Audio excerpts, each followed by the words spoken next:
Everybody, welcome back to the bench. Hope everybody's doing well. Give me a few minutes to get going here. I need to unpack the truck. But we're going to have some fun stuff to go through today. We'll talk about Wicked Weekend. We'll talk about this thing on my desk. And we'll talk about some other stuff. I got, this thing on my desk too. New products on the bench today. I also want to talk about some business stuff. I'm going to need some help from my boy Topline, but we'll wait for him. Let me check in with him too. Let me go grab some stuff out of the truck and shuffle back and forth for a few minutes. Just bear with me, please.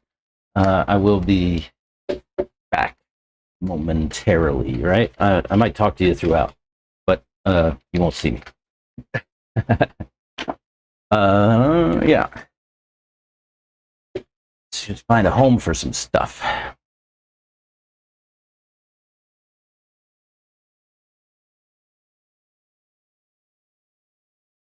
All right, I'll be back. Let me start unloading here.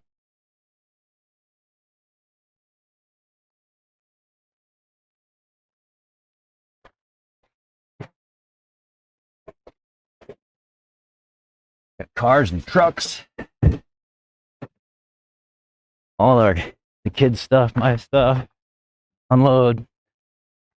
I didn't unload anything yet. Just got here and figured I'd start to work. I'll take the kids' cars out and stuff, and I'll show them to you. It's gonna take a few minutes though while I get the rest of this stuff going.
All right.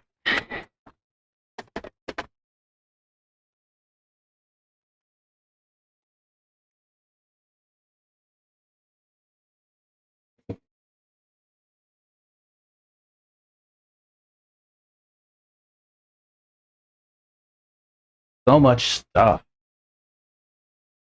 This was I completely packed the Bronco for this one with the kids' stuff and my stuff, all our suitcases, backpacks, everything we needed for the race. It was busy. Uh-oh. Let me check on something else too while I'm here real quick. I just saw something out of the corner of my eye. I want to take a look. One sec.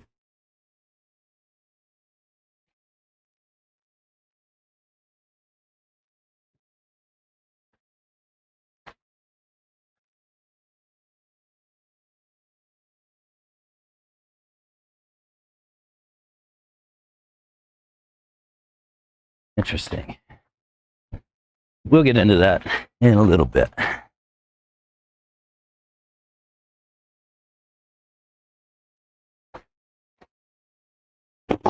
Let me get all this stuff here.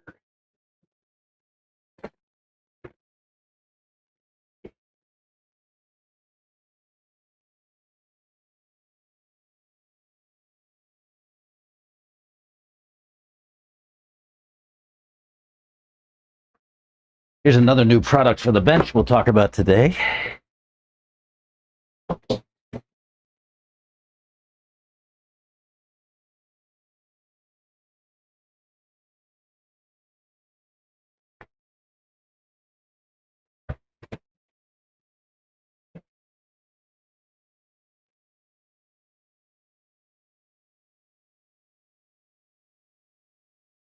Get through there.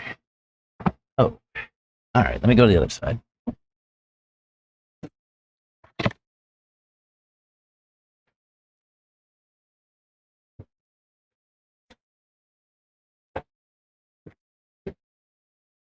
Oh, boy.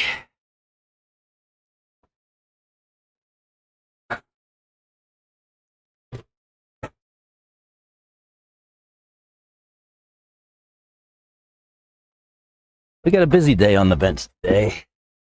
I don't know how long I'm going to run. Probably till sometime this evening. We'll see how I do. I got it in me. A long weekend.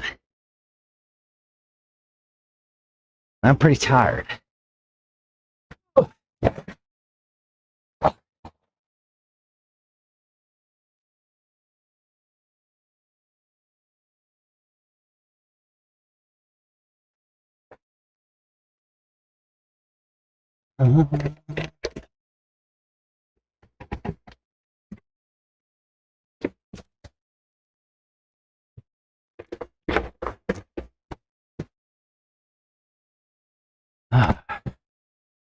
Last couple things.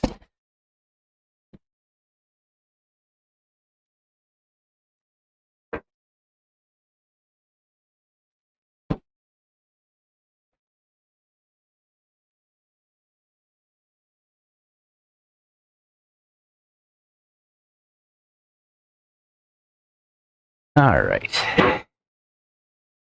Battery. I think that's done. Let's go. Tyler Griner, what's up, buddy? Yeah, man, I got a wash bucket, huh?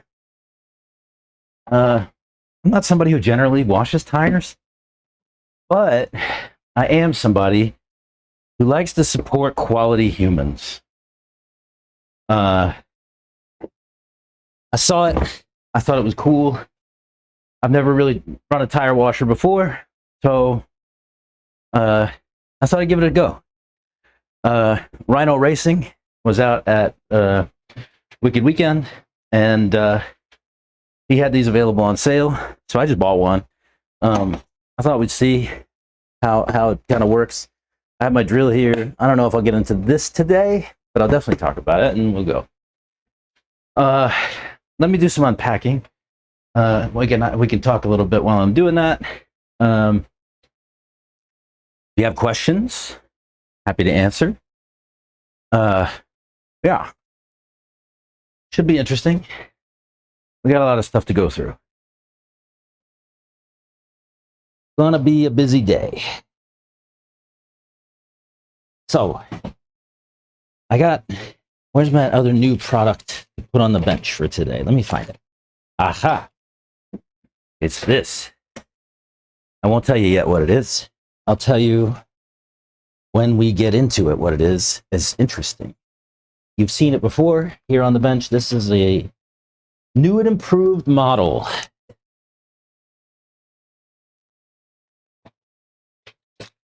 New and improved model, direct from manufacturer. That's a trend for today, all right? Because this is also a new model, direct from the manufacturer.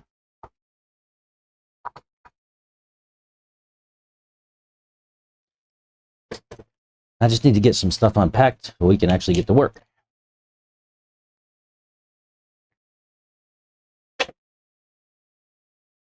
I can't get to work until I get unpacked, right?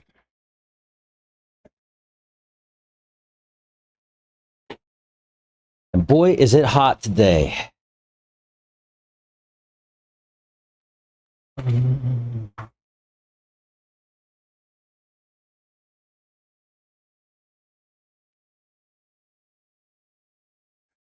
It is hot. Oh, here's another new product from the bench.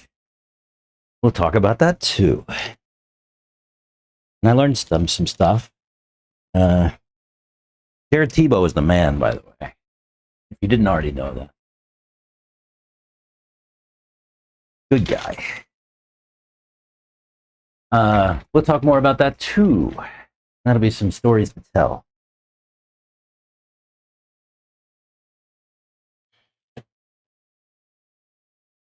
Be more like Jared Tebow.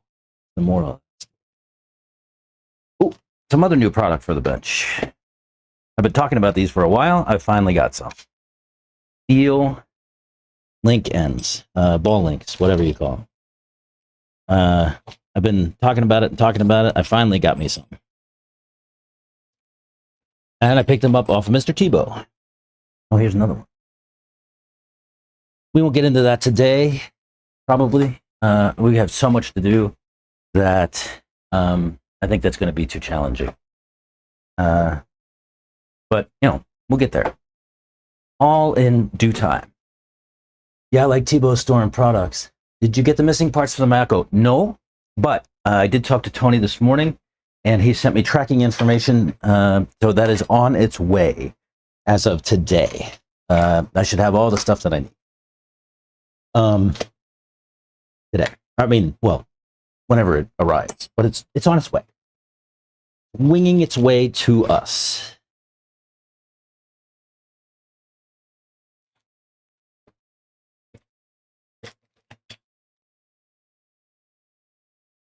Is that a straight?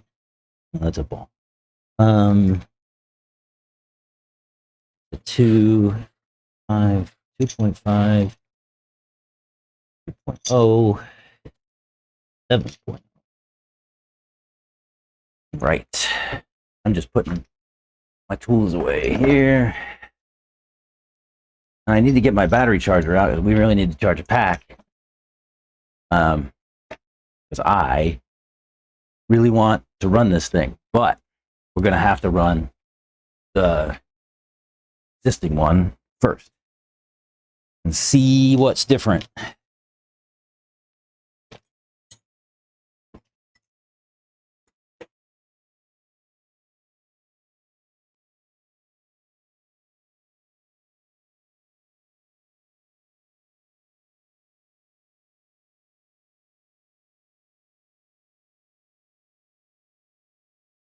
Man, I said it before, but it's so hot today. It's not really that fun.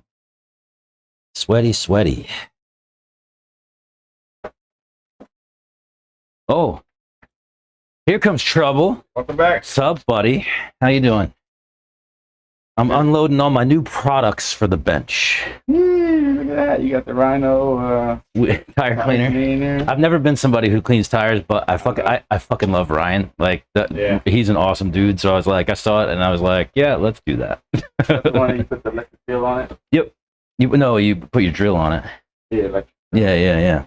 Nice. Yeah. Nice, We'll see. Also, Topline sent me some new stuff. I haven't opened it yet, but it is leaking.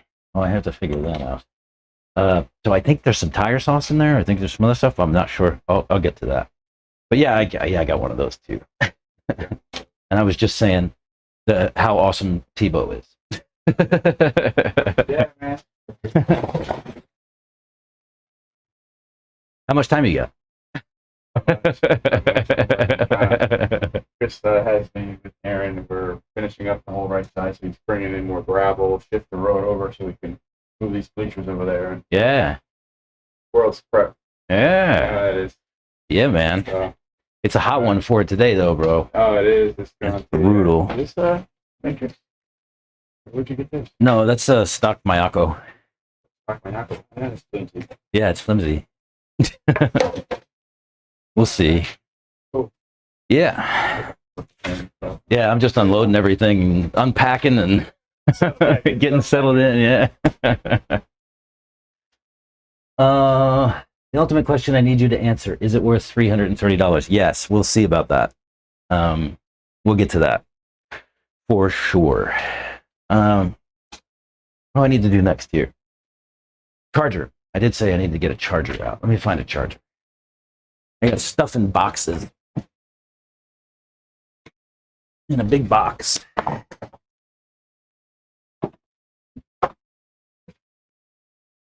Oh, bro, I forgot I had these pretzels in here. Niders of Hanover, old-fashioned pretzel rods. That was our snack for the week. Uh-huh. Here's my charger. think I'm going to need another power strip to come off of that too. What is that noise? Oh, you, hang on.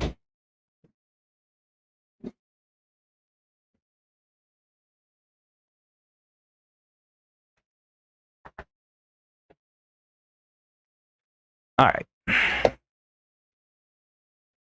Power strip. Yeah, we need to find out if that thing's works out to match the hype. I'm excited. Like, I'm super excited. Super duper excited.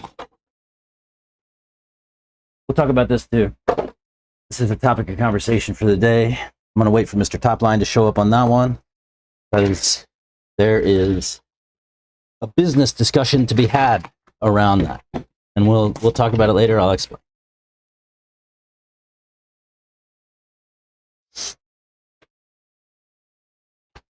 Lessons to be learned from Doofuss. All right. You might find that hard to believe, but I promise I have some lessons. All right. Did I bring in the batteries? Yes, I do. And I need to make a decision. Tyler, help me. This thing, is that going in truck or bug? I'm going to tell you that my truck currently does not have an Elceram Speedo in it because I broke the other one. I couldn't get a freshie in time for Wicked. So right now it's got some Coyote hardware in it. I'm happy to take that out and put this in. I think truck is actually the better test because this thing is supposed to be ultra capable for like high current applications, right? And truck is most definitely a high current application.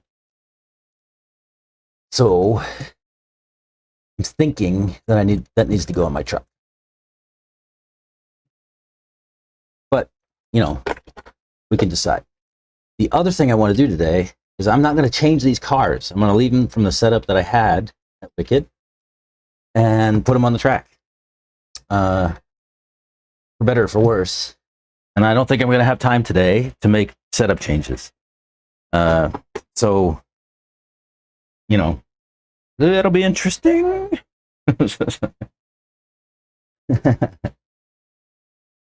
Yeah, I think the truck would put more abuse on it. I think the truck is a better test. I think. I like that I asked you to help me with the decision and you just kicked it back to me.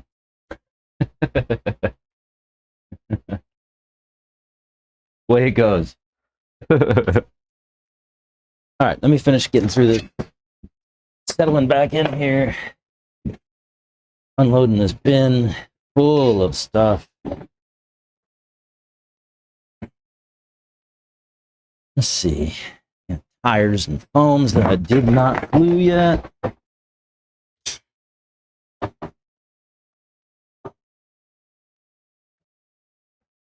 Some tires that need to be run for some testing, but I can't talk about that right now. These are future things. I'm not even going to show you because I don't want to deal with anything. I don't want to cause any trouble. And yeah, I'll leave it at that.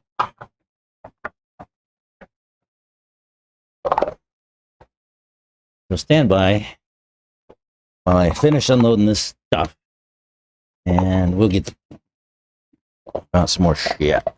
Real quick, if you have any, what other questions do you have? What do you want to hear about today?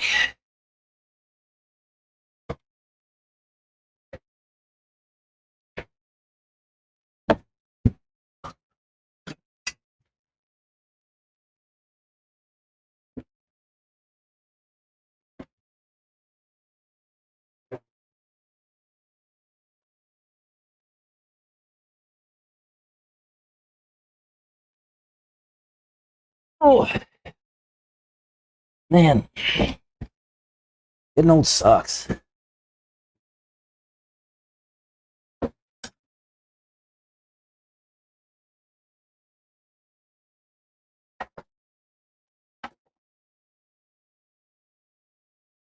Tell you though, I'm pretty amped up today. I'm a little on fire, and I'm probably going to be obnoxious. I'm just warning you. I'm not the standard doofus today. It's not a bad thing, trust.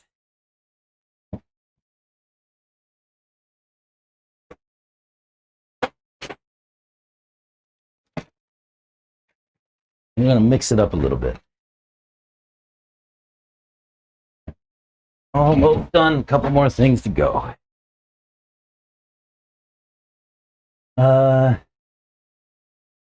To me, the buggy can sometimes have harder landings, but the truck might generate more heat.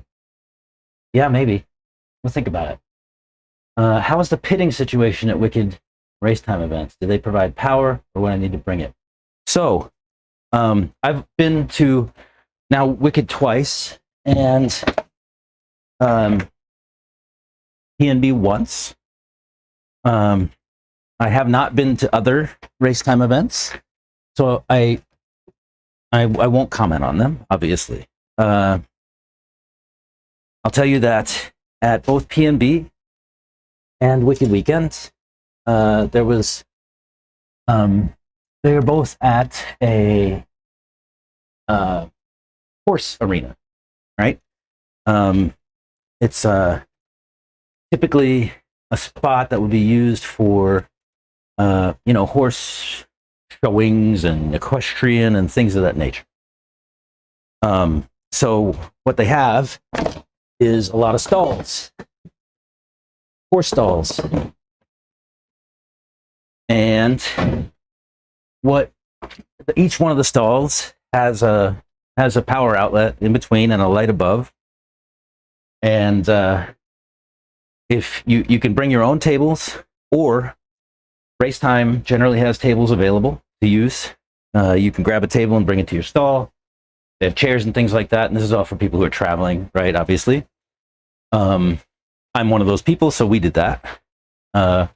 We got some Racetime tables and some chairs, and the only thing we had to really provide in terms of power was an extension cord to get from the outlet, which is on the outside of the stall. Obviously, you don't put an outlet in the stall with horses.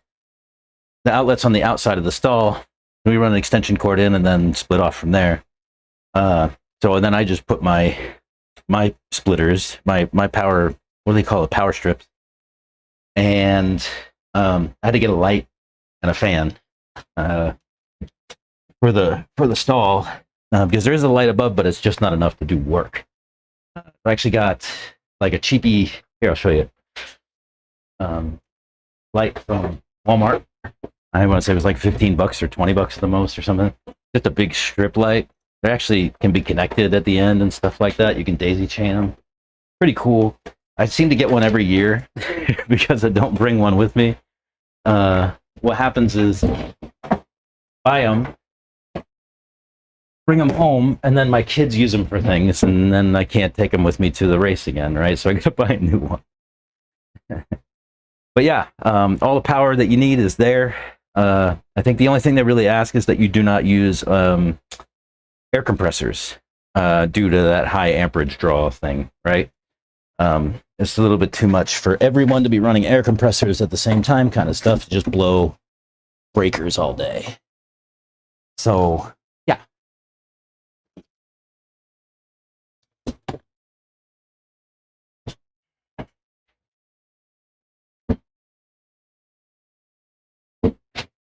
All right, let me get this box out of here now that it's empty. Ow. Try not to bang myself up in the process. Jeez. One thing that's definitely interesting about that event is everything is covered in dust, completely coated. Just a mess. if you take stuff out there, it will be covered in dust by the time you get back. Guaranteed. My whole being is covered in dust at the end of each day. You go in the shower and like just you see it go down through the tub and down the drain. It's pretty gross. But I tell you, man, what fun. We had so much fun.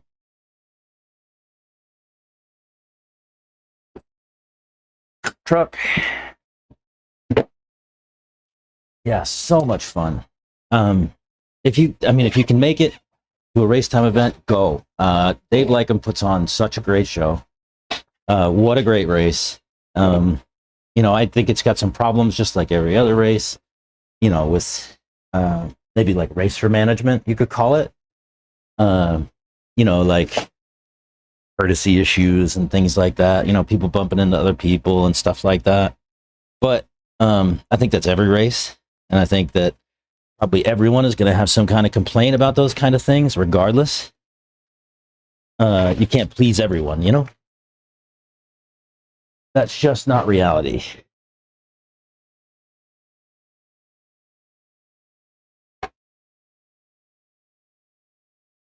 You cannot please everyone.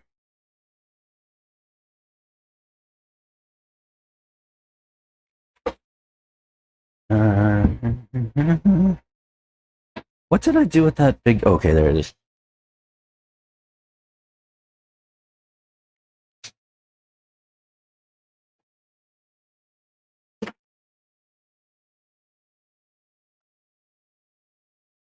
Top line, what's up, brother? Hey, I got your package here. I'm gonna open it. I haven't opened it yet, but I'm gonna tell you I got a little bit of a leak in it. Something minty smelling. Smells nice though. It smells like double mint gum or something. I guess my only worry is that if you have trouble shipping it to me, you might have trouble shipping it to others as well. But we'll see, right, when I open it, how it kind of goes. Badge, okay. Does this car still have a battery in it, Charles? What did you do, man? No.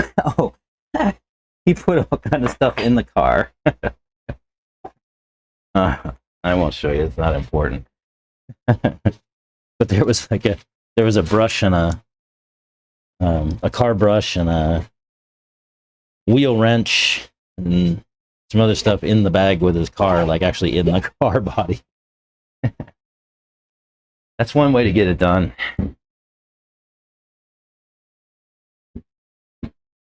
All right, one more car to unload. Then I need to go find my car. Find my soldering iron. Is this somewhere? Oh, my car's in my hauler bag, and I think my soldering iron is in there too.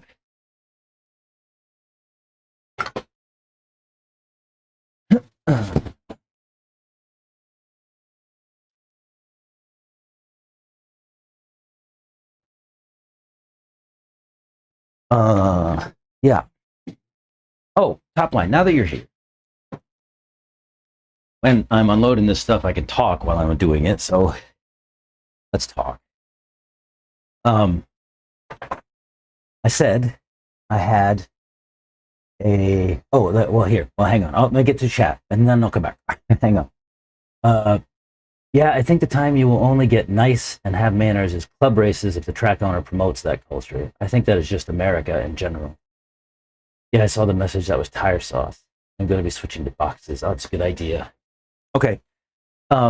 So what I said was, I have a discussion to have, and it's kind of a business thing. And I'm going to be a little vague. Because I'm not trying to shame anybody, but at the same time, I think there's lessons to be learned for everybody And I think it demands discussion. So, one of my sponsors, won't name names, has put out kind of a notification to say, hey, you've got to run our stuff. And invariably, there was a question. The question's a very simple one, right? The question is, which one of your things is going to work on my thing, right? Which one of your things is going to work on my car? And I said, you know, I keep seeing this question come up over and over again on the team page, okay? Why don't we tell our customers directly what of our products work with their platforms, support, go, right? I call this customer enablement. You enable your customers to consume your products. Make it very easy for your customers to consume your products. Your customers have money in their hands and they want to spend it with you. My customer comes to me with money in their hand, they want to spend. I want to make it easy for that money to get from their hand to my hand. Done, right? And I'm struggling with the sponsor because the sponsor doesn't seem to care. And that is not okay. That is not business thinking, is not forward thinking, is not sustainable. So what I said to them was, you have to make it easy for your customers to consume your product. That means you need to have in your product description what platforms that product works with. Because if I am a general retail customer, and the argument was, well, that's what the team page is for. Like, no. A retail customer does not have access to the team page on Facebook. A retail customer is not going to go to Facebook and say, hey, which one of your bodies works with my car? No, they're not going to do that. They're going to cruise by and they're going to say, hey, I see this body and I really like it. Will it work with my car? And if the answer is not readily available, if they're really invested, they'll go Google it, right? But if they're not really invested, they're moving on to another product and it's probably from another manufacturer, and that money that was in their hand, ready to be yours, is gone. It's someplace else. It belongs to somebody else now because you didn't make it easy to take your customers' money. And that's not okay. Like, full on stop. So my argument with them is this, right? Make it easy. Make it easy. Take my money. I shouldn't have to argue with you to take my money. That's dumb. I shouldn't have to work harder as a customer to give you my money. No, make it easy. So what questions do you have about that? I'd love to hear them. Because I'm on fire about it. Like, I'm not angry, but like, I really want for everyone to be better. And I'm here offering advice, guidance, whatever you want. I'm happy to give you for free in service of making all of this experience that much better, right? Again, you know, my goal in all of this stuff, the goal of this channel is to bring people to RC racing. And the manufacturers have got to make that easier. And they're failing all over the place. I'm sorry, but they are. All of them. Almost to an individual manufacturer. They're all failing. I don't know how to help them. I try to help them. They completely ignore my suggestions and advice. Like, they don't even want to hear it. They don't care. And that bothers the heck out of me. Like, why don't you care? It's your business. Make it easy for your customers to spend their money with you. It shouldn't be hard. Like, I shouldn't even have to argue that case. Like, just do it. So my advice to you, top line, is please, and I know you do this all the time anyway, but keep it in mind always. Make it easy to take your customers' money because they have their hand out with cash in it and they're ready to spend it if they're there. And if you don't make it easy, they're going to leave and they're going to go someplace else very quickly. And you won't even know about it, right? They're going to cruise by, not find what they want, not find what they're looking for, not find a piece of information that they need in order to make a decision about purchasing, and they're going to go someplace else very, very quickly. And you're never even going to know about it. It's lost opportunity that you couldn't take advantage of because you couldn't be bothered to tell your customer how to use your product. You couldn't be bothered to tell your customer, right, what product of yours works with the products that they have already consumed. Madness.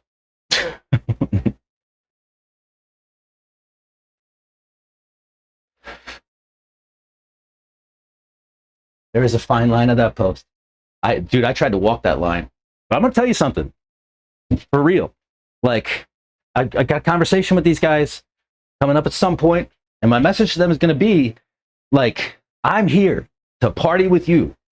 And if you don't want to take my advice, you don't want to take my guidance, you want to treat your customers better, I'm going someplace else, and I'm going to go find somebody who wants that. Because I promise you they're out there. I promise they're out there. I know they're out there. I might even have talked to some of them already. So quit playing fucking games. Get your shit together. Run your business like a fucking business. And let's go.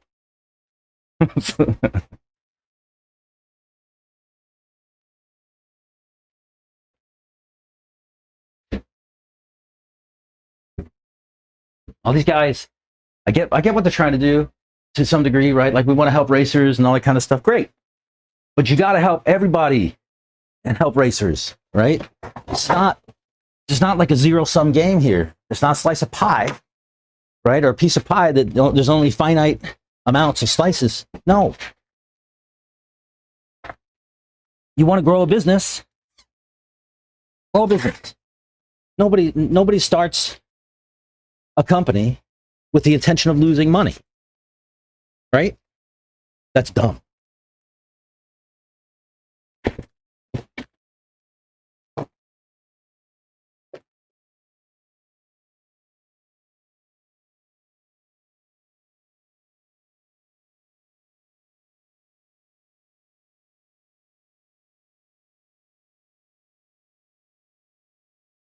So that's my frustration for the day. I vented. I don't typically do this, and you don't typically hear me sound like this, but I'm a little bit frustrated, I'll say, because I shouldn't care more than you do. It's not my business. It's not. I'm just telling you that there might be a better way to run it. You know? Like, you do your thing, but, like, you know, guys, for real. I'm passionate about it because I think that, again, right, if they would be better, everybody would be better. And I don't understand why I have to argue that. I don't understand why I have to explain that we're all better if we're all better. Right?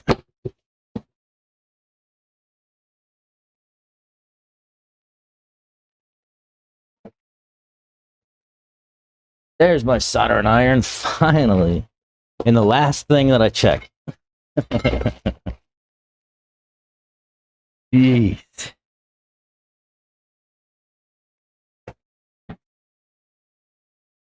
Yeah, I shouldn't have to argue this shit. Period. Full stop.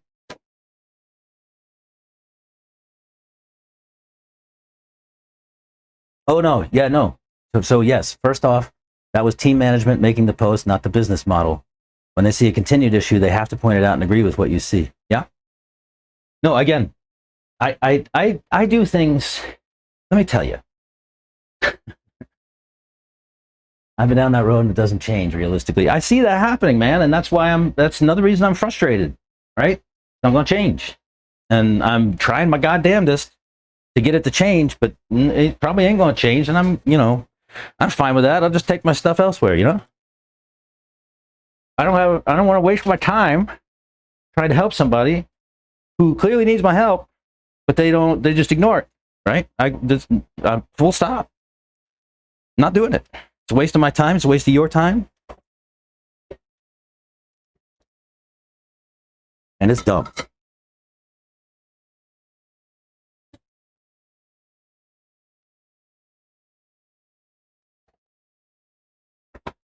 Make it easy for your customers to consume your products, period. Get out of your own way.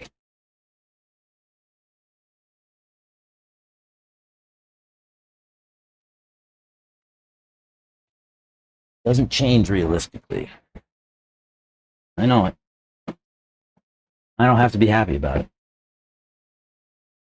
So when they don't change, I do, right? And that's just how it's going to go. And I'm sorry, but that's just how it's going to go because I can't be bothered. I want to partner with a company, help everybody be better. And I'm not asking for anything in return. Like literally nothing. I'm not asking for anything more than I've already got. All I'm saying is maybe give a listen and maybe take it on and maybe do something different, right? Shouldn't be hard.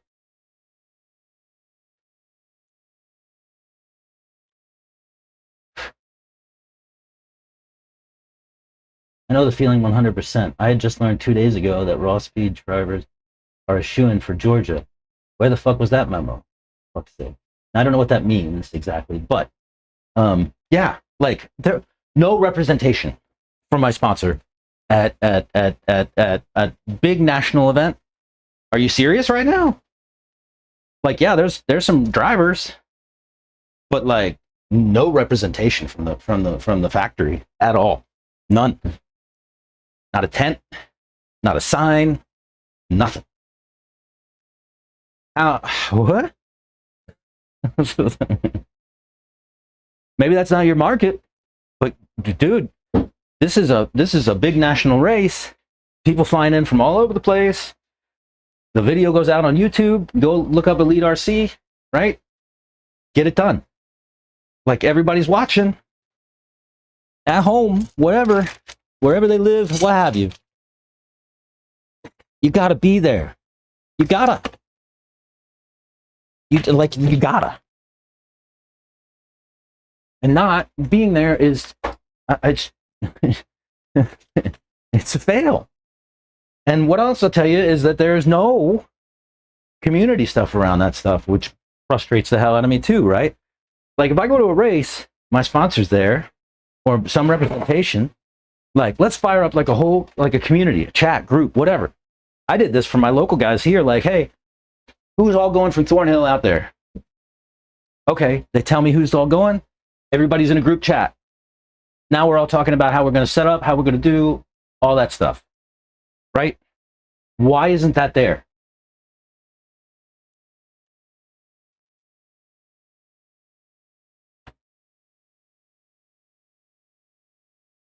Oh, being a raw speed driver, we are shooing for Genzays. Yeah.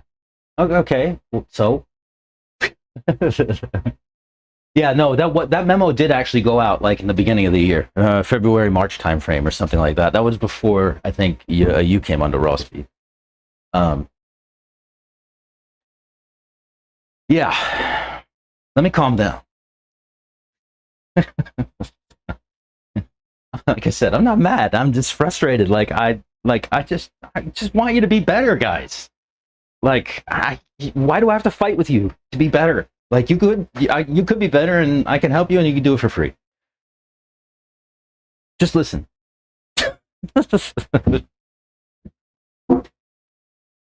Listen to the guy who's run operations for a $75 million a year business. Right? Right? Who's a product manager at heart? Who's product manager by trade? Who's, like, why wouldn't you listen to that person? I'm not just some racer. Yeah, I'm a racer. I'm just like all these other guys in that way, but I'm different, right? I got stuff. You can have it for free. I give it to you all the time. Top line. Like this feedback that we have right here, just on the channel. Like I pull out a product and I use it, and I'm like, oh man, this grease is great. It smells good. It's nice and clean. It works great on my stuff. Easy, right?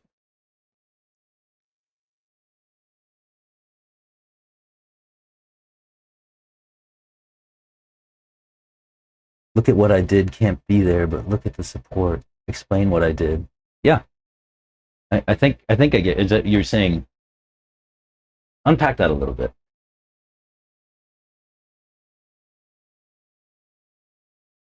While you're doing that, I put some JTP stickers on my truck and my car because I love the Tebows. Great people, just fantastic. I gave them a whole handful of stickers too. I handed out a lot of stickers at the event. Not a ton, but no, some. I also almost got into a fight. Somebody was mad at me. I'll explain that too.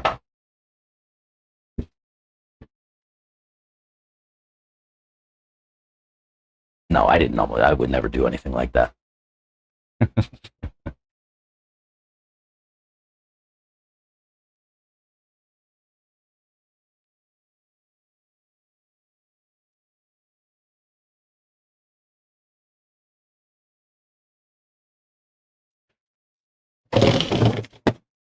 All right, let me get a drink. Let me see if I can manage my madness a little bit.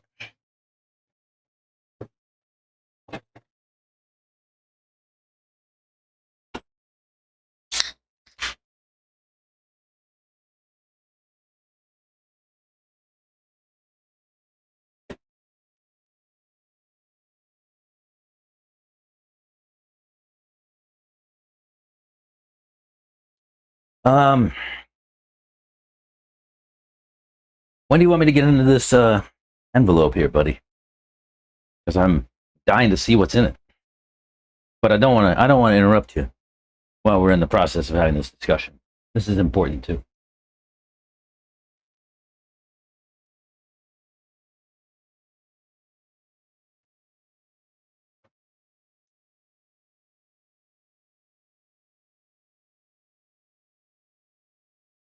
Bro, did I shugu the speedo down?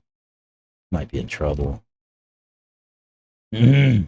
Maybe I am putting it in the buggy. As I think the one in the truck is going to be hard to get out. It wiggles a little bit. How do you, does anybody know how to defeat Shugu? Supporting you and the kids at the race, providing feedback and general support and encouragement. Oh, bro. Oh, oh, oh, oh, bro. Timmy, dude, I'm completely remiss in mentioning how much support you gave during that race. Fabulous. Fabulous. That was amazing, bro. Dude, I'm sorry. I haven't mentioned it yet. It's definitely, I mean, I'm tearing up a little bit here, bro.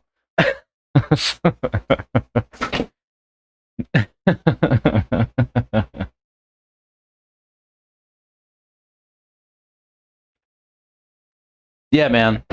Upline, what a dude. I'm out at a race. He's watching on YouTube at home, whatever, and he's like, "Hey, your car looks like this. Do this." Okay. Like, yeah, I'll do that. Looks good. Sounds good. Let me try it. Put it on the track, and it worked.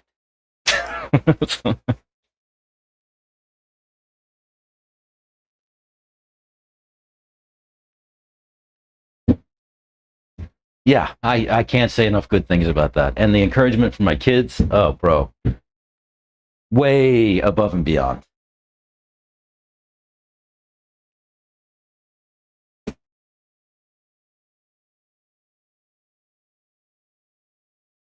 Above and beyond, my friend.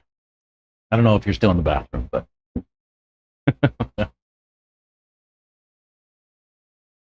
good, good, good shit.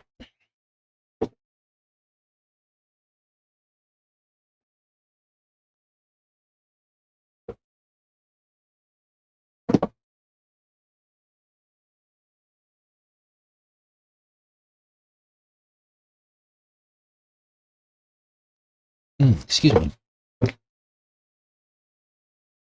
Oh,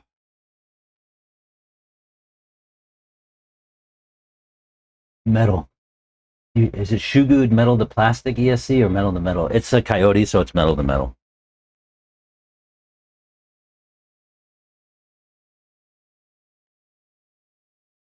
And it's on the chassis plate, yes. Chassis. So chassis to Speedo, Shugu in the middle. I put Shugu because I wanted something to be a little bit bouncy. I didn't want to I didn't want the thing to get the crap kicked out of it entirely, and I don't have the Techno servo and ESC mount in there. I have the Exotech one, and I don't have the carbon fiber plate in there. Yeah.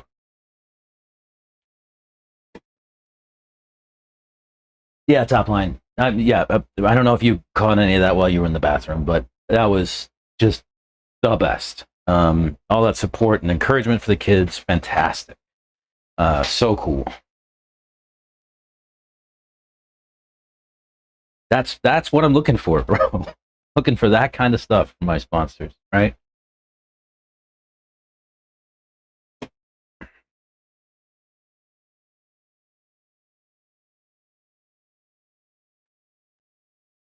All right, let's get into this top line envelope here. And I'll show you this other little package I got too. It's fun. Yeah, dude, this leaked for sure. And smells really good. I don't know what it is yet, but it smells nice. I have a feeling you're going to tell me it's tire sauce. And if it is, well done. Because most tire sauce smells like what? I'll tell you a story, actually, about tire sauce. From Wicked Weekend, right? Some of the team guys in Raw Speed, like, sauce their tires for these big races and stuff, for many races, you know how it goes. So I thought I'd follow their lead a little bit and get a bottle of FDJ Red. That stuff smells horrible. I don't know if you guys know any American Sign Language. American Sign Language is actually my first language. This is a sign for awful. Awful. So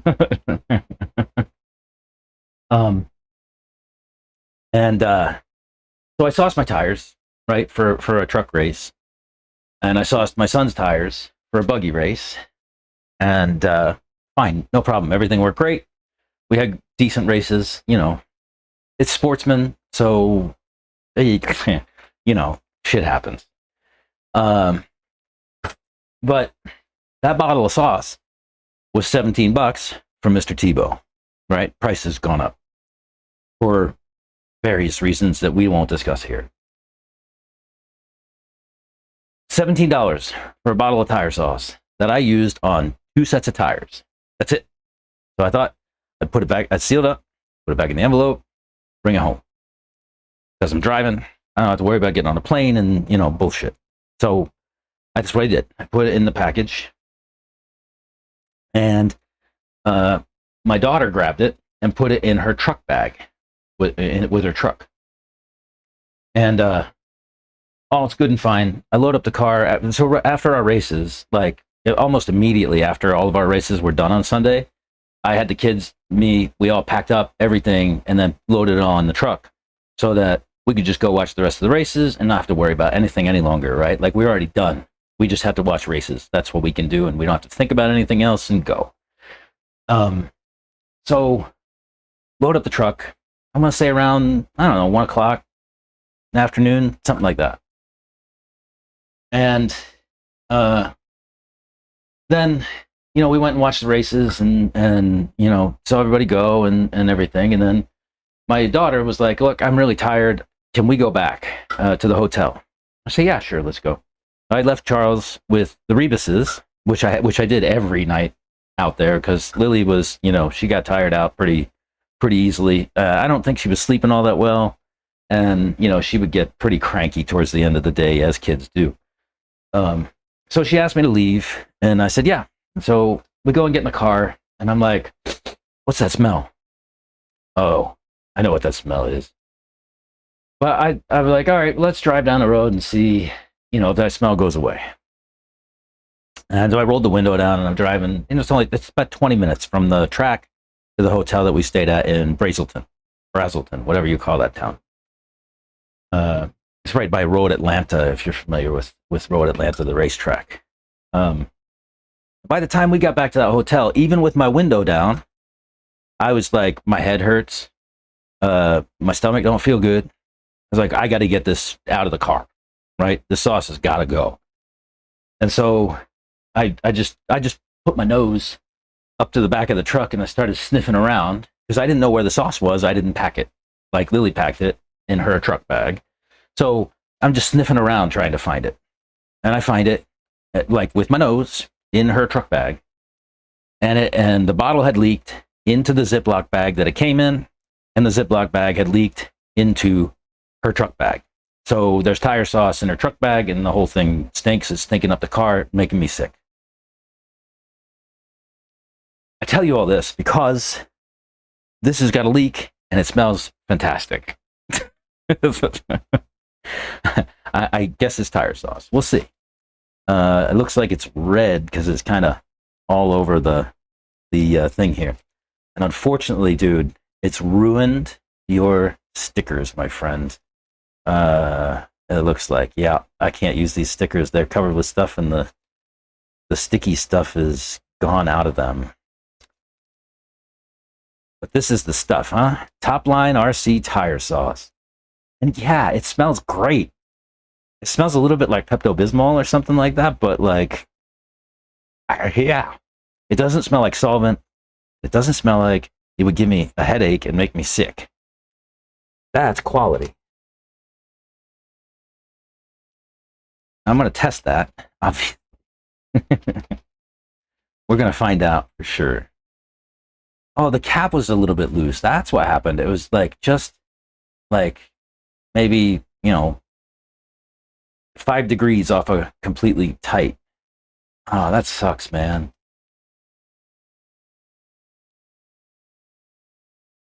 Yeah, I think a box is probably appropriate here. If you could send me more stickers, that would be great.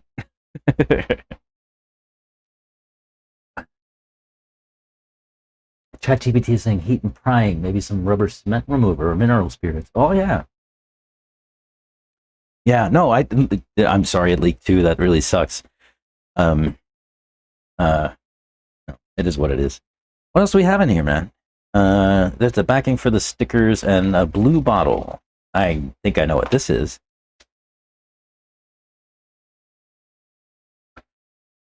A bottle of blue, and it's loaded too. Good God. When am I ever going to use all this?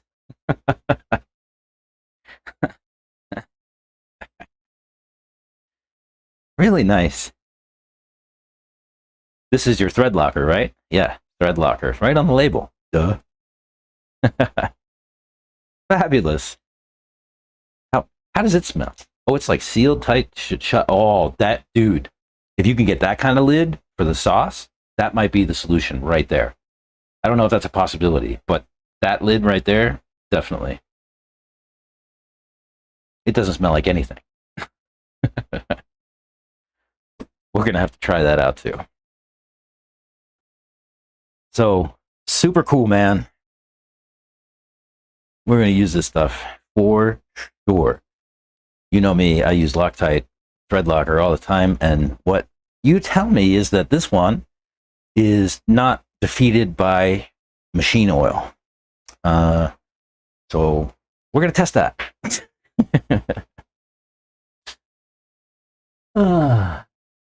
We'll just send you the big one. Yeah, I'm never going to use all that.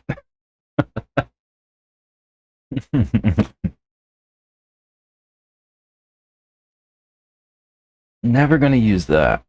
Let me see.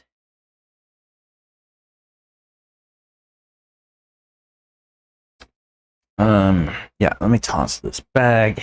But yeah, now this whole room smells minty. It's fabulous.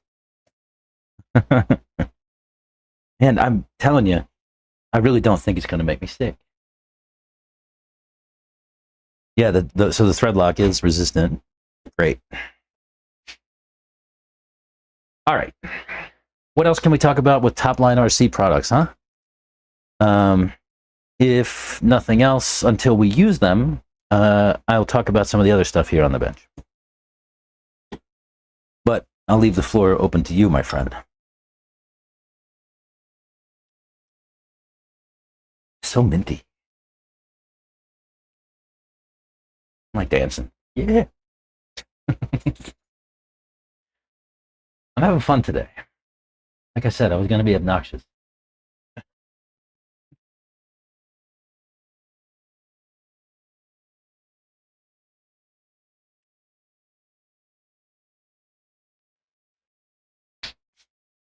Right. Other stuffs.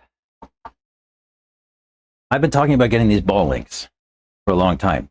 These steel camber and steering links, brake and steer linkage balls, same ones here, camber and steering. So I got a bunch of bags because, we got a bunch of cars. These are all out of Mr. Tebow's shop. Again, Tebow's fabulous guy. Family's a fabulous family. Good stuff. Go see Mr. Tebow for your products that Top Line doesn't sell. Your store page is blocked at my work because it's a newly registered domain. Oh, now tell your work to figure that out.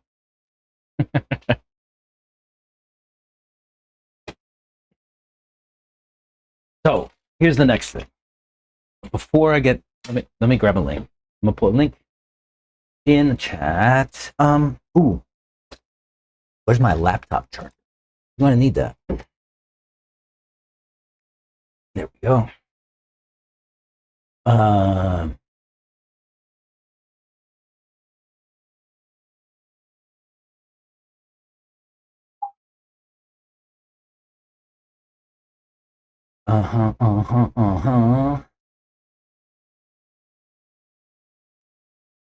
right, here's your link for a product description and a story. So, last year, let me grab this from your Top Line. So when I develop a product, not only functionality comes into play, like the smell, performance, as well as the easy button time saved on my customers, and is time saved for their racing. Absolutely. Customer focus. I love it. It's my favorite thing. It's what I'm trying to get my sponsor to do. My other sponsor to do is be customer focused. Why is that so hard? It's not for you, my friend. Right. So, S&S mono brake. Here's the story. Last year, the kids and I went to Wicked Weekend. I met Sean Van Dalen. Rhino, actually, right? This guy, the guy who sells these tire washers, Ryan, Rhino Racing. He sold me a motor and a Speedo at Wicked, and that was the one that actually burned in Charles's car that I still need to send to you, Jimmy. I'm sorry, I don't think it's gonna happen today. We got a lot to do today. So I bought a motor and a Speedo off of Ryan and put it in the car. Or I wanted to put it in the car, but the old motor had a pinion on there that was completely stuck. Like there was no getting it off. Heat. I mean, it didn't matter. Like I struggled, and I went to Ryan and I was like, bro, do you know how to help me with this? Because I didn't, like, I was lost. I was stuck. Like I could not get that thing out. I stripped out the screw. I tried heat. I tried everything. And he was like, no, I can't really help you, but I know a guy who can. And so Ryan takes Charles and I in that motor and walks us over to Sean Van Dalen. And I had a race coming up, so I couldn't stay.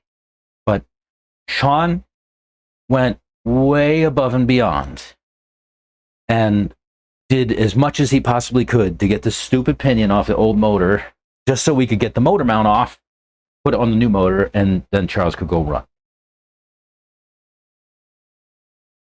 So I happen to know that Sean is responsible for some innovation in the techno world, right? Sean's a team manager for techno. His son's one of the fastest guys in the world, right? Seth. Um, so, anyway, Sean helps him out. He spent, probably a half an hour grinding on this thing, cutting it. I might still have it. So I kind of kept it around for no reason other than to have it to show for a story. Don't know where it is though. If I find it, I'll show it to you. That pinion. It was all cut up, hacked up, and eventually he got it out, right? He had to cut. I mean, he was cutting through the thing, and I mean, he's just doing everything he possibly could, and then some. And for nothing, right? So anyway, so I thought that was fabulous. I went back and talked to him, and I happen to know that he did the innovation stuff for techno. Like I said, if you're a techno driver, we have this gearbox, minus 2 millimeter front and rear gearbox, right? Sean and Seth are responsible for that innovation. They did things like shave down their gearboxes, their stock gearboxes and whatnot, and shave their chassis out a little bit, hog it out so they would make room for the ring on the diff and everything like that. And so those guys they're innovators, fabricators, all those things, and they feed into the broader community. On this one, on this SNS mono brake, which I've given a link for. This is a situation where they wanted to have a nitro car drive more like an electric car. And, in our electric cars, you don't have front and rear brake bias. You have just the motor that is on the pinion, and the motor applies brakes, and the differentials do all the work of shifting that braking power around. So their innovation was the mono brake, a single disc and set of shoes that you could put on your center diff on a nitro car. And the idea is to get that nitro car to drive more like an electric car in terms of braking. And it really works. I have one in my nitro truck. We can get into that, probably not today, because I want to put this in and test it. But this is the new version. And what they've done is, and this is the key part of the new version, okay? So Sean gave me the mono brake last year at Wicked, and this year he sees me and he's like, "Oh, I've got something new for you to take home." And I'm like, "Okay, cool." And so that's what this is. This is the block that's part of the differential holder that your brake sits in, and it keeps your diff in. So the brake lever will sit in here. And what he found is that the plastic one, the stock Techno one, when the car gets hot, it actually flexes away from your disc brake because, it's made, the stock Techno one is made for having your brake shoes and your disc on the outside of the diff carrier, right? And what Sean and Seth have done is move that rotor inside. And the way that kind of works is there's just a single brake here, and the shoes sit inside of this plate. So that plastic was flexing as the car got hot. And so you had brake fade over a course of a race. So what they've done is they got a mill and created a new aluminum block that will take the place of the stock Techno plastic and eliminate that flex, is the idea. And so what he did was ask me to take it, put it in my car, test it, and provide feedback. And so that's what we're going to do. Like I said, probably not today. This is probably like a this week kind of thing. But yeah, we'll get into that for sure.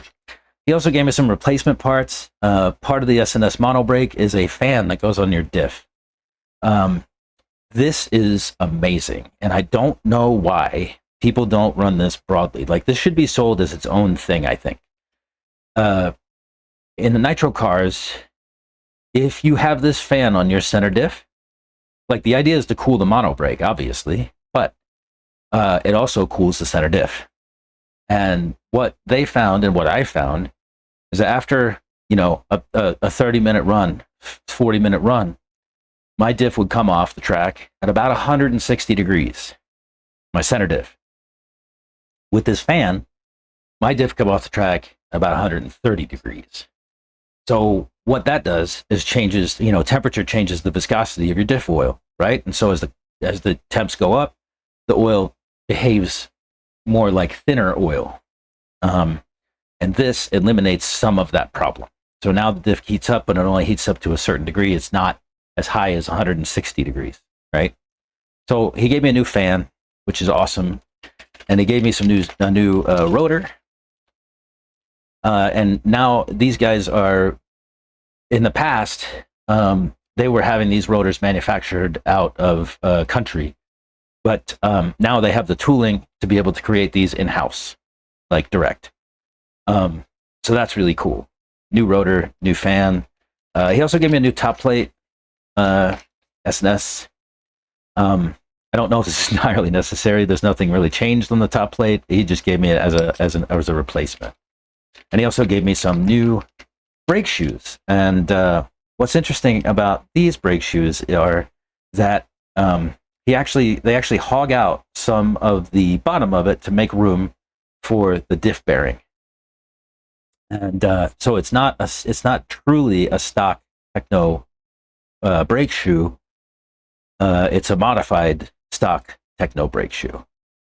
So I got freshy brake shoes. And he also gave me some extra screws and another bottom block for the diff carrier.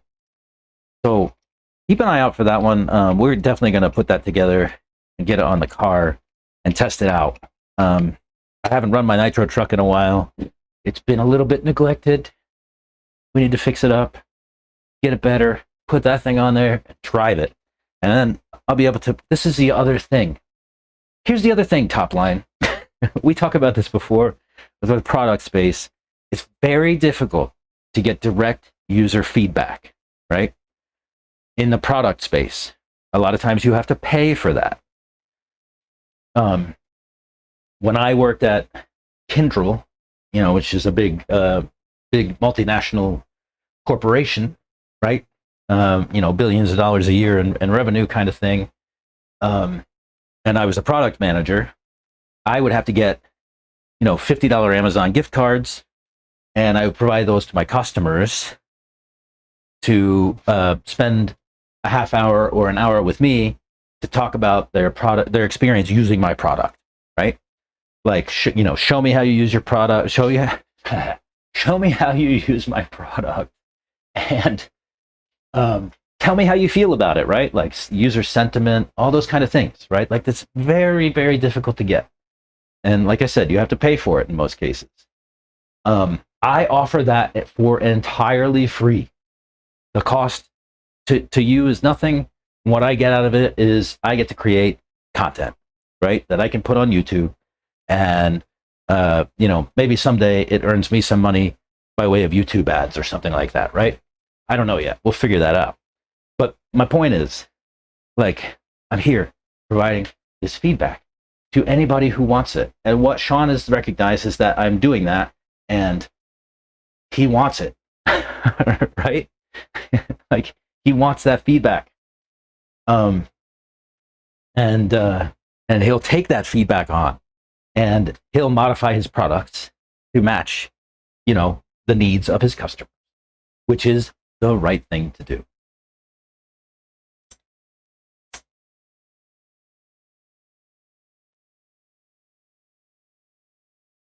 So that's the SNS mono brake. Fabulous piece of kit. If you're into that sort of thing. I know that, like, you know, my buddy over here, Carlos, would tell you that he would never run anything like that because it takes him out of a sort of standard world that he now can't have a conversation with somebody about what he's doing and why it's not working because nobody else is using it, right? Or not many other people are using it, or not many people around him are using it. Hopefully we can start to change some of that. But, you know, things in their time. So that's the mono brake. Like I said, fabulous piece of kit. I'm going to be honest. Still haven't paid for one. The man has given me a free kit at Wicked last year and given me this updated kit for free this year. What he gets in exchange for it is my feedback, right? This, use it on the bench, show video feedback, it on the track, how it behaves, right? Like, very simple stuff.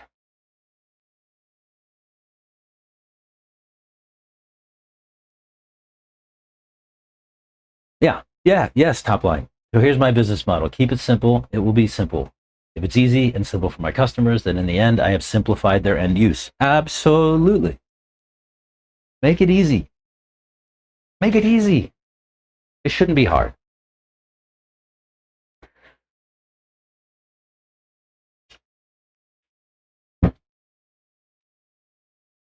These guys, Elceram, same boat, man. I'm not a sponsored anything. I'm not. Like, they don't give me anything. I mean, they gave me this for free, but obviously, again, this is in exchange for feedback, like usage. Like, here's how I use the product, and here's how it performs for me, and here's video feedback of it performing, right? Like, you know, and they recognize the value of that, and they thank me all the time for my support, right? Yeah. Like, simple stuff. And you know, I didn't even have to prod them, right? Like, I just worked with them and shared feedback and shared experiences and all those kind of things, and asked for help, and you know, on and on and on. And it just works, man. Like, it's just like this top line stuff, bro. Like, this just works. And like, what do we get out of it, right? Like, I get some products to put on the bench. I get to make some new content, and I get to show you how I use it, and I get to show you where it doesn't work, and where it does work, how it works. You know what I mean? It's just a great relationship. And I want to establish more of those relationships. I actually talked to a man at Wicked, or well, after Wicked, about just the same. I can't really talk about that right now, but come October, we'll have a conversation.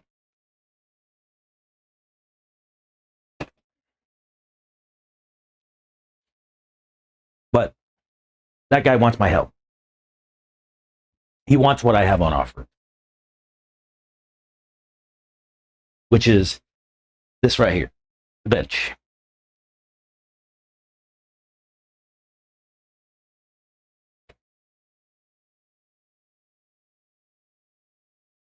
Need to work on a pit mat ASAP. You know that pit mat's not going to cover this, right? I can't take away the Doofuss's bench pit mat. I'm sorry.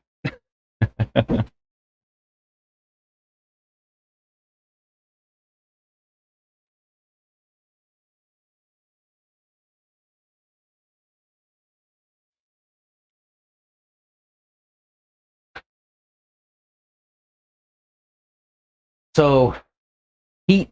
What did we say, Tyler? Heat. Let me find it. Heat and prying. Rubber cement remover. I don't have rubber cement remover or mineral spirits. I do have some little bit of lighter fluid. Naphtha. Will that work? I don't know. Probably not. I don't want to mess with that in the car.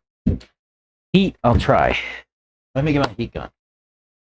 But I tell you what, I'm going to take it outside because it's already hot, and I don't want to heat up this place any more than I need to.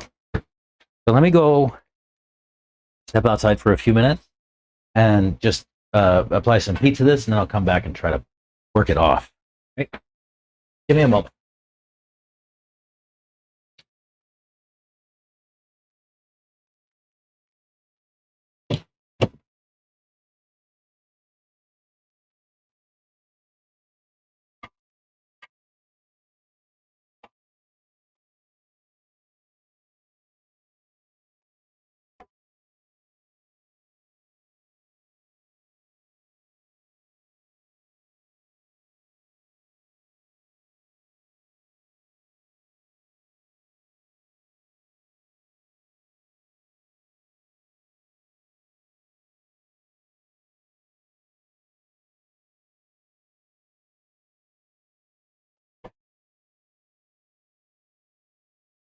Let me just heat this thing up and I'll come back.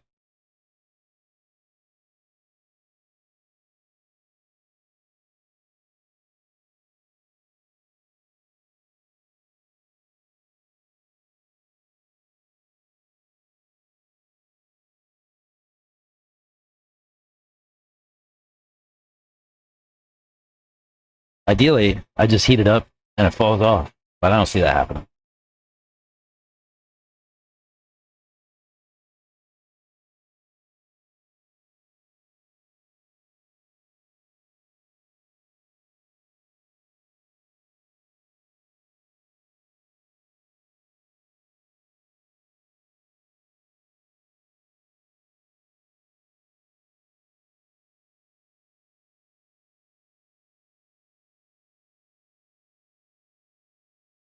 Okay.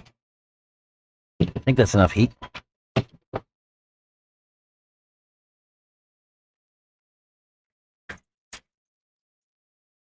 See what we can do. Oh, you know what? I should have prepped something to pry with. What can I pry with? Maybe my hook. Not that hook. Maybe this hook.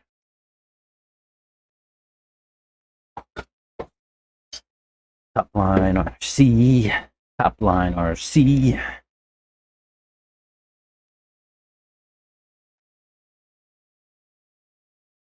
Oh, you know, we might be onto something here, bud. I don't think that. Ooh, maybe this is the tool. I was gonna say I don't think this is the tool. Could be. Do I have a better? Do I have a screwdriver? Or something? Let me see if I have a flathead. Might need to heat it back up. Okay. If I was a flathead screwdriver, probably wouldn't even be here because where in the hell do you use a flathead screwdriver at a racetrack?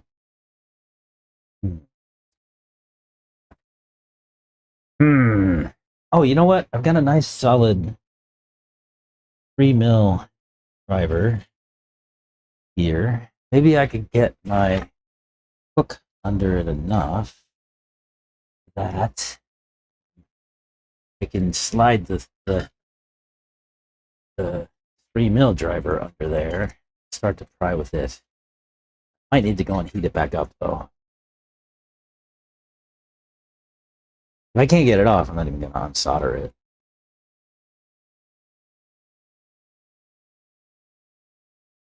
Oh, almost banging up the metal on the bottom of it, but I don't really care. So should you. You know what? I wonder if I could slide a Zacto blade under there. Anyway, let's try this.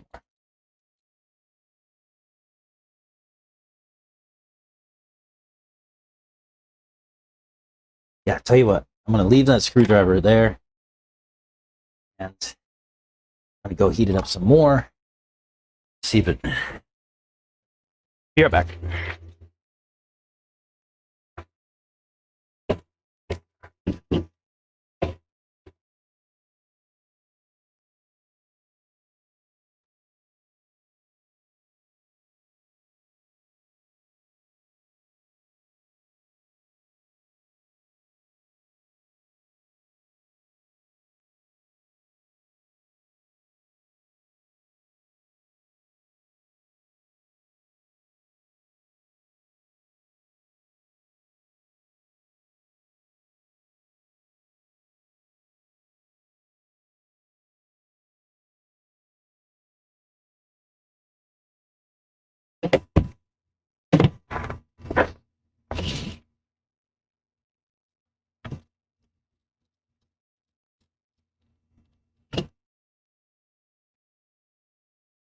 Seems to be working.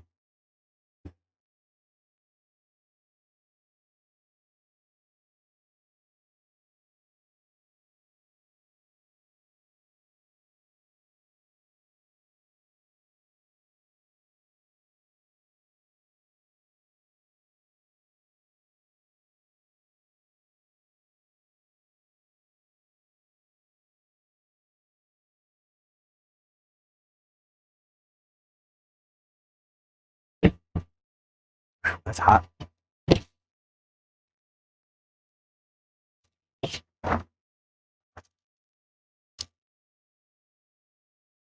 Hmm.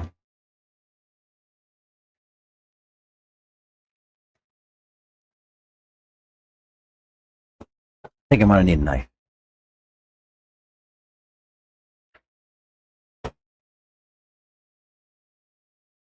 No, brother, I'd never asked that. That was also part of my thing. I don't cram my product down people's throat. I make it natural and transparent. Said dental floss should cut through. Yeah, my tuning driver is a little skimpy piece of shit. I don't even like my tuning screwdriver. I need to get a new one that's actually good. I have a J&T one. It sucks. I'm sorry, J&T. It's bad. I don't know why I haven't replaced it yet, to be honest with you. I don't have any dental floss. Ooh, what about this? Or kind of random. Twist sticks? Twisty tie? Maybe. If I could get under, maybe I could do, like work it back and forth. Maybe I could take the wire out. Use the wire. I don't know. Actually, no. I think I could slip an X-Acto blade under there. Let me find a handle on a fresh blade.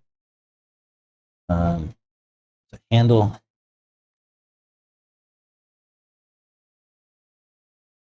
Ooh. Top line.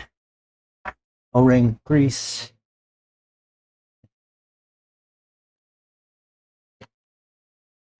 Yeah, see, I'm still unpacking.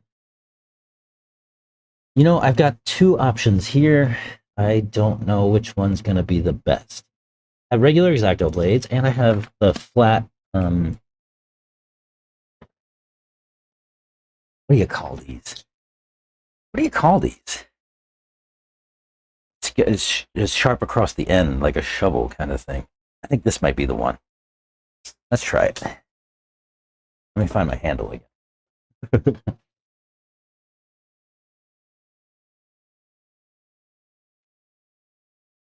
Blade might be better, assuming it does not break. Yeah, I'm thinking this is the solution. Let's try it. You have to do it without cutting the. Oh yeah. Oh, gives it cuts like butter. Now I have to figure out how to get it deeper under there, though.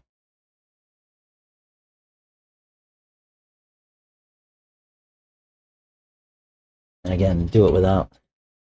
Oh my gosh, it's so nice. I wish it was a little bit longer.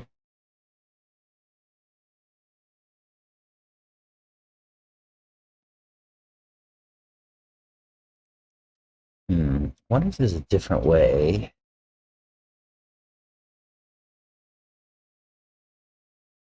To get the blade further down in there. Any thoughts?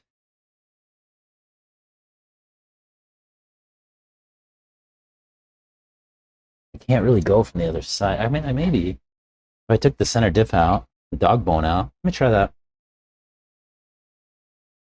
And then I can pry from the other side. Oh, hey, center diff and this cage right here too reminds me something else that's very interesting on the weekend.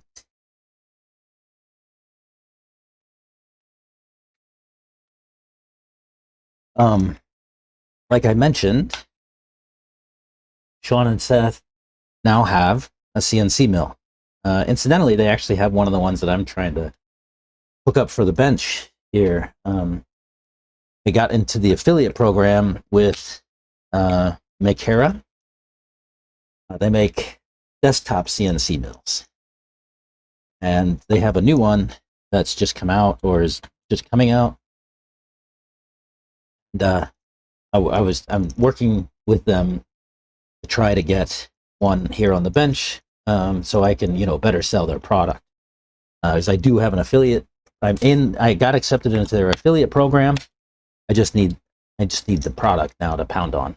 I don't really want to spend $1,000 on it to buy it myself because I don't know if it's going to do what I need it to do yet. my hope is that I can work out something with them to make something happen there. We'll see.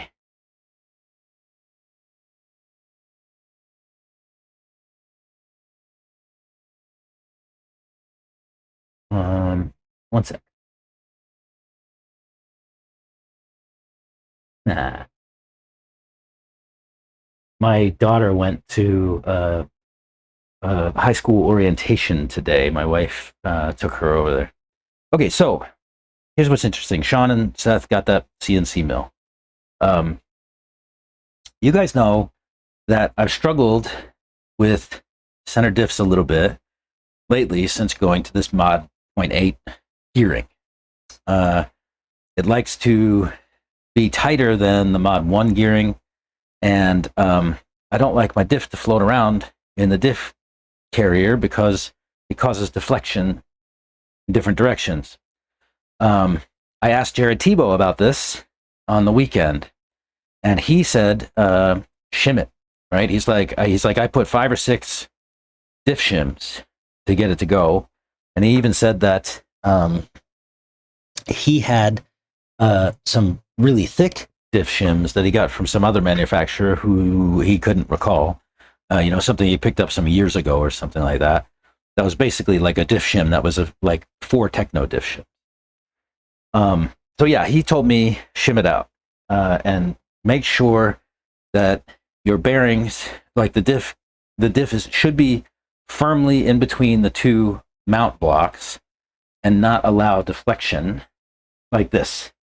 And currently, the stock Techno stuff, there's a lot of slop. Like the diff will move back and forth, and if you just build it stock, then that's what you get. It's not ideal. So, my friend Carlos had an idea to have this entire section. I mean, so this is an Exotech diff mount that's an aluminum block, and the motor mount and diff mount from Techno is an aluminum block, but the cage that goes on top is just this plastic, right? And so both, like all the things wear. The bearings wear into the motor mount because they're moving back and forth, and they're not keyed, so the bearings can spin in the mount, right? Which causes friction against the aluminum and the plastic. If the bearings were keyed, that might solve some of that problem. But so Carlos's idea was to have a whole aluminum center diff carrier, entire thing, like milled, machined. Sean thought that was a great idea, and he and Seth are going to go get to work on it. And if it happens, we'll bring it on the bench. What's up, Fed? Oh, bro, you missed so much. You showing up late. You showed up late, and you missed so much stuff. Yeah. So that's that. I think that's interesting, and it could become something that lands here on the bench. Oh, look, I almost got it, guys. I'm just using my hook since I can get my hook a little bit further in there. Yeah. Look at that. Yeah, buddy. Come on, out of there. Yes. Winner, winner, chicken dinner. Oh, I didn't shugu it, bro. I used double-sided tape. Even better. And look, it almost came off intact, except on the Speedo. Cool. Well, I'll tell you one thing you didn't miss yet was the Elceram Nitride, right? We're going to do that. And send it.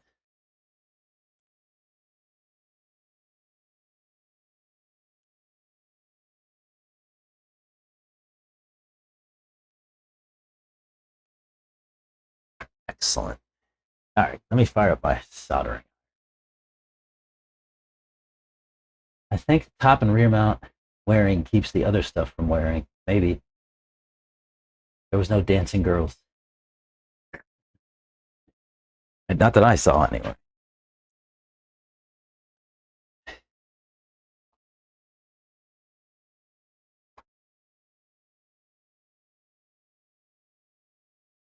Before I get into this, while I'm taking this Coyote out, before I get into the Elceram stuff, I would talk quickly about my buggy race.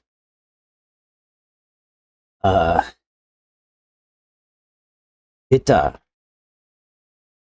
didn't go great. I actually held the lead for like a lap and a half, but I made too many mistakes. And in one of those situations, I had, I don't know if any of you guys watched the streams. Do I want to talk about this now? I don't know if I want to talk about this now. Let's just work on this. I'll get to that later. It's messy. It's messy. I know, I don't feel like it's my fault, but we'll talk about it. I'll explain later.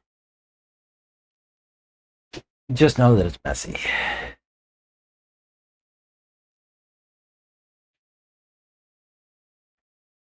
Oh, you sent me a link for a good screwdriver? Good. I'll get that one.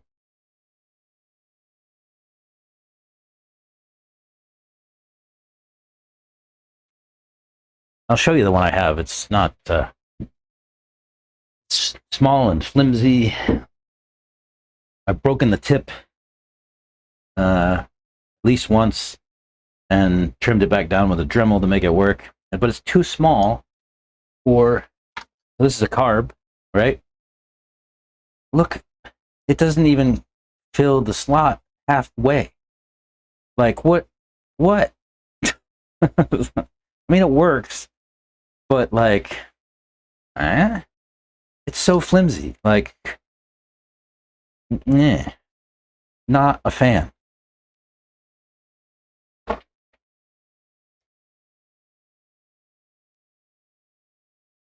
But that's what I have. I'll get a proper one off your link. If it's on AMain, maybe I'll set up an affiliate link for myself and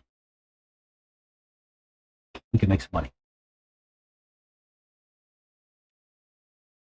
Oh, all three were there watching at some point. All three of where they're... Dang it, that thing looks like rubber. Yeah, it's not good.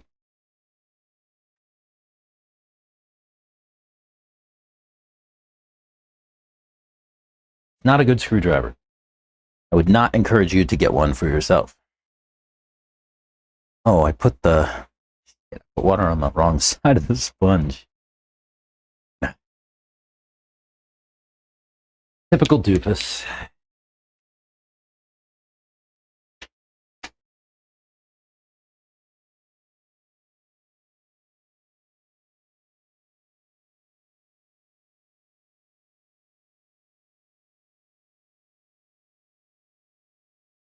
Typical Doofuss. Oh, it's still not wet enough. Come on.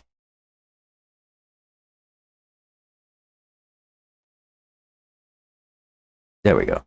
That's better. Oh, I can set up that way too for you one second. Oh yeah, you got an affiliate link too?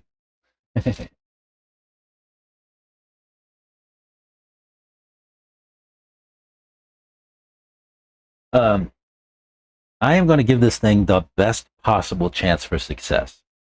What I mean by that is I'm going to put, this is a new motor. I put it in like 2 weeks ago, but I'm actually going to get a fresh one out of the box and send it with a fresh motor. So we're going to do a fresh motor, a fresh speedo.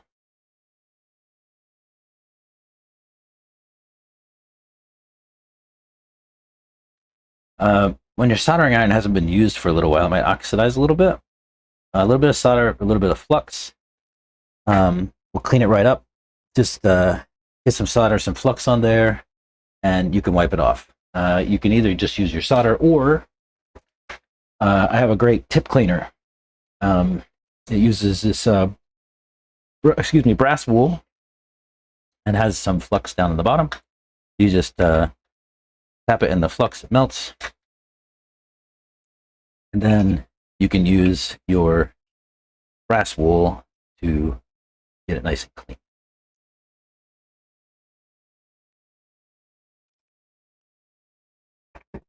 And just wipe it off. And it's nice and shiny. So let me get some wet solder on this. Oh no, it's not quite clean. Come on. Oh, that side was. One side was nice and clean, the other side was still dirty. Is that better? Why is it cooling? You need to warm back up, bro. Yeah, now both sides nice and shiny.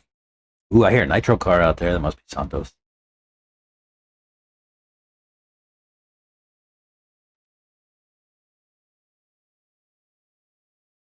Yeah, I'll do fresh wire. I'm gonna set it. I'll do everything fresh. Fresh wire, fresh motor. I'm gonna fresh sensor wire, fresh everything. And all, like the drivetrain will be fresh. Yeah.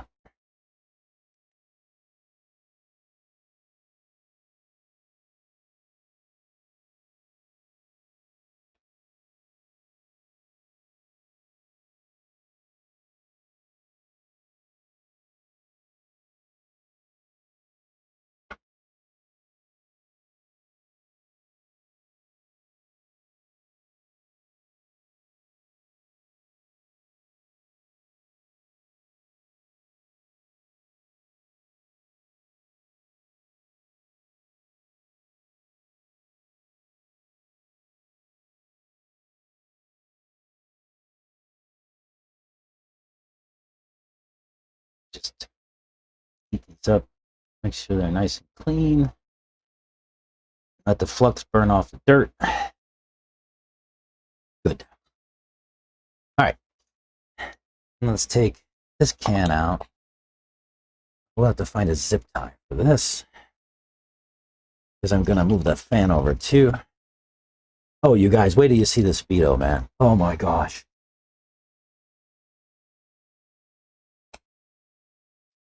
Wait till you see what's in the way it goes. It's so cool. So cool. Like the things that I think we're sort of missing from the Oxide are there. It's like they were in my brain, and they heard all of the things that I had to say, and they made a new product that addresses a bunch of the shortcomings of the new one, which is exactly what we want in life, right? Yeah, Tyler's question's still open. Is it worth the expense? But we're going to figure that out together. So far, just by appearance and what's in the box, things are looking up. Let me take all this shit out of here. I'm going to take this Speedo out. And let me disconnect this fan from here for now, so it's not in my way. Oh yeah, sensor wire. And yeah, I'm going to use a fresh sensor wire. We'll do French. We're going to do a fresh setup. No, I don't have affiliates. Okay, well, then don't worry about it. I'll take care of that. Just send me the link. Oh, you already sent me the link, and I'll run with it. If you got it from A-Main, or if you got the link from A-Main, I'll find it. Or if I know the product name, I can find it on it. No big deal. I've already made some money from the affiliate program at A-Main. Not much, but they have a nice deal over there. I got to tell you what. if you're somebody like me. Yeah, it's just, I mean, it amounts to beer money at the moment, but yeah, it could be a nice thing.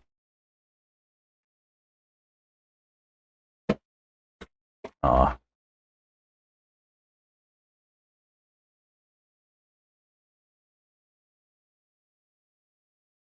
Opinion off.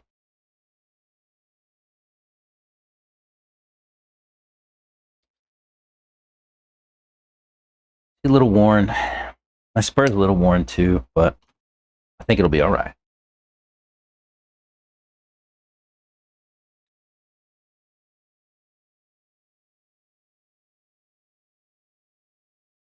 You can't have an affiliate link as your competition.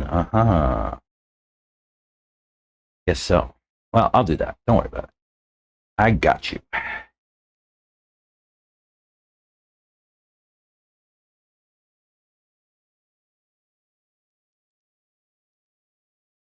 I am so excited.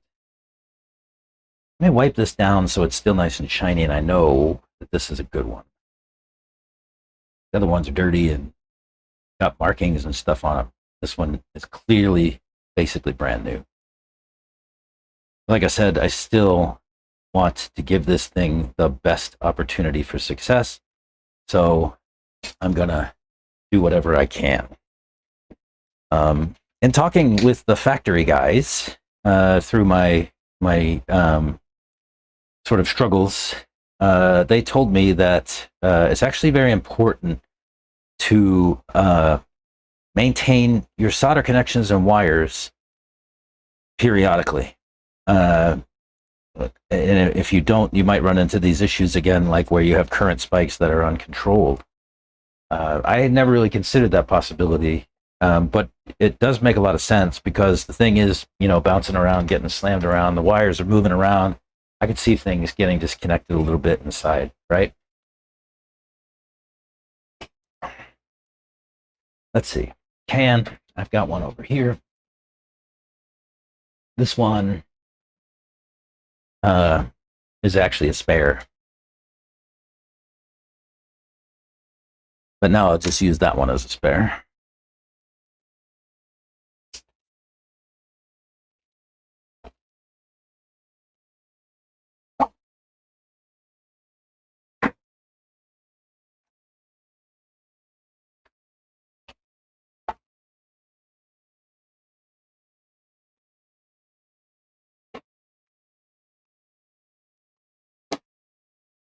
Keep Hobby Wing sensor wire, but I won't use it.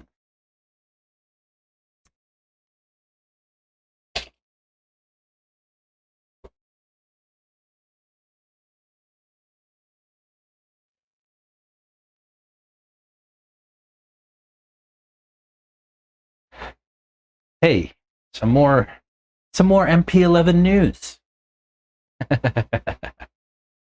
Over the weekend, so Belong Nguyen has an oxide in his MP11. He put that, if you guys are around for a while, you know that he put that into his brand new car for Asian Buggy Championships, and he went and sent it with the brand new car and a brand new Speedo he'd never used. They ran into some problems. They needed some support. So Mr. Sean Runcie reached out to me in the middle of the night and asked for my help. And we solved that problem for him at Asian Buggy Championships. And all goodness. He also had a problem with his oxide, not with his oxide. He had a problem with his electronics at Wicked Weekend. He had a situation where he has a stick radio, like the kid drives with a stick radio, and like if you pushed full throttle, the motor would go up and rev up to maybe like half of its potential. So they're like, oh, what's going on, right? Like, this isn't working like it should. And so Reggie came and looked for me, got me, and we went back over there and we looked through his settings and stuff like that. and looked at the errors on the information screen. There weren't any. There was no errors on the Speedo. Everything looked like it was behaving as it should from the Speedo perspective. So John, who is Fee's dad, was like, "Oh, well, I think it's the motor." I won't tell you what the motor was, but he did replace that motor, and it turned out to be the motor. I don't know what was wrong with the motor, but yeah. So then I gave him some Doofuss bench stickers. And some Doofuss bench stickers who were rolling around Wicked Weekend on Phelan One's car. Yeah.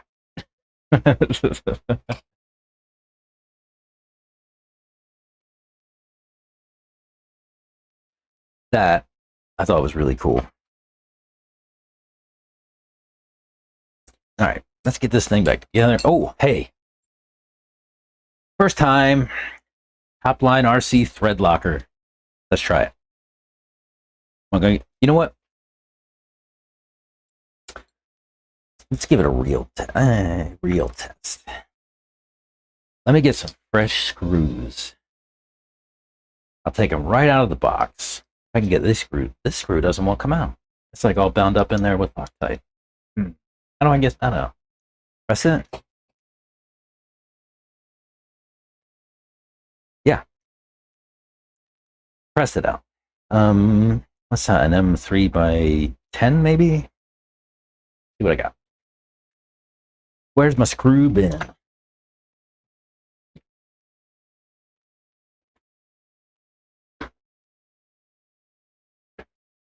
If any of y'all need a raw speed sticker, come see me. I have tons of them. Look, a whole lot of them. Oop, oop, oop. No, don't fall. Well, maybe do fall off, and then I can put that there. Yes. Yeah, I've got a whole wad of raw speed stickers.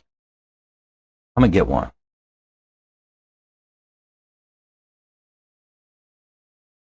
No, stay. Stay. Oh, how did my height gauge get in here? Here's M3 by 10. That looks too long, actually. Do I have something shorter? M3 by 14, 12, 16, 25. Ooh. 20, 20, 16. Maybe not. Let me go with the 10, I guess. Oh, wait, what's this one? M3 by 10 again. Yeah, that'll do. We'll use M3 by 10. I think that's what was in there. These are fresh. Come on. Get two. Thank you. These are fresh. The motor's fresh. Could be a good test of the Topline RC thread locker. So excited. So excited. So excited I dropped my motor mount. Let's see, how do we mount this up? This way. Yes. Just like that. So I'm not cleaning the screws. Fresh motor. I'm gonna put it on the hole, I guess, right?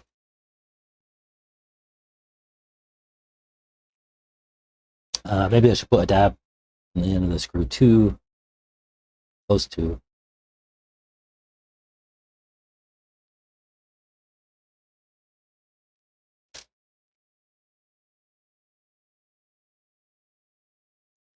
Yeah. Topline RC thread lock. For the win.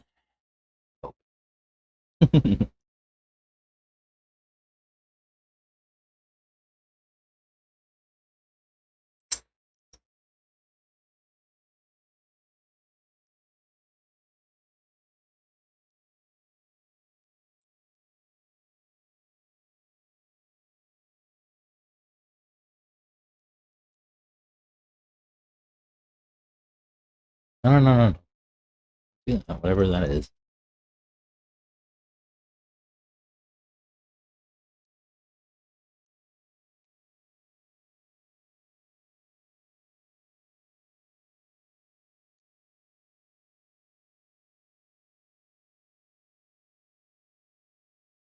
your soldering iron gets much hotter than glue Loctite can handle. It's a good thing I'm not soldering anymore on this. Well, yeah, I am soldering, but it's going to be way back here, and that heat shouldn't make it all the way up there.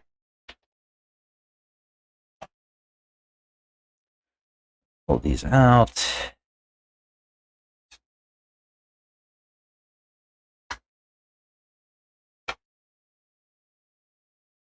All right. Oh, more opinion. Yes, opinion.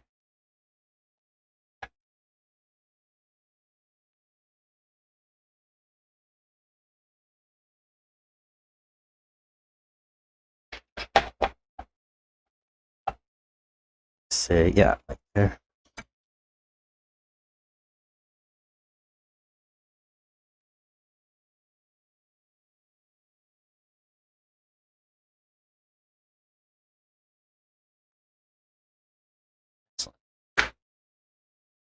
All right, you guys.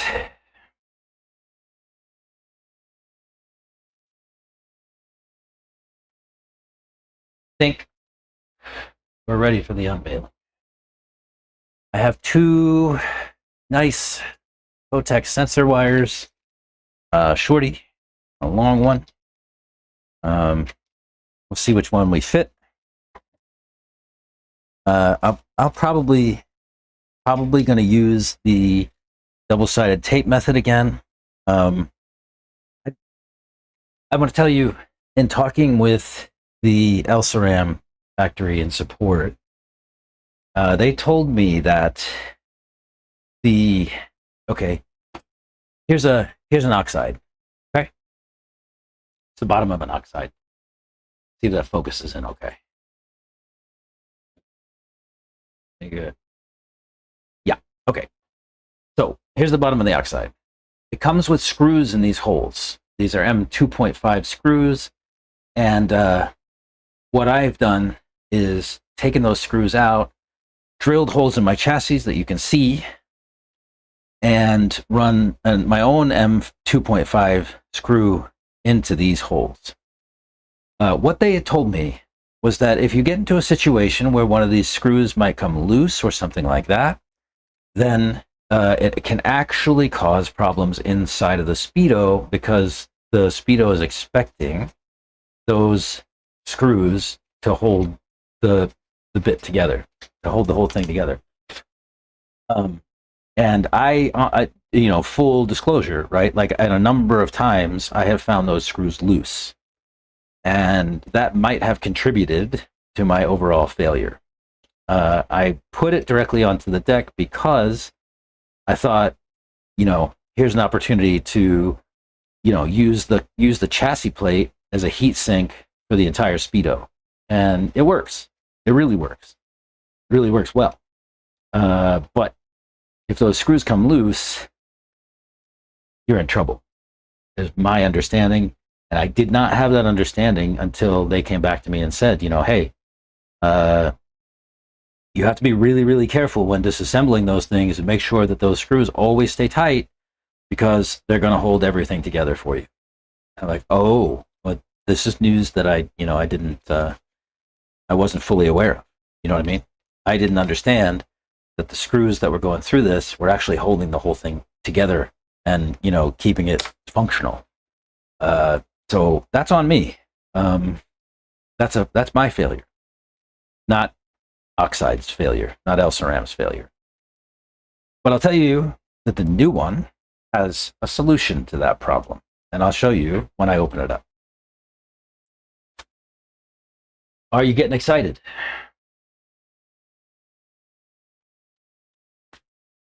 Screws tight or loose, it's still taking a beating. Yeah, that's true.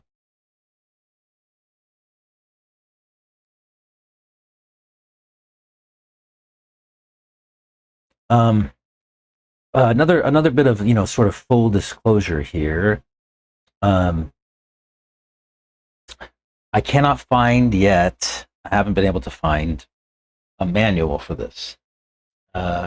This is a pre-release. This product is not available to the general public yet. When it comes available, I'm sure that there will be a manual available. But as of today, there is not a manual available.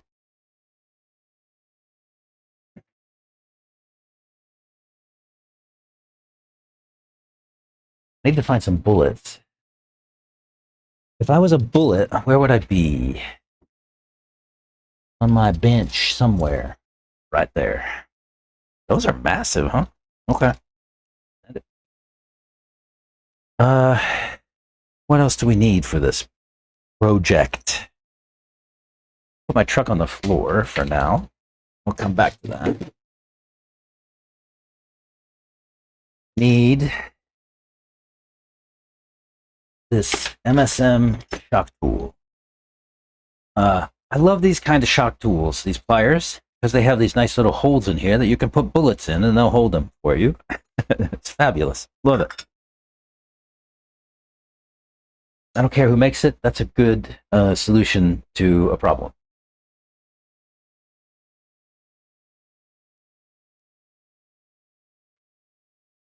All right. Here we go. I'm gonna clip this out of this stream, and I'll make it its own video, I think. So, what can I use for a marker? What that? Here, I have a yellow towel over here. A yellow towel will be my marker. My editing marker. Yellow towel. Yay. All right. I'm excited. You guys. The Elceram Nitride 1/8 speed controller. This is a pre-release version of the product.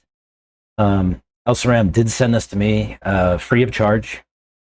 We work, fairly closely over about a year now. They've given me a lot of support. I've given them a lot of support. I've helped them, I think, expand their business here, and especially among, some of the pro racers and stuff like that. There's some pros running this stuff now. Oxide, the Oxide version of the speed controller. This one is their flagship, right? In 10 scale, they have Oxide and Nitride. Oxide is kind of like their kind of entry level, even though it's quite expensive. And Nitride is their flagship speed controller in 10 scale.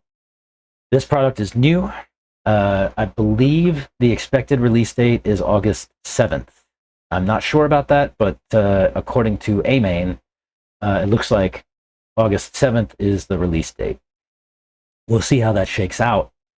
But yeah, so let's go over it from the back. It's electronic speed controller for censored BLDC motors up to 2800 kV, guys. Up to 2800 kV cans it'll support. That's pretty remarkable. It's designed especially for 1/8 RC cars. It's got a TFT LCD color display, which we'll see when I get it fired up.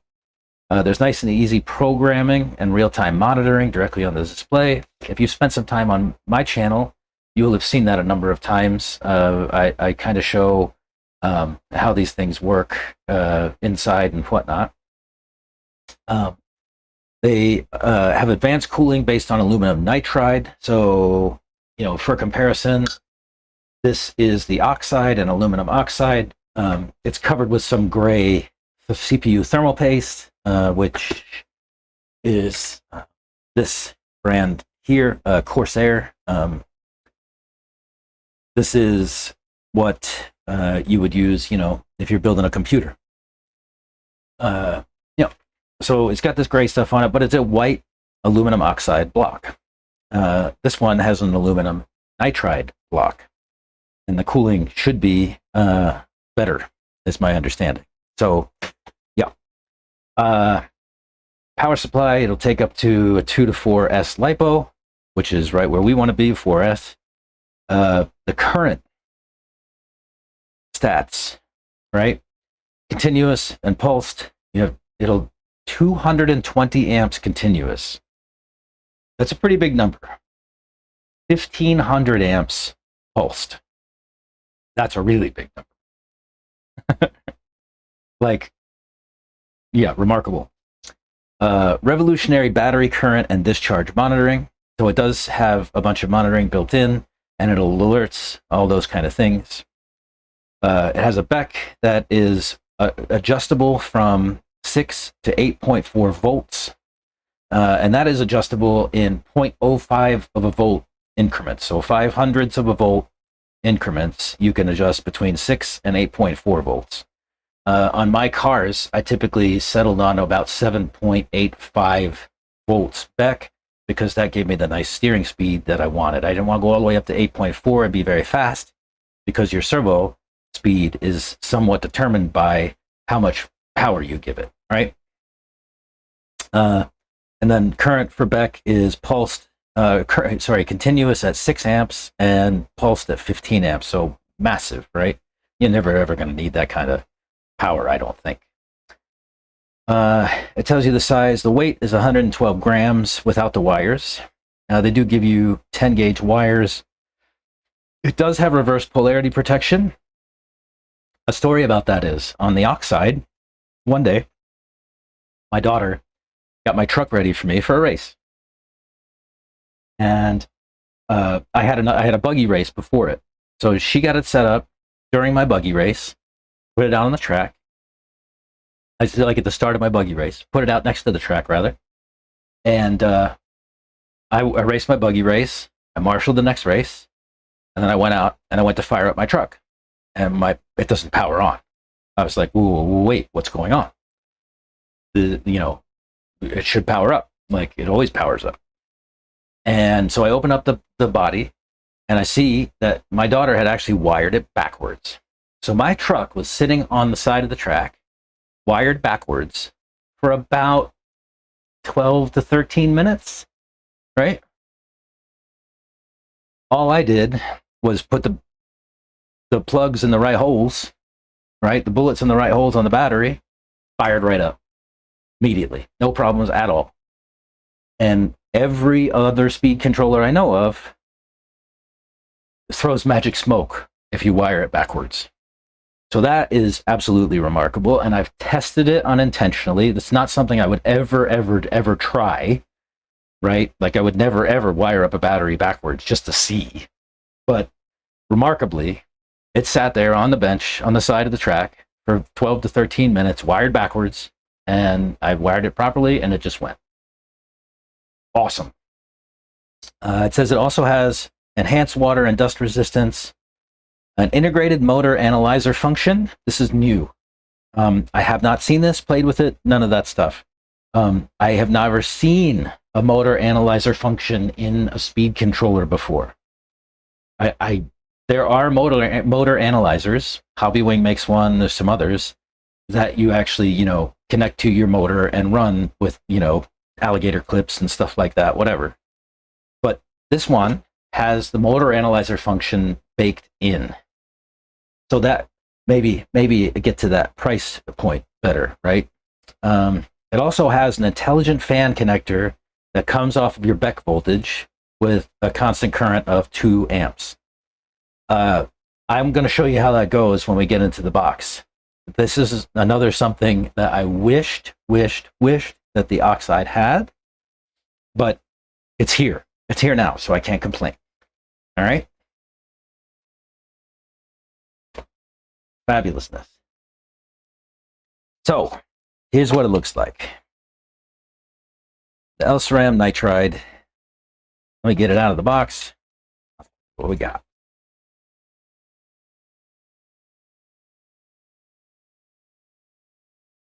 Basically looks the same, right? You got your receiver wire going out there. You see, it's a little bit bigger. My son had a question as to whether or not the Oxide screen would work on the Nitride, and it looks like the Oxide screen is a little bit too small. So that's probably not going to work. But it is the same width-wise this direction.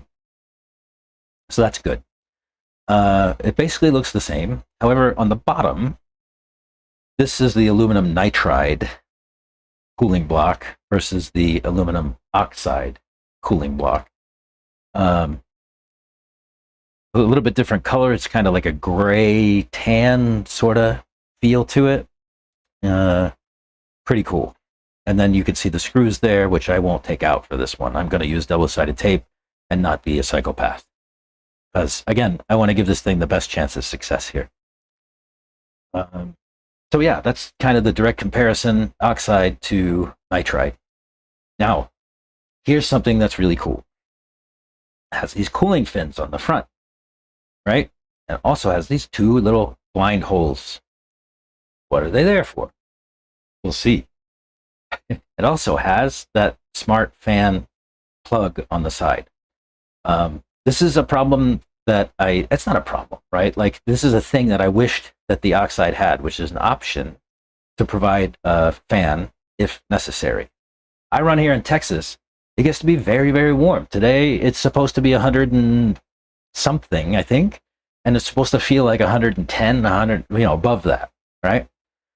So, on a day like today, we kind of have to have some kind of cooling, right? So what they've done is provided a fan. This is an Elceram fan. It's DC 6 to 8.4 volts, and it looks like it draws 0.38 amps max. They've also given 2 screws in the package that we can use to mount the fan to the speed controller. And so from now, we'll have a speed controller with its own cooling, and I won't have to provide an auxiliary fan in order to make it work a little bit better, cool it a little bit better, right? So let's put that on now. Because I think that, like, this could be a bit of a game changer here, right?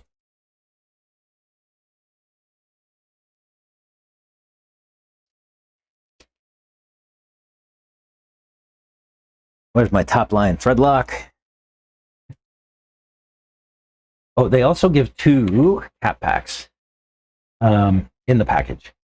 I know from talking to the factory guys in support that on the oxide side, they used 2 cap packs when they were going up to about 2400 kV cans, which was the top of the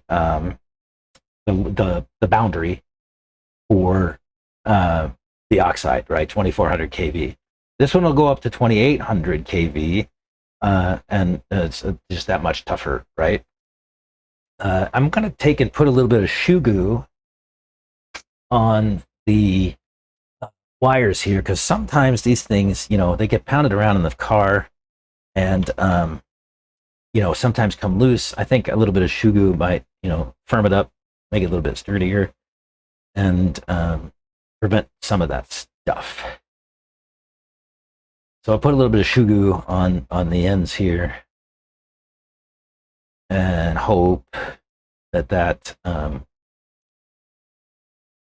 keeps that from getting banged around too hard and coming sort of apart. Oops. I do this with like my Unpack batteries too. Put some shoe goo around where the wires are, so that they don't get banged around and disconnected as well. So that's that. Let me set these aside for now. We will solder them in.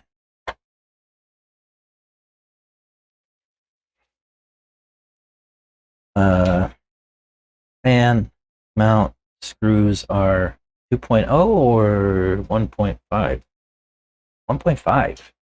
Interesting. Yeah. Get some top line thread lock. Why did I take the whole thing off, bro? Well, that's not good. Oh.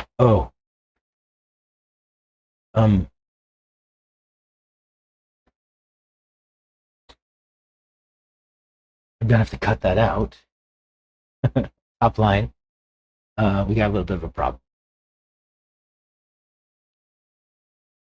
Where's a pair of pliers? I just unscrewed the cap and the... Oh, bro. Your thread locker works too well.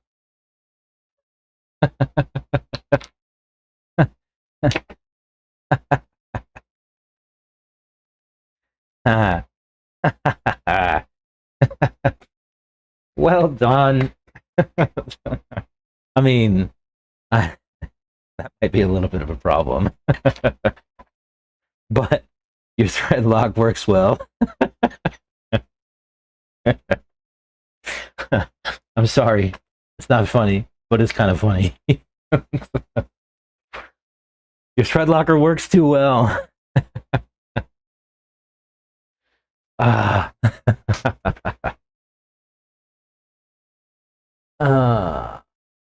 Personally, I'd use standoffs on that fan if there's not really a gap other than the fins instead of mounting it flat.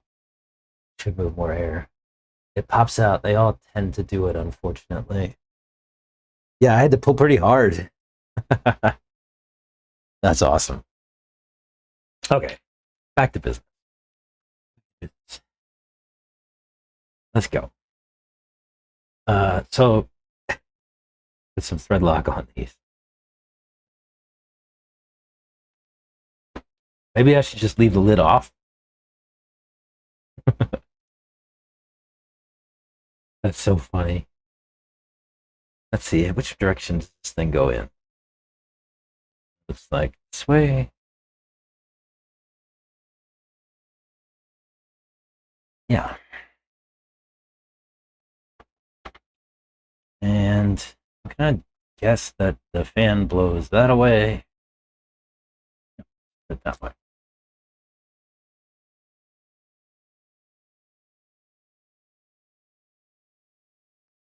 Your thread lock works too well, my friend.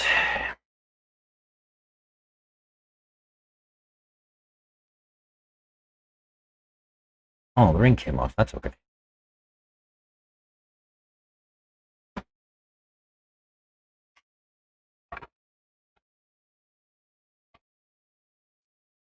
Yeah, I mean, I think you're right. Maybe a little standoff there would be helpful, but we're going to try it just the way they have it from the factory, which is just those 2 screws holds, put it right on there, and then it's got these fins to blow air through. Yeah, it'll probably move more air if you spaced it out, but we're going to try it like this. See what happens. Bro, nice work on the thread lock, man. Well done. Oh, maybe I shouldn't screw it down all the way. How about that? That'd be better? Yeah. I'll just get it kind of close. Because it won't cure, right? Like, it won't cure unless it's closed off and there's no air. So let's go with that for now. At least that's my understanding. Tell me if I'm wrong. I think I will use their wires.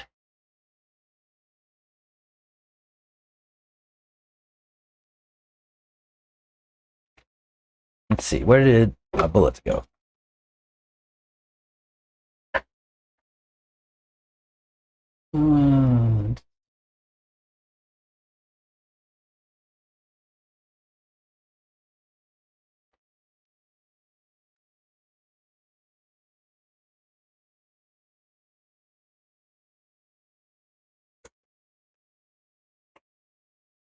I need to 5.3, sure.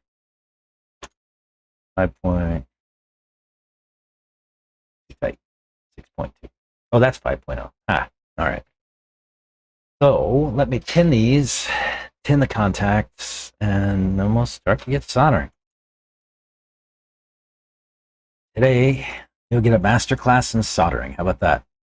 I use a good soldering iron. This is a Weller. It's about $100 on Amazon. Fantastic product. I'll get an affiliate link. Share that out. You want about, an inch worth of wire. And you want to heat these up so much that the solder runs throughout the cup like that. Um, it's a lot more heat than you really think or would expect. Like I said, about an inch worth of wire is all you need. You want to get these things real hot so the solder flows. The last thing you want in life is a cold solder joint. One done quite quickly. You won't enjoy it. This is some lead, uh, lead and tin solder wire. Good stuff. Just cheapy Amazon product. Anything's good. So you heat up the terminal. Give it some solder. You know, like I said, about an inch, maybe 3/4 of an inch worth of wire, and that should flow over the whole cup like that for you. Get some wire off of this.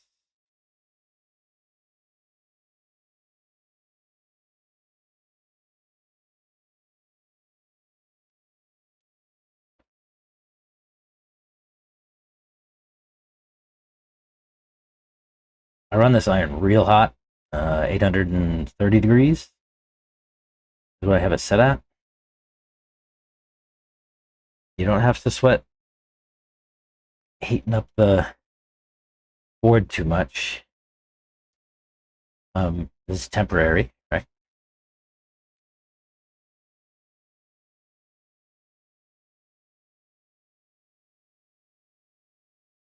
There you go.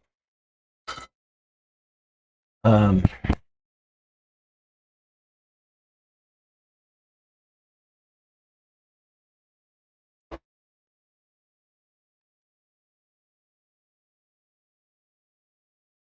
I will take these cap packs.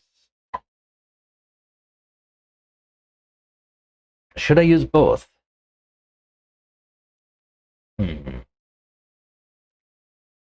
Should I use both? I think they've given me both, so I should probably use both, right? What I like to do is kind of take the leads. In fact, you know what? I'm just going to cut these off, make new ends, and I'll twist them, solder them together, and then I'll put them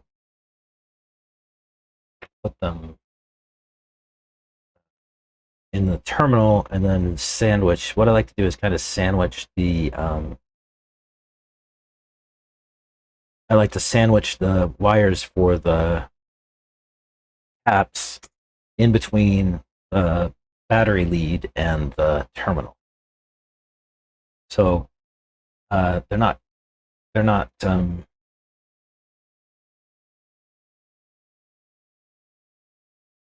not just stuck to the side of the terminal. You know what I mean? Like they're actually in the mix doing some work. So I think it would go like this. I'll actually put some solder on that and get it tinned.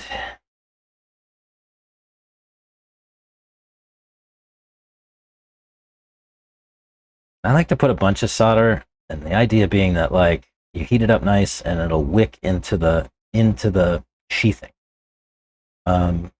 Why that's a good idea is because it makes that sheathing a little bit more stiff, and you know you get less flex in the wires, and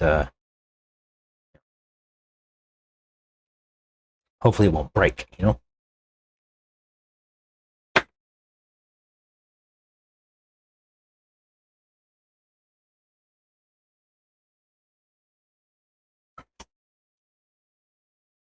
Just found the best way to strip a wire. Oh no, I didn't either. I did a shit job. I did a bad job.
Alrighty.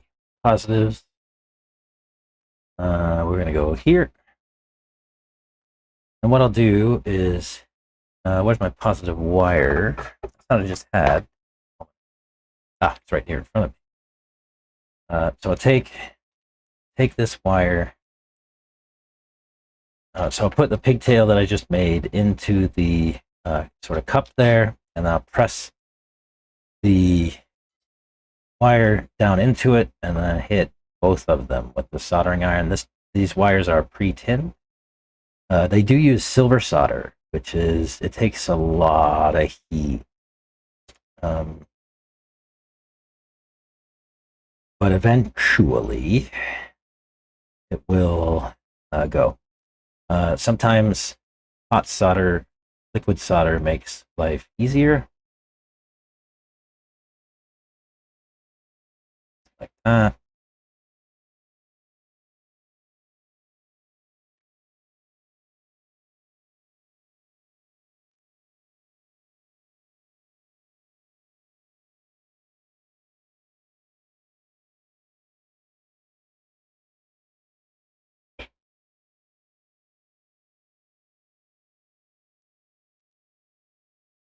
And their solder does not want to melt. There it goes. Maybe? I think I need some more.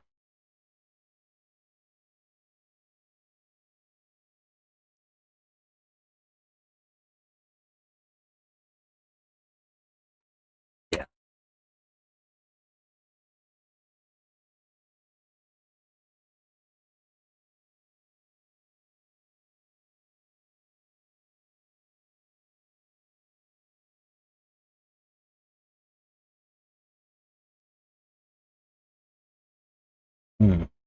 Still does not look like it's quite enough.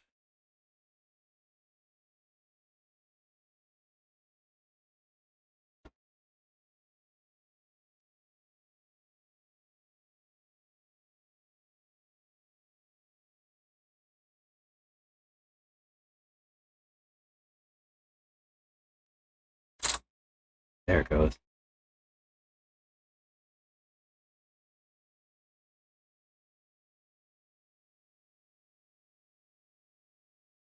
That looks better.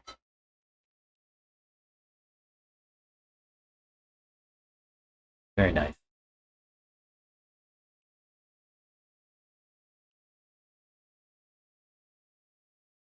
Get a good look at it.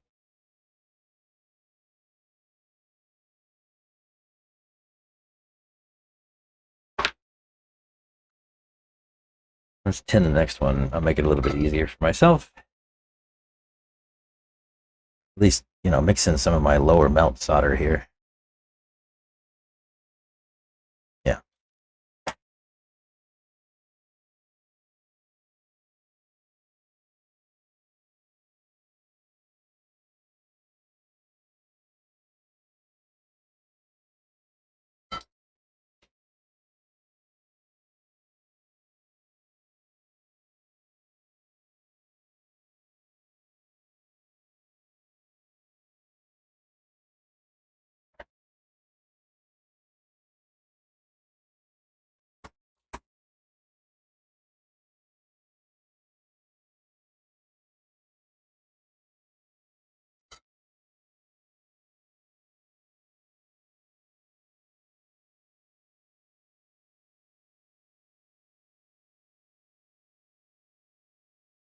Have a good look at that.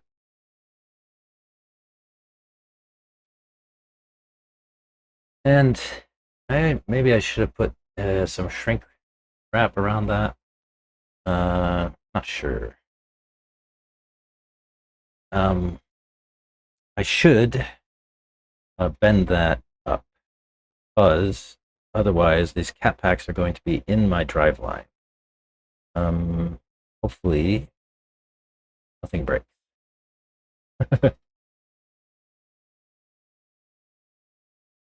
Like that.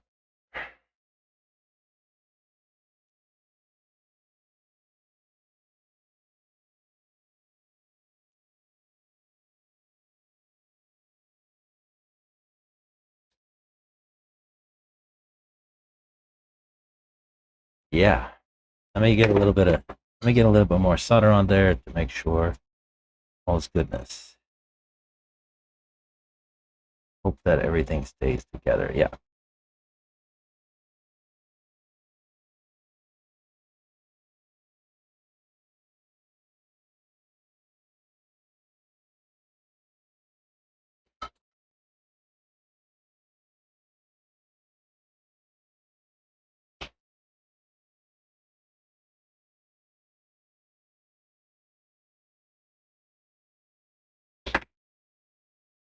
What do we think? 2 cat packs on the battery side. Solder looks good.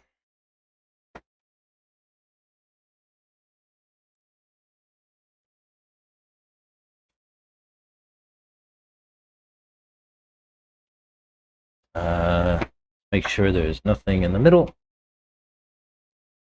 Last thing you want, a little bit of solder connecting terminals that you didn't see. You know, as we get old, our eyes start to have more difficulty.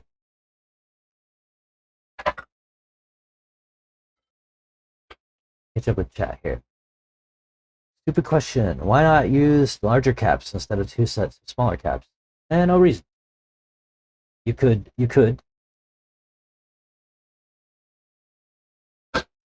use larger cap pack.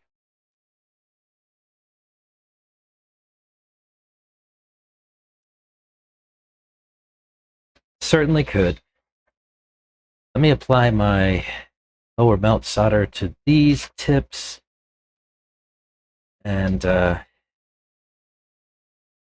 make life a little bit easier for myself. Solder on the floor. Yeah, the solder they give you is very, very sturdy, but it takes a ton of heat.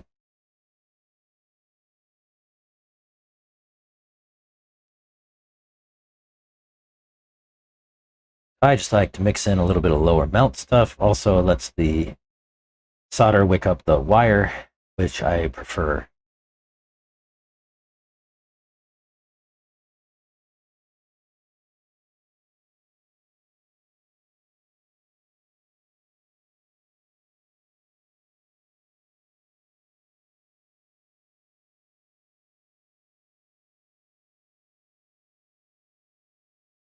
Surface tension is such a cool thing. All right, those are tinned. We'll run these in A, B, C, and D. There's only an A, B, C, guys. Slow down. All right.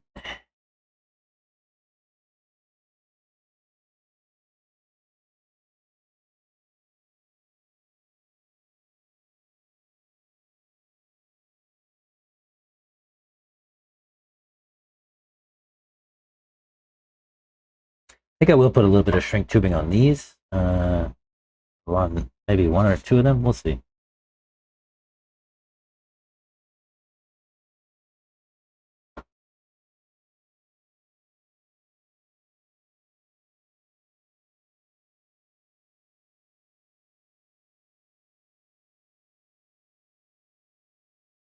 I need a little bit of wet solder on this to make my life a little easier.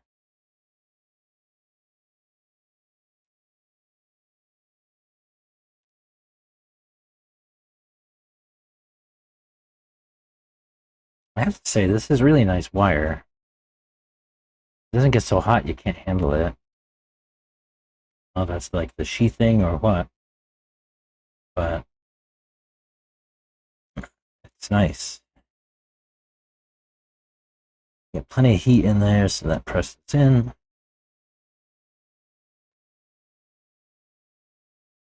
Get some fresh wet stuff. Oh, let me wipe off that other shit.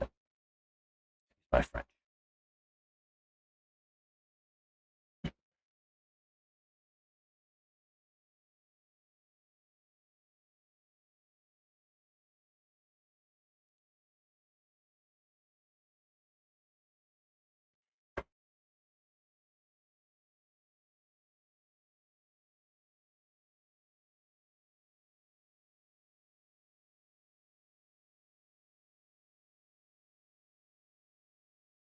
Well, you got this. We need more.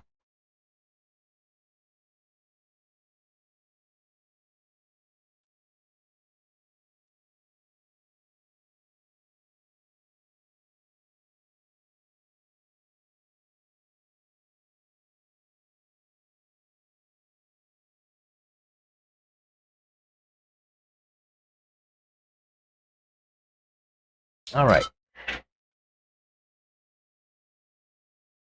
What do we think of my solder job?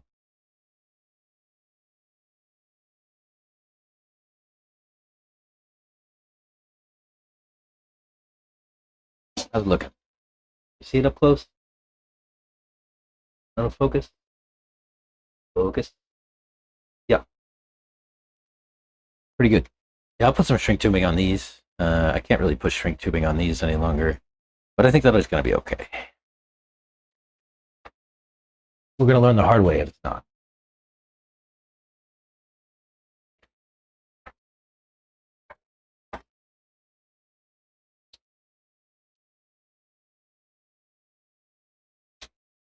When I'm done with this, I will 100% send this video over to the Elceram team, and they can see what we did, and they can tell me where I screwed up.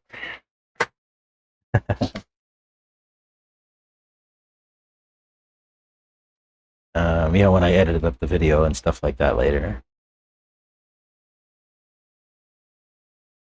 I don't know if this is strictly necessary, but I'm just doing it as a matter of course. I think it'll help, maintain some stability. But yeah, what I learned from the factory team was that indeed these wires should be maintained periodically. You should not check it, just resolder wires every now and again. Is my understanding, is the way they tell me. So, as a part of your regular maintenance, add resoldering your speedo connection to the motor and to the battery. Hang on a sec. Let me use my heat gun for this. 1 sec. Be right back.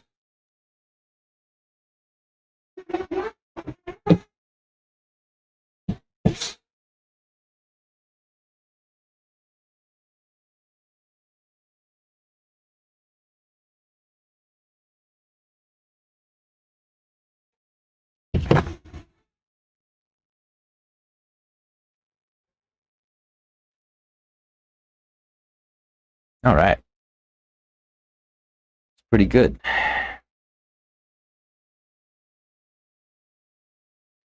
Very nice. We got positive on positive, positive, positive, negative on negative, negative, negative. Let me slide this guy out here, so when I put on the bullets, I know I'm on the right spot, huh?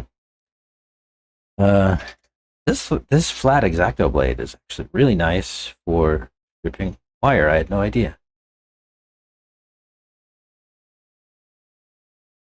See?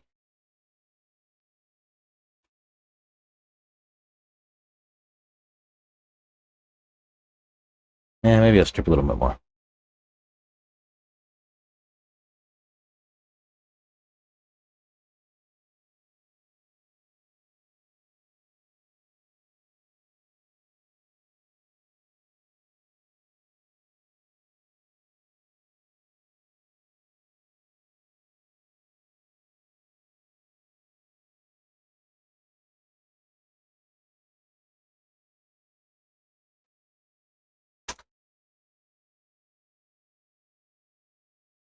Let's tin these.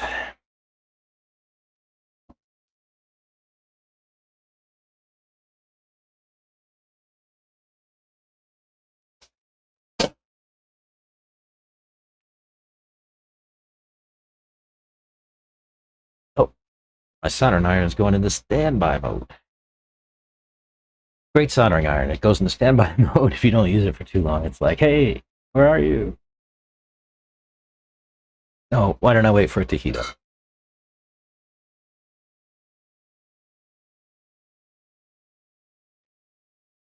Y'all getting excited yet? We're closer to putting this on the track. I'm excited. I don't know about you. I'm excited to see about these settings and the motor analyzer and all that stuff. What a cool idea.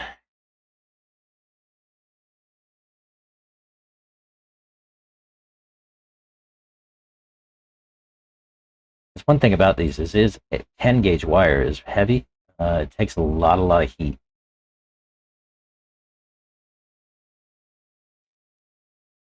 And we're out of that piece of solder.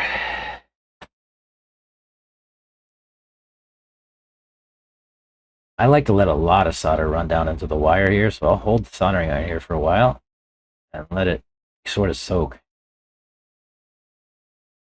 The idea being that it should come down into the key thing and make the whole thing a little stiffer whenever I go and solder it onto the bullet. But yeah, 10 gauge wire it takes a lot of heat. Oops. Need more wire.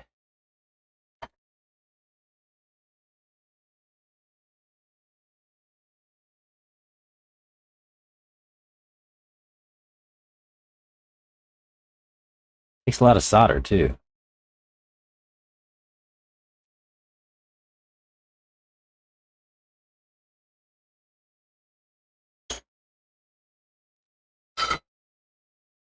Ow. Don't do that.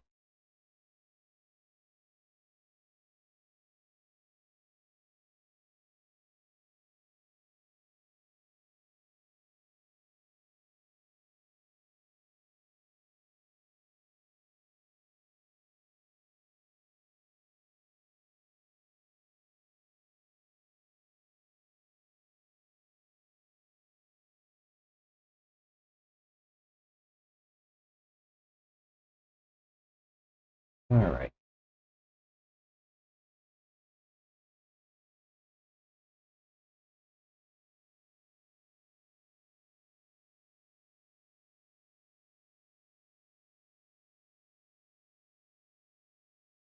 Let's see what we can get done here. Positive.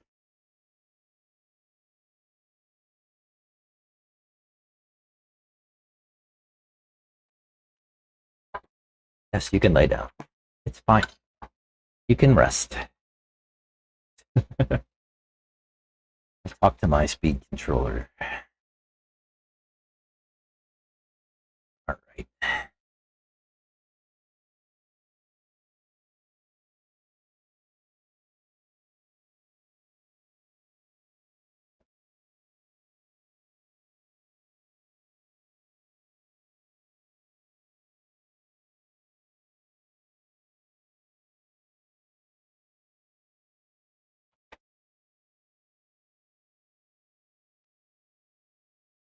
Nice and sturdy.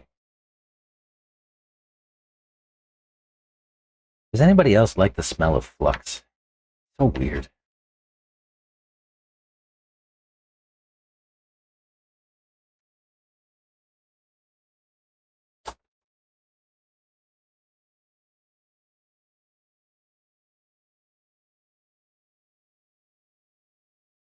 I like to take my pliers and press the wire into the bullet while I wait for it to heat up and then melt, and then re-solidify.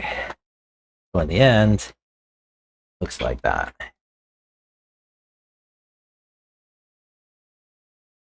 I think that's a pretty good solder joint. And you want to test it. This one's cool. Yeah. You want to test it, you just use your wrench again and put your bullet through and just give it a tug. Like, tug, tug, tug. No problem. You can see that the solder has actually come up to about here.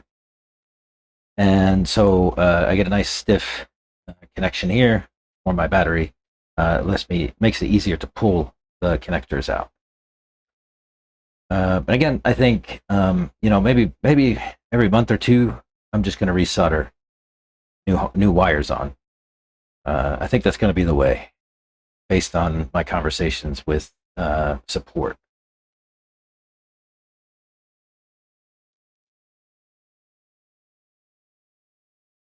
Are we ready to put this in? I think we are.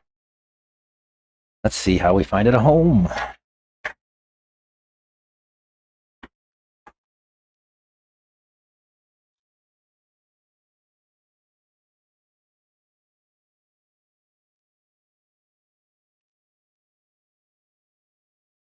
And once I get it in, I'm going to try to, well, what I'm going to try to do, I'm going to try to wire this up in such a way that the wires stay out of the view of the screen.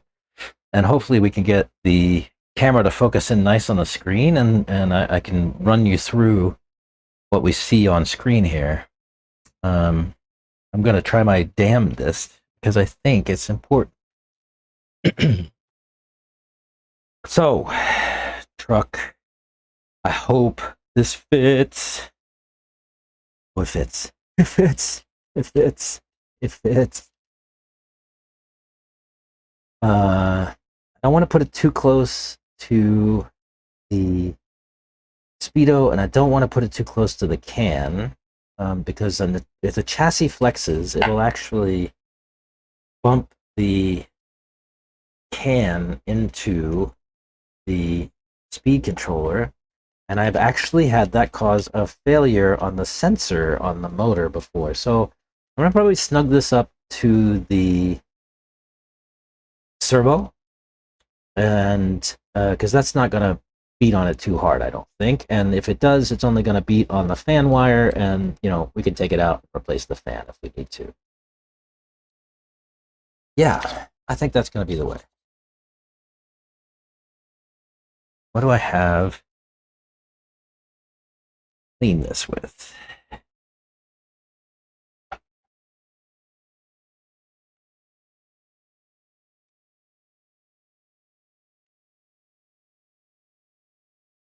I am so excited. So here's the double-sided tape they give you. Nice fit. It's just 3M VHB. Your vehicular stuff, right? Trying not to get my fingers all over it. Ruin the sticky stuff with dust. What do they say? Hold for 30 seconds, I think, right? Is the pretty standard sort of thing.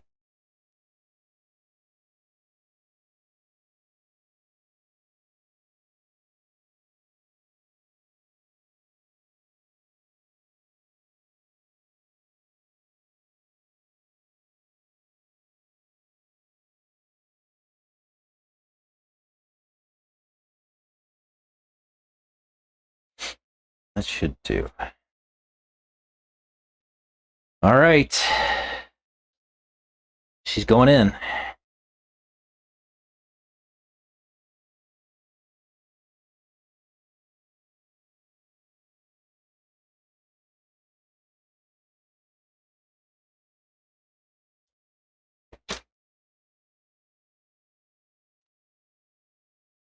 She's going in.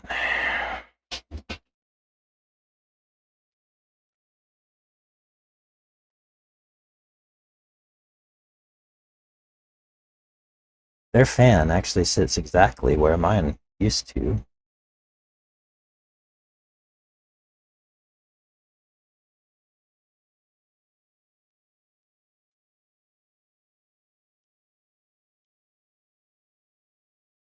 And hold for 30 seconds.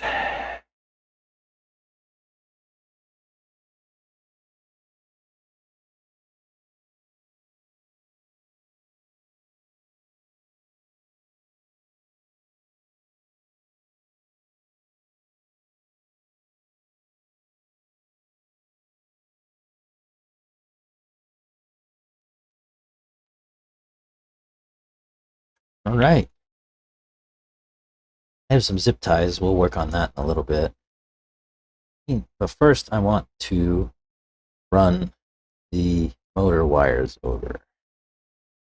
Ooh, which A, B, C, this direction. So A, yeah, that should keep that out of the way of the screen, right? And I can run B and C. Yeah, so let me start with C. That'll do. You like the gel tape? This is what they provided with the product, so I'm going to use what they provide.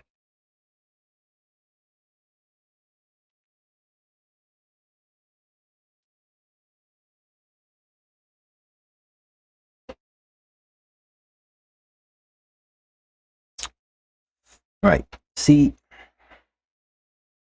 I'm going to let this come out a little bit so I have some space. I need to cut it right there. Where's my rusty old wire snips?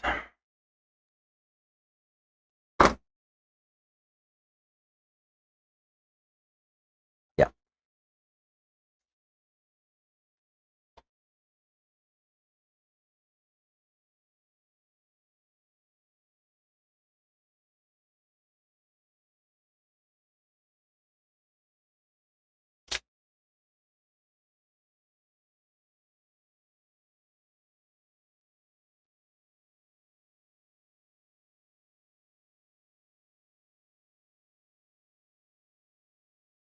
Get enough tin on it.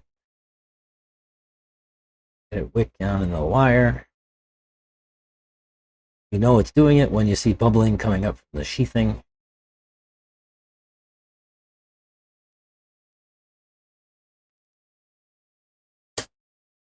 Pliers.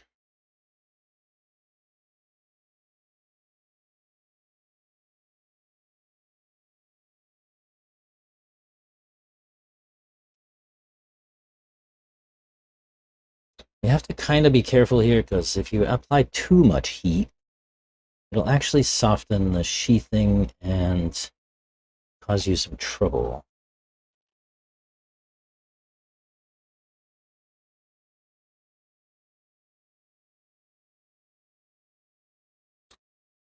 But I mentioned the surface tension is freaking cool.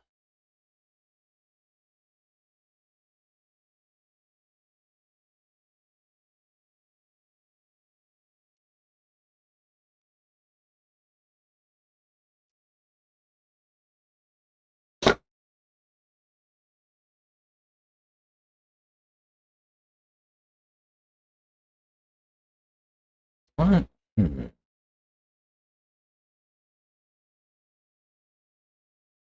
I want to be very conscious of keeping the wires out of the way of the display for purposes of YouTube content. So I'm going to try to tuck as much as I can back that way so that it's easier to see the screen.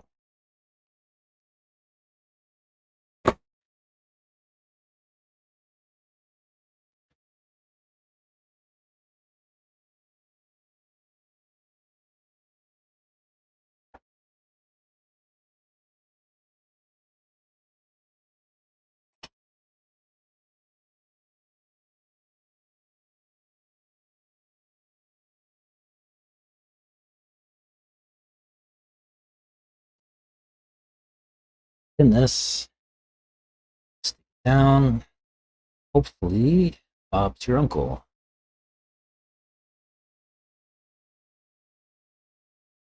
Lots and lots of tin on this one. It's heavy wire, you know, an inch and a half. Let that do its thing. Then get the pliers back.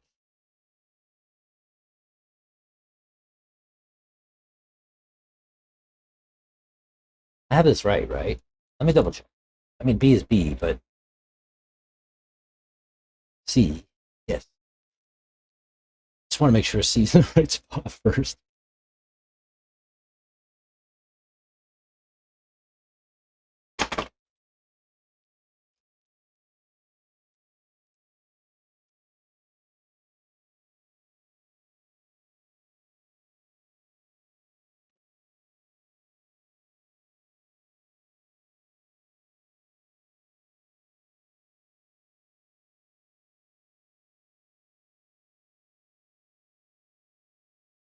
Nice. Solid. And this one, yeah, I'm going to do it again. Go underneath. Look at that. Dude, that's sexy. I like that.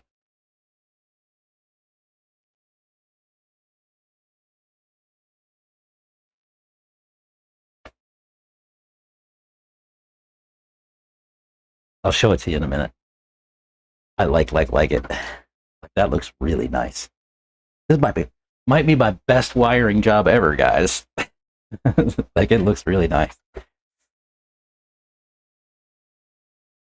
And we'll just snip that off. Solid. What do I do with my knife? Oh, there it is.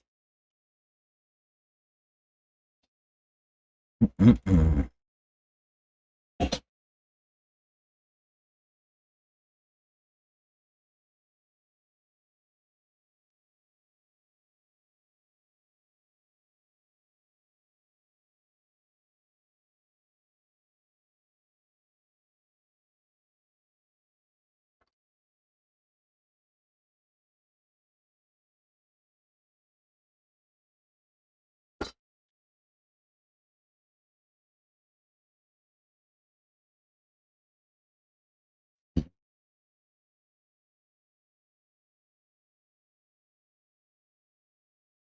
I said about an inch and a half of solder. It's heavy gauge wire. Needs a lot of heat, a lot of solder.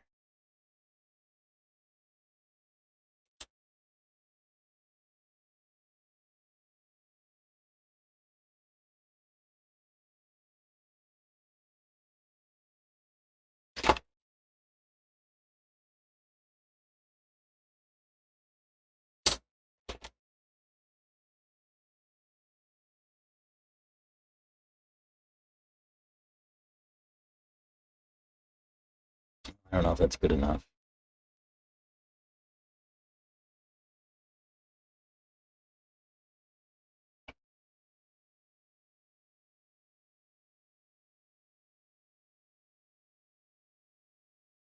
No, I don't think that's good enough.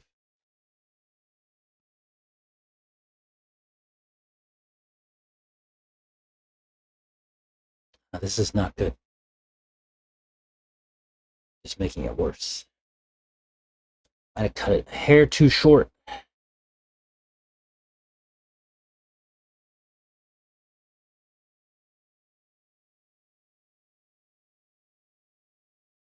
Nah, it's not gonna work.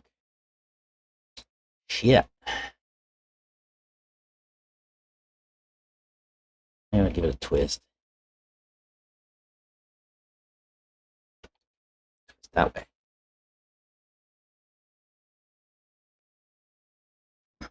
Need two hands.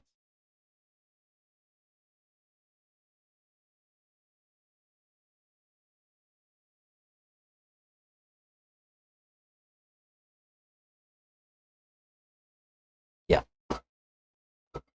Mainly left-handed. Solder.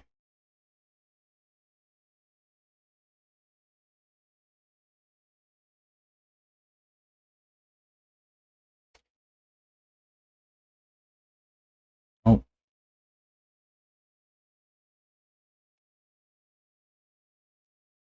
Oh, that's hard to do left-handed.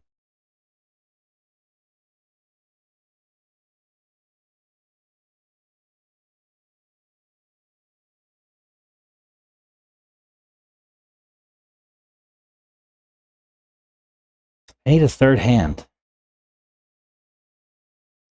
I need somebody hold. Does it actually work?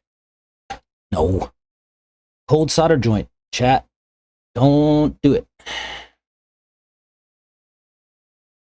Oh, you know what? It would help if I blocked the fan from behind me. That is probably not helping anything at all. Where's all my solder going?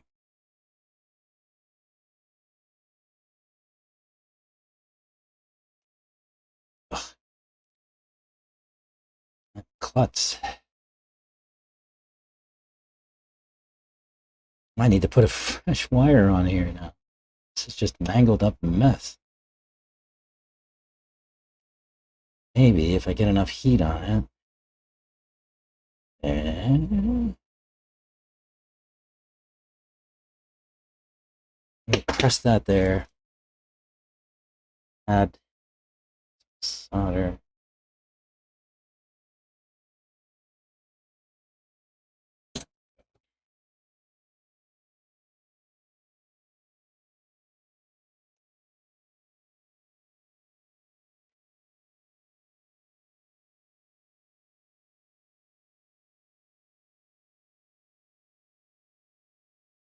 Oh yeah, that's not going anywhere. Nice. Then take my little snips, make sure there's nothing in between. Stuff you don't want there to be any connection between your terminals at all. I don't even want them close. So if there's a little bit extra solder, trim that off. How does that look?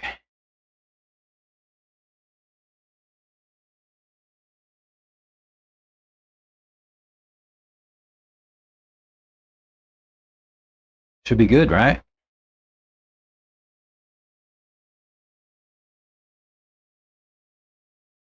I mean, it looks a little bit messy, but should be just fine. Nice firm solder joints. Oh, that was stressful.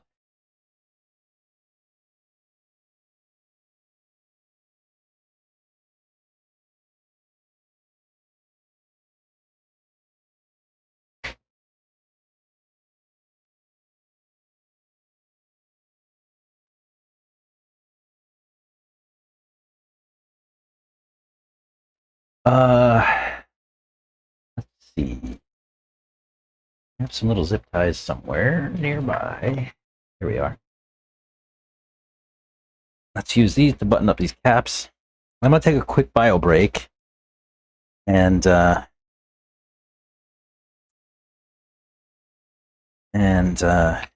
we'll fire it up, man.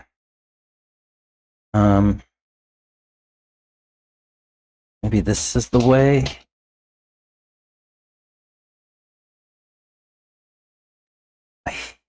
I hear my buddy Reggie's out there. He's gonna be excited to see this, I think. Santos is here too. Both of those guys run oxides. Ask me how they got there.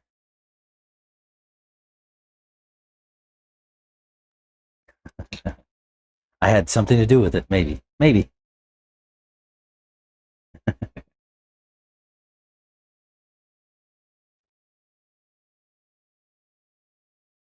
So I want you guys to stay over there. You can stay out of the way of my screen, and you can stay out of my drive line. This guy is going to come down here, in between. Let's run right down here. Stay out of the way of the fan. Yeah, perfect. This is a lead for a fan that I don't use anymore. I can take that out possibly. Yeah. That's just on a splitter. Do I even need the splitter? Where's my fan?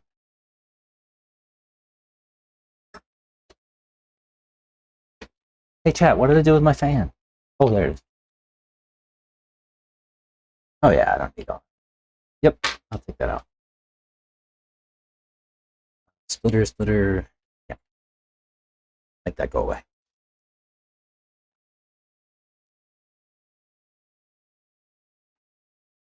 So, why did my servo lead come out? So servo, 1 to turn, 2 to burn. So your channel 1 should be your servo. Channel 2 is your speed controller. Remember that always. 1 to turn, 2 to burn. Got it? So let's press that. What can I use to press that in? Maybe just a driver.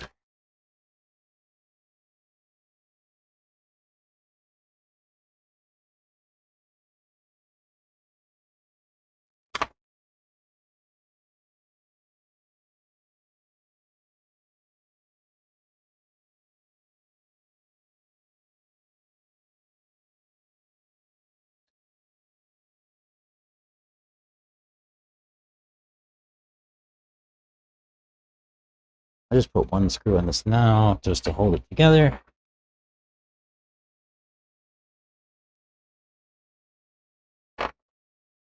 That's 2.0. Yeah.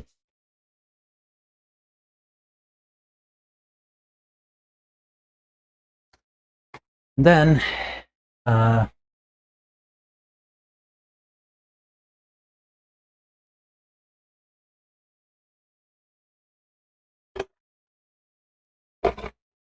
I have 2 sensor wires. I have a short one, a longer one. I think short one is going to be the ticket. What do I do with my knife?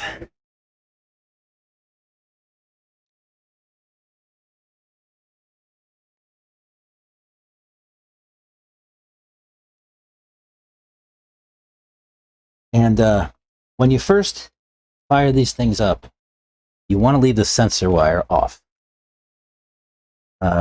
before you do calibration. Pretty important. These speedos will not run without a sensor wire.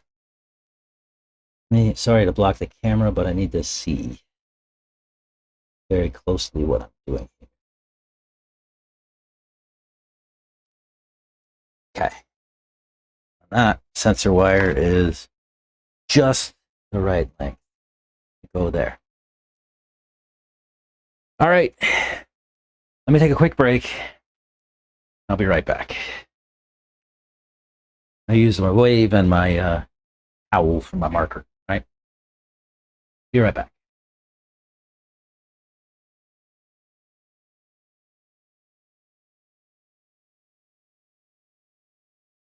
I can use my be right back as a marker. Duh. All right, be right back.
All right. We are back. I went outside there, go to the restroom, saw Reggie and the Practice King.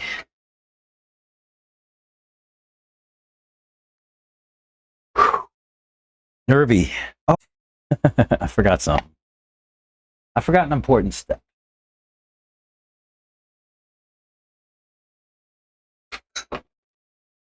Forgot to connect my fan, motor fan.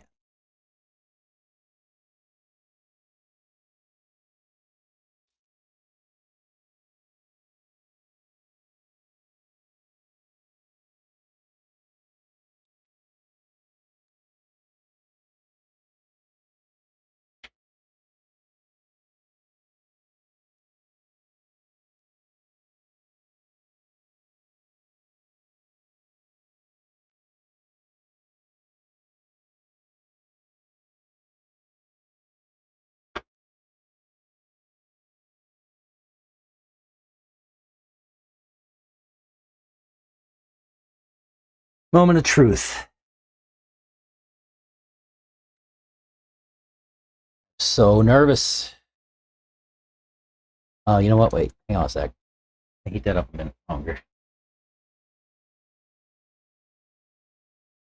And let me chew on a pretzel rod while I'm waiting. I'm gonna mute it so you don't have to hear me chew.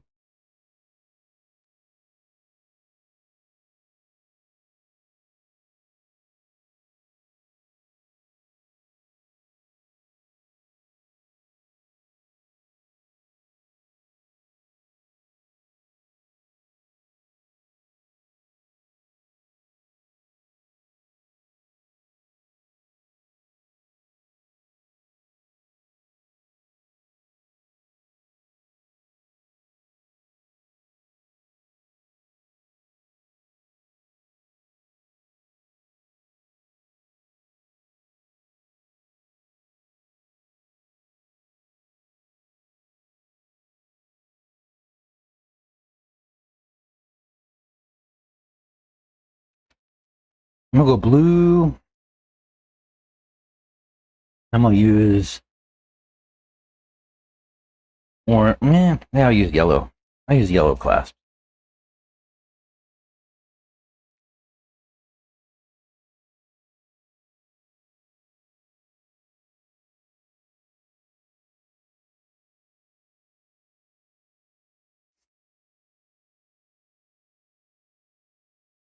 I'm so nervous.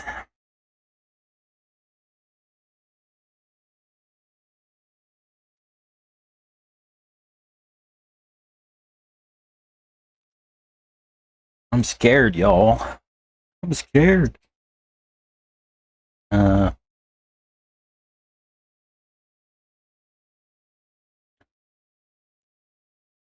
I think Reggie and the Practice King are gonna be all over this too once they figure out what I'm doing here. I told Reggie, he's like, "Oh, I want to check that out."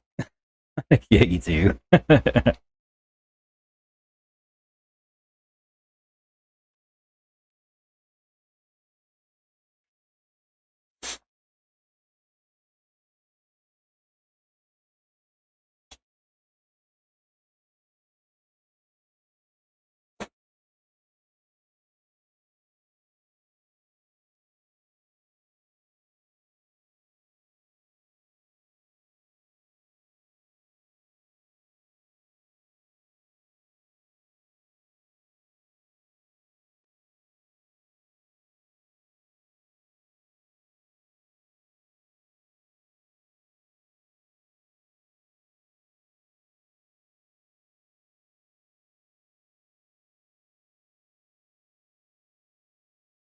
Where's my pliers?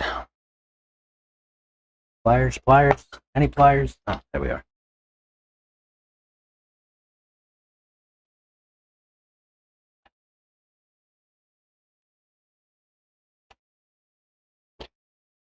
And we can flush cut these.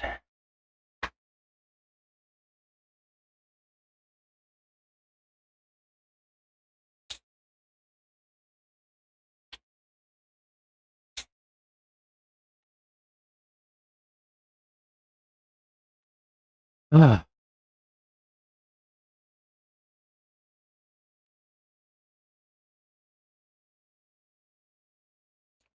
All right. Real. Moment of truth. Need a pack.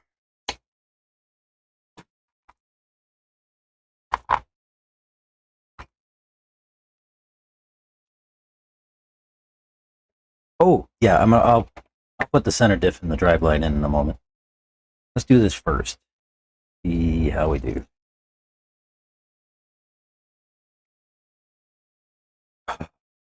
So scared. Scared, chat. In we go. Oh, right, brand new bullets. They're hard to put in. No fire yet. All right. Move over here. You move over here. Bear with me a moment. This might... I'm going to move the camera.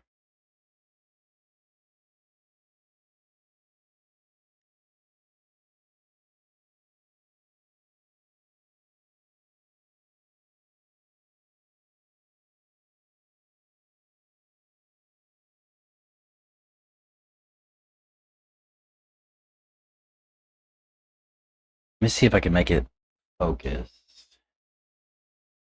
Here. How's that work? Oh, fabulous.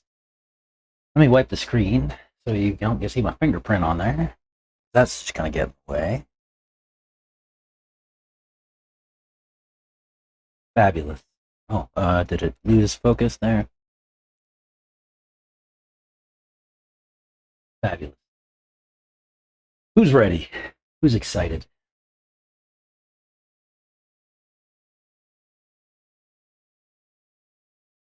All right, camera, chill out. Stop moving. I have a really long pole that runs all the way up to the hangs from the ceiling. It's like a selfie stick that's extendable. So that's doing all the work right now.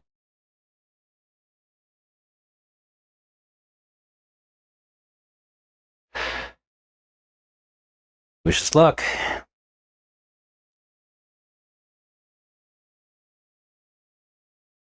No sensor, no radio. Let's turn on the radio.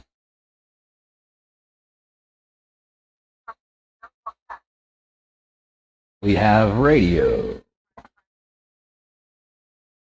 Now, we need to make some setting changes.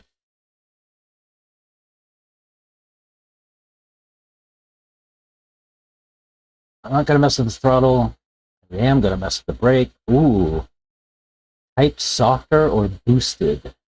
Softer or boosted? I wonder what that means. We're going to have to mess with that. Can you guys see that screen at all? Let me see. Softer. You can see in the top right corner, it's a little bit blurry on the camera, it appears, but you can get the sense. So there's a max brake, min brake, wheel is set to 0. Drag brake is 0, and park brake is 0. And there's the last item on the right-hand side is actually the current brake that's applied. Let's go right through this. No reverse, we don't want that. No boost, we don't want that. Turbo timing, 0. We're gonna go blinky mode. We always go blinky mode. And I always set the turbo down to instant because I just want it that way. I don't ever want turbo to hang on. Hull angle, we won't mess with. Motor type, preset, 2650 to 2800. FDR, on-road, no. We want to change it. Edit. Change it. 2350, 2600, no. 2050 through 2300 for FDR, 10.5 to 11 off-road. We have a 2250 can, so that's what we're going to choose. B soft. Let's see what B soft is. Brake softening. That's new.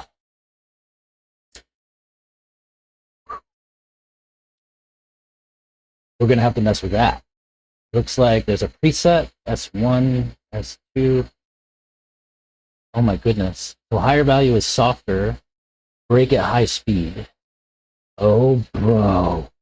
This is one of the things that I really wanted in the Oxide, right? We were trying to figure out how to tune brakes. That is going to be cool to play with. We don't use drift settings. Drift settings let you configure a max RPM and then a drop. It'll go up to the RPM limit, and then it'll come back down to the drop, go back up. So you can just hold the pin and go. I would think that's illegal in off-road racing. It's like traction control. Maintenance config, protection. I'm not going to mess with any of that. Back voltage is already 7.4. I'm going to leave that alone for now. And let's calibrate it. Ready? Full pin. Oh, wait. Set your endpoints properly, guys. Go 100 on your endpoints before you calibrate. Sorry. Just adjusting my radio right now. 100, 100, 100. Perfect. So full pin, full brake. Full pin, full brake. Okay. Profile, we're going to leave. And the other thing I want to change is you hold this for 4 seconds. Yeah, you can change your motor poles, the battery, the motor direction. I won't mess with that now. And I'll change that to Fahrenheit. Blinking blinky, yes. I won't change any of the graphs stuff. ESC fan depends on ESC temperature. Above 96 Fahrenheit, it'll turn the fan on. Very cool. There's your calibration, thermometer calibration. Obviously, the motor temperature is low. We don't have a sensor connected yet. All diagnostics. Oh, that's cool. Oh, that's cool. That's the motor analyzer. Cool. We're gonna try that. Okay. Oh, there's an update. You can update the firmware. We're gonna have to figure that out too. There's your snapshots.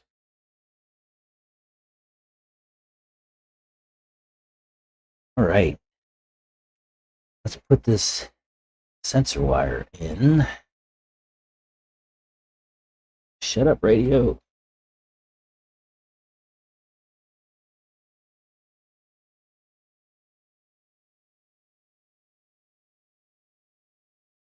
Oh, I'm struggling here. Where's my pliers?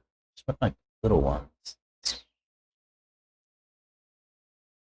What did I do? Where's my needle nose pliers? I used them to solder the leads in. Where did I put them? All right, maybe we'll just do this.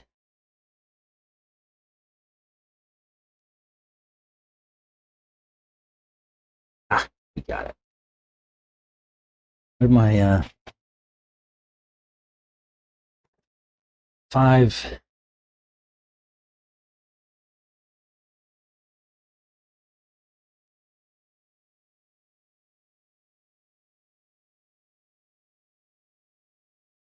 Excellent.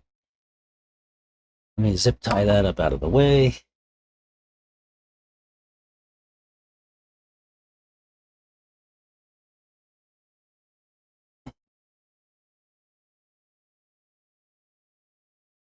Sorry, I didn't mean to bump the camera. It's like inches away, so it's a little bit of a challenge.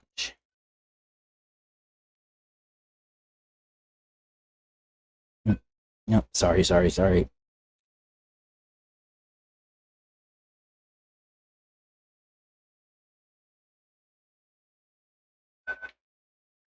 right.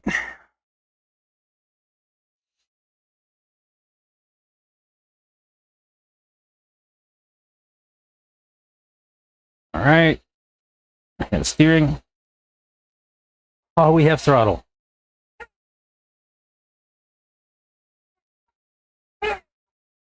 Excellent. All right. Let me move the camera back up, and I will button up the drive line.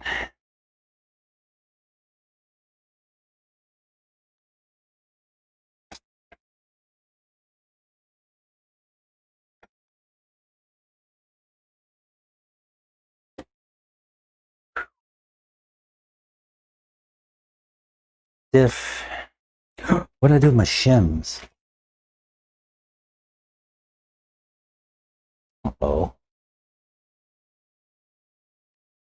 You guys remember what I did with my shims? I had a stack of diff shims. Or either. Where did I put those? Ah, found them. I need to get some more diff shims. Using 5 or 6 of them at a time. It's well, it's a thing.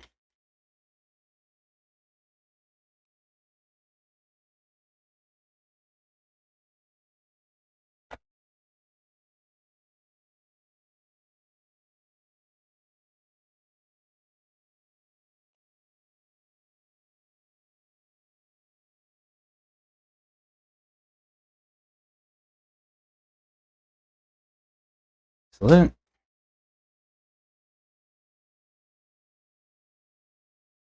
2.5. Where's the 2.5?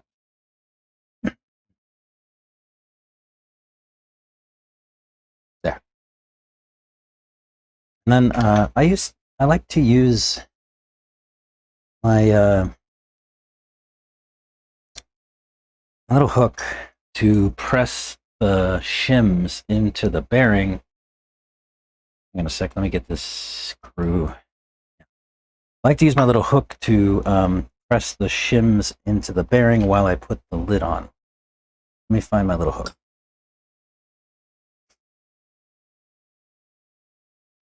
Goes like this.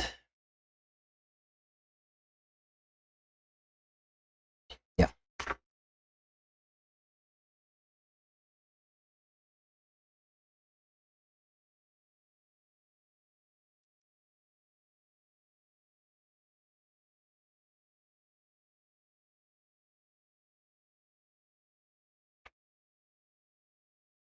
Hopefully, directionality is all right. I'll have to change that. We'll see. Oh. Get some top line thread lock.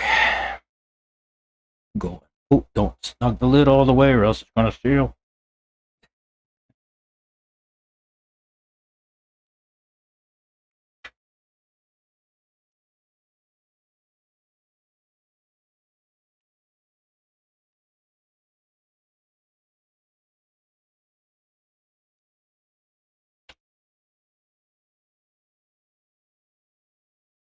Why did I put the lid on at all? I was just going to use it again.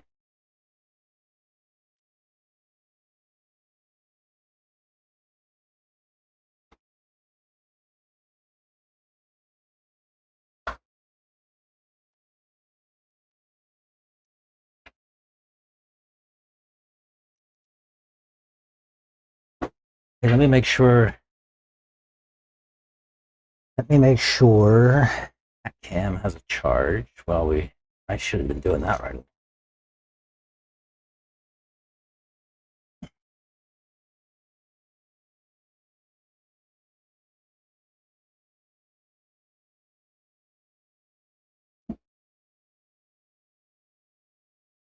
Top line thread lock.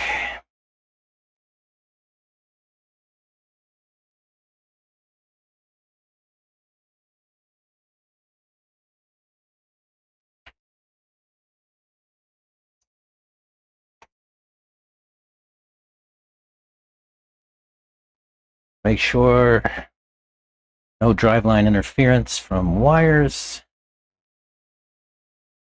I will button these up too so they stay for sure out of the way.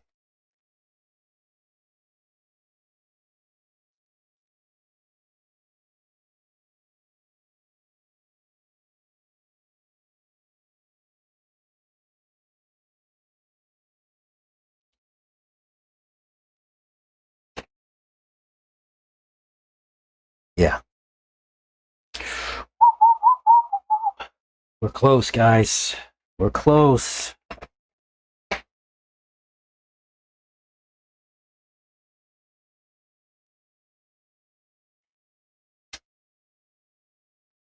Excuse me.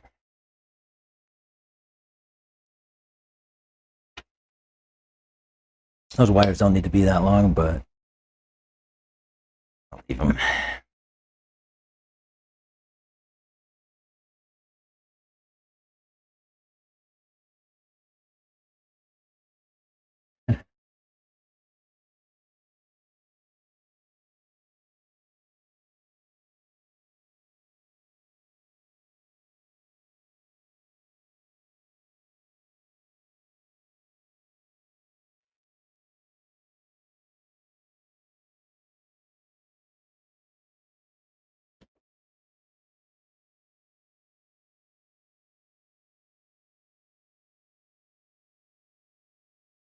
All right. Radio. Oh, no. I meant to turn the radio on first.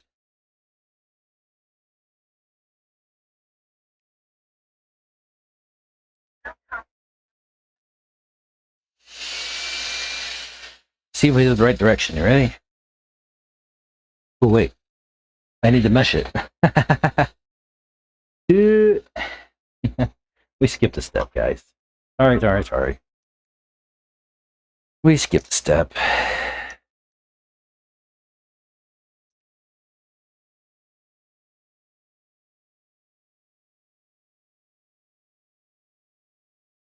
Get some top lines. Thread lock.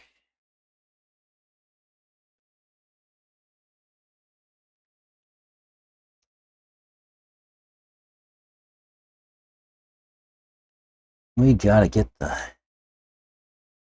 hand to go in.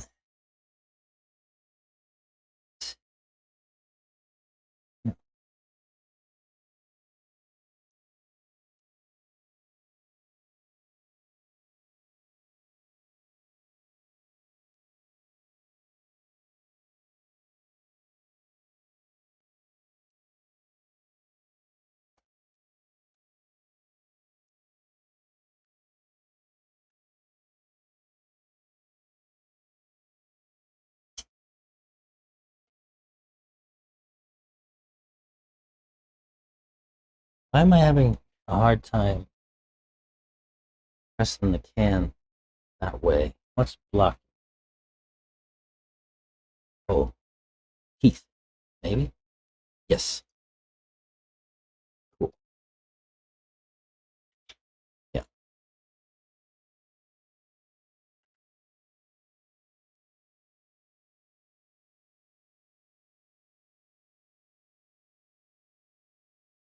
I like to use the end of my wrench to do gentle taps this way. Trying to move it like a very small amount each time I bump it. And I bounce off the end of the motor mount.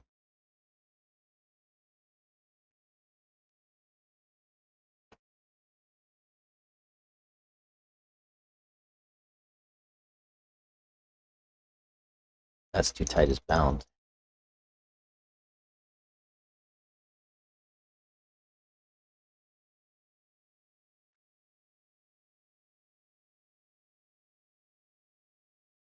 Can I snug that? No. I want it to come out.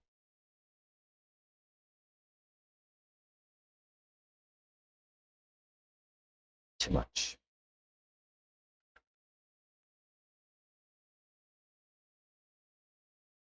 Just doesn't want to turn. Maybe it's not bound.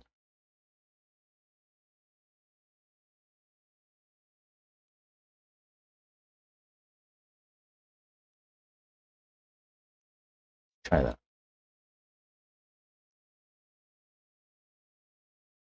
Yeah, I think that feels good.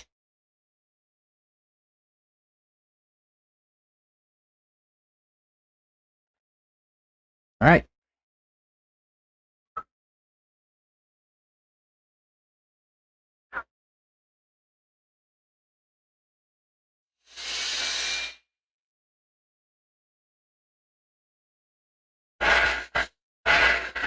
Oh, it's backwards. Easy enough to fix. It's a 4-second press. And you go in and change your motor direction to reverse. That's it. That should get us going. Yep. A little loud. Mesh.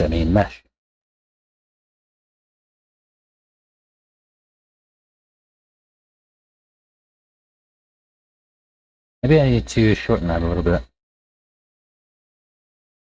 a little loud.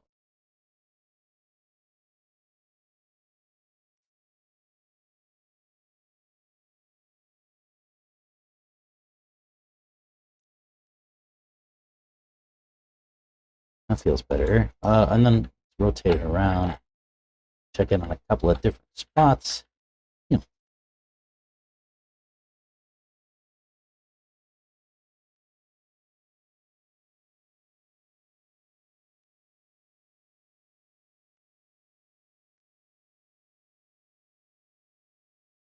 All right.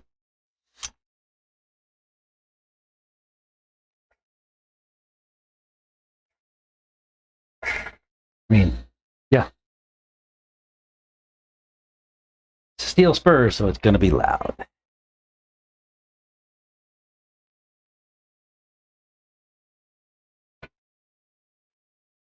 Let's see what tires to put on. I gotta look at the track. 1 sec.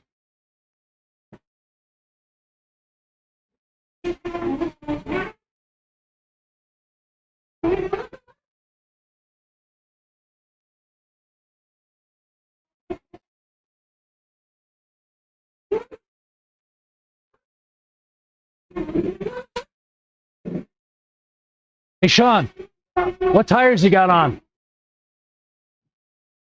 I got you. You said relapse? All right. Oh, it's out. I'll fire it. Don't worry about it.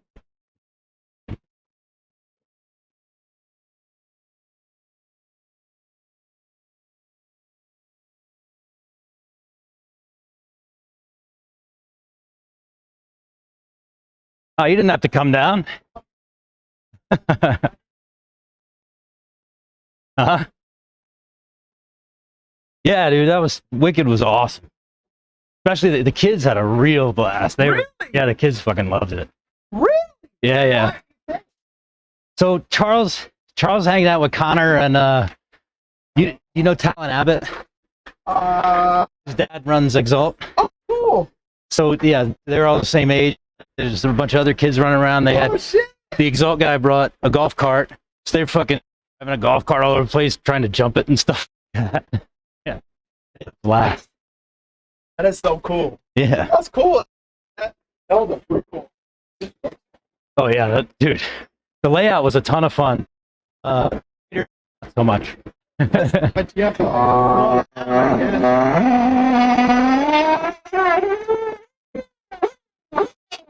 I just put that video in. I'm gonna put wheel and bring it right out. Yeah.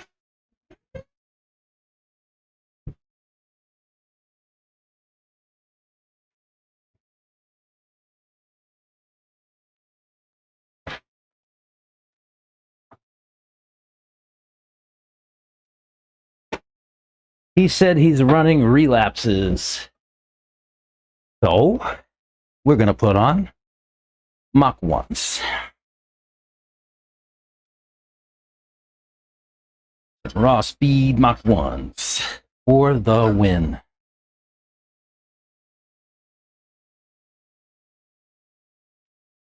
Because, yeah. They served me well at Wicked Weekend. You should too. I don't know what that means.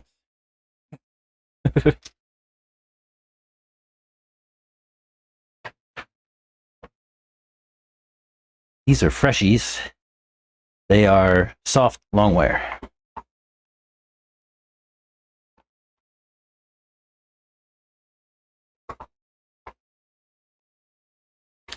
Double yellow. Never been run.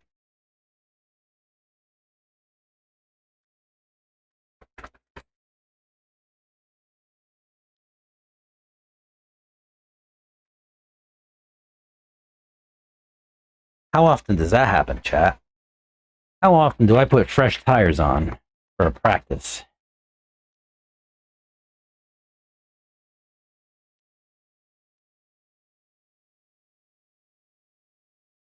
Anybody?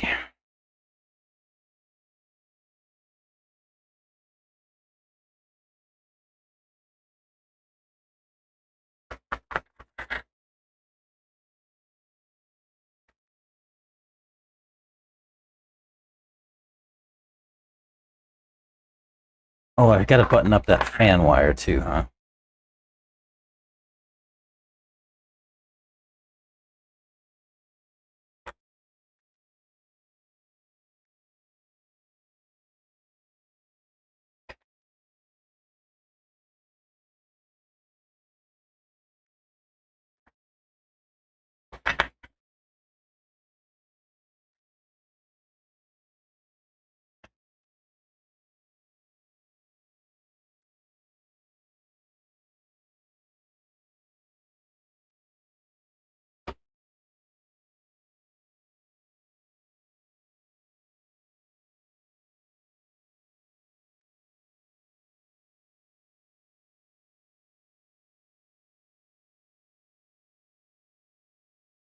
Sneak over there.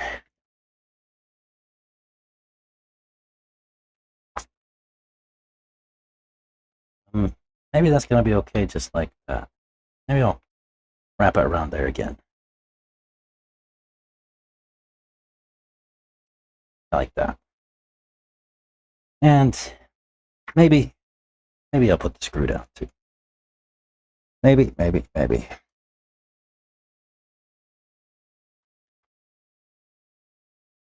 It won't hold for very long because it's just in the little plastic, but it'll look good. No, it won't even go in at all.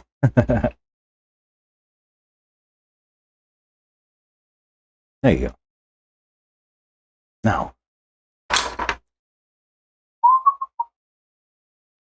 what did I do with my body? Ah, no, that's not the right one.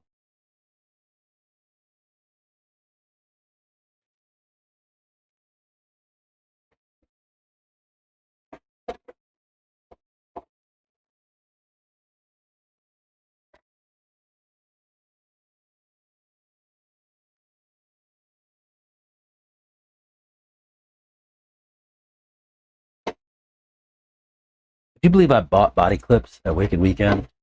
Like, I had to buy body clips. I didn't. I forgot body clips.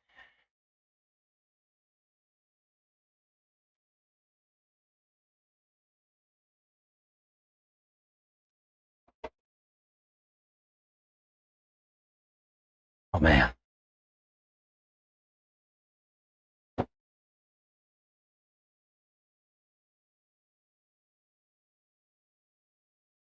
Top line. I wish you were new. I wish I knew you were designing your own diff building station. My buddy over here, Scott, builds one too. 3D prints it. I have one handy. I could show you. Yeah.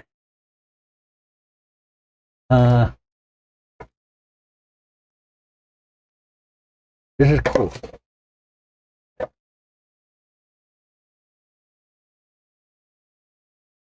This is off of Scott's desk. I'm not going to take all his stuff out of it. I'll show it to you.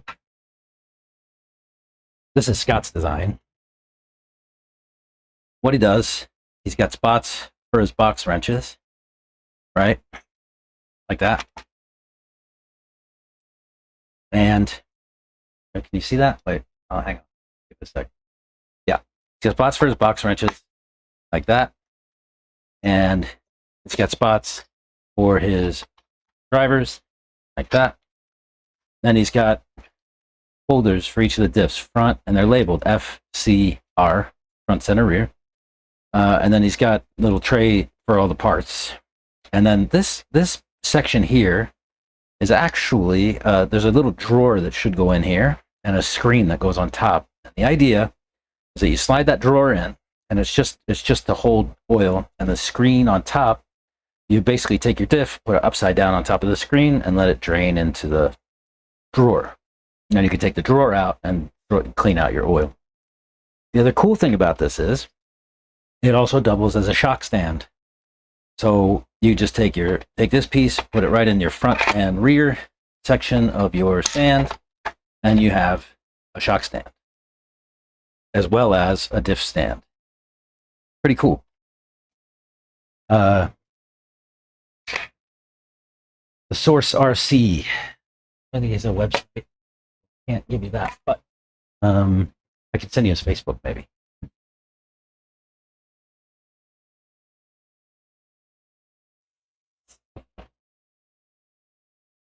I like it. I think it's cool. Let me get a drink, and we're gonna send it. I'm so scared. I'm so scared.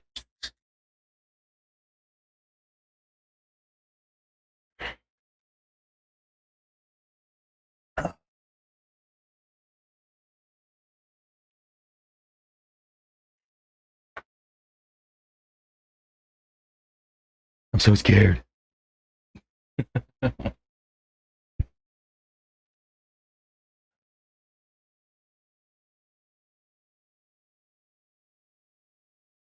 All right, pack cam.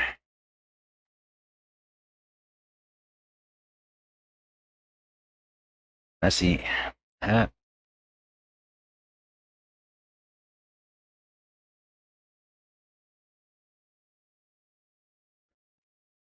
So hot outside.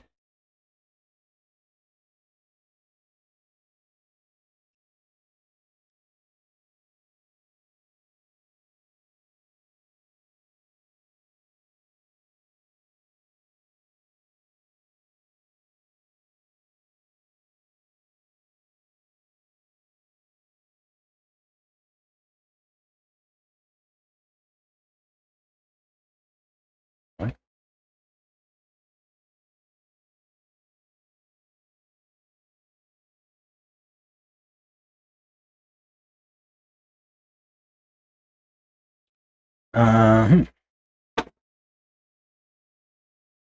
Guest. I don't care about stuff. Go away. GoPro. Oh, look, we got 87%. Live stream.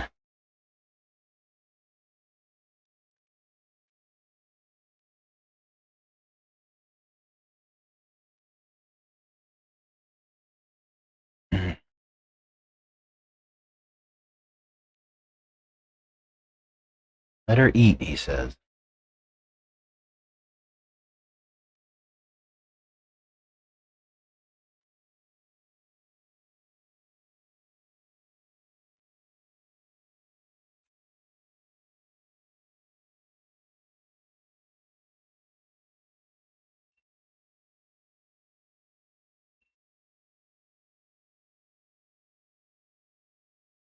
Yes.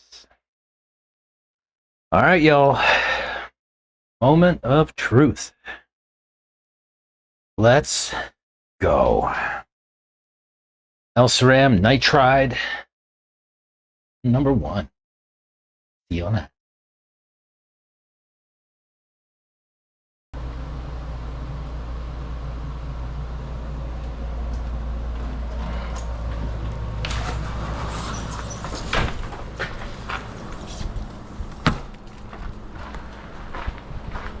I'm so nervous, Sean. What? I'm so nervous.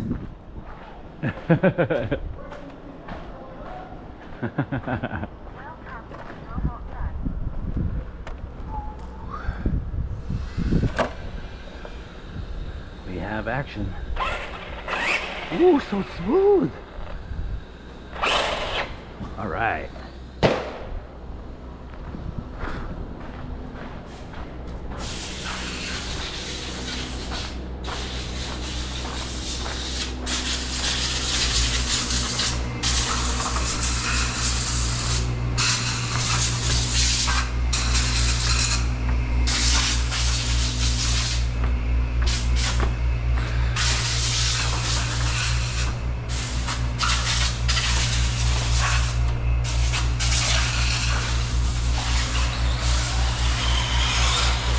Ooh.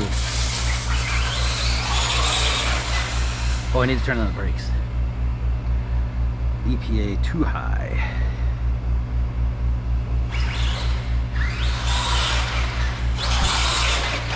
Oh, those brakes.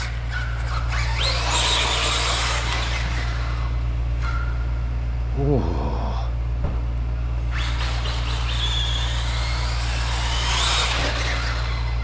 Woo-hoo.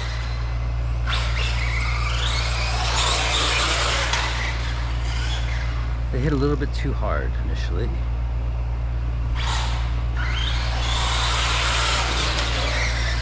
Whoa, bro.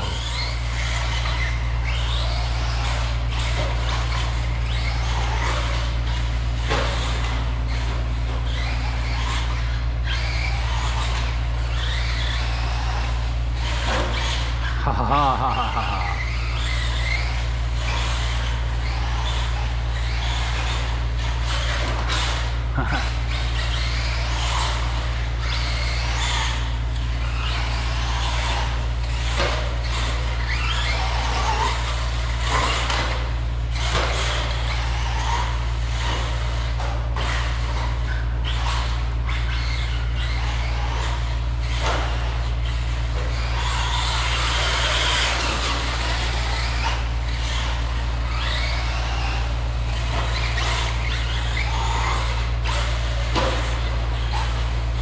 Oh, I turned too early. Gotta do that.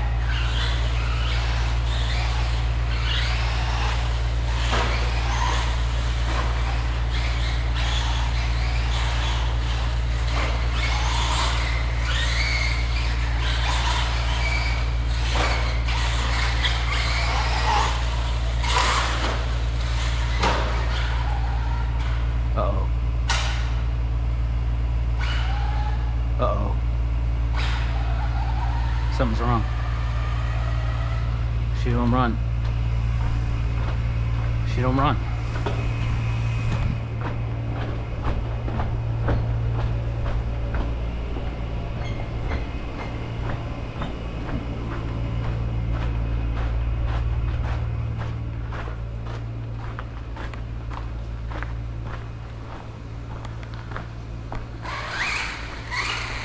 Ew. What's the trouble?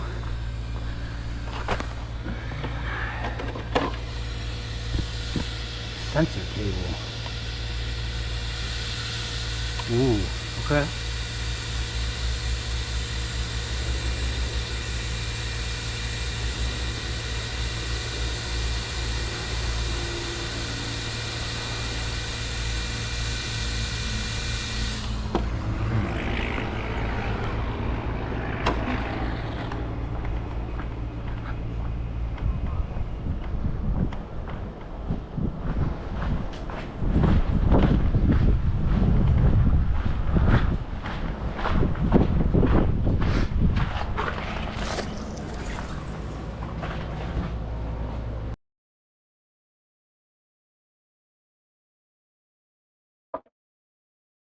Well,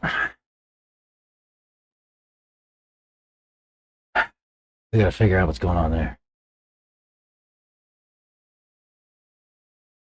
What's happening?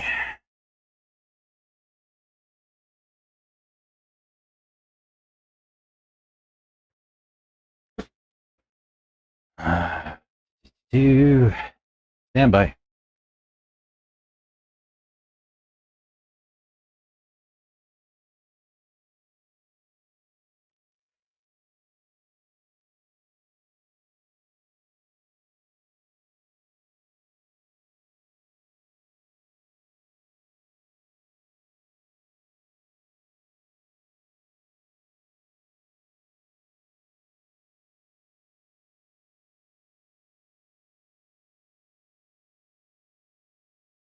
All right, what's going on?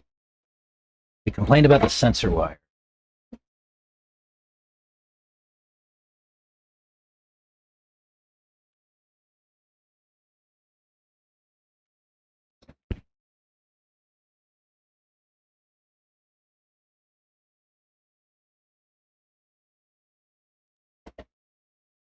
Maybe I'll just pull it and put a new one.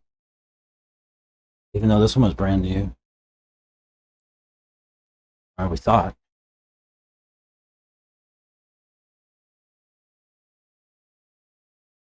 Let's not play games. Sensor wire.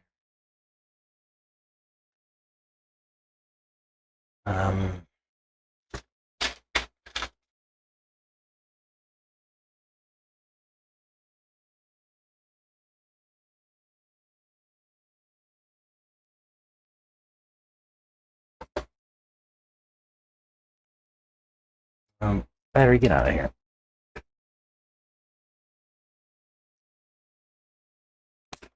When it did run, it was fire.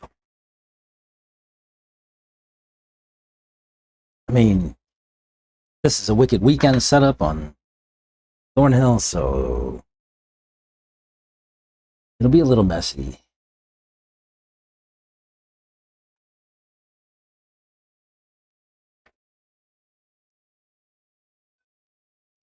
Radio.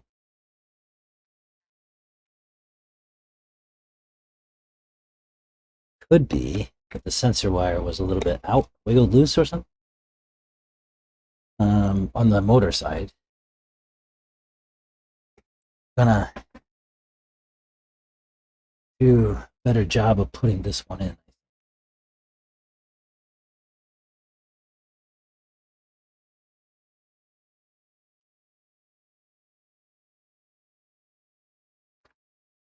It's my hook.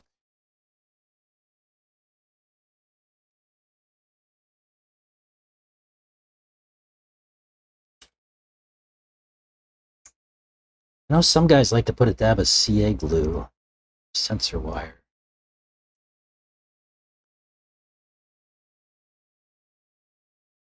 Maybe I will go, where am I zipped?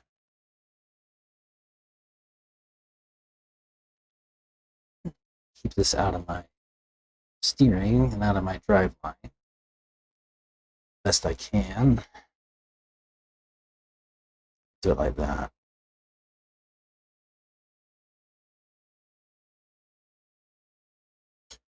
No. What's the way?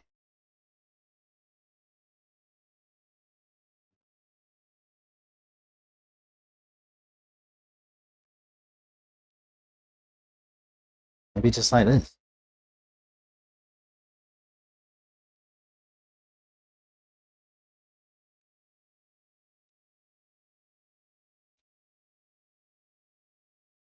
It could be also that the sensor wire is, like when the chassis flexes, it could be that the sensor wire is bouncing against the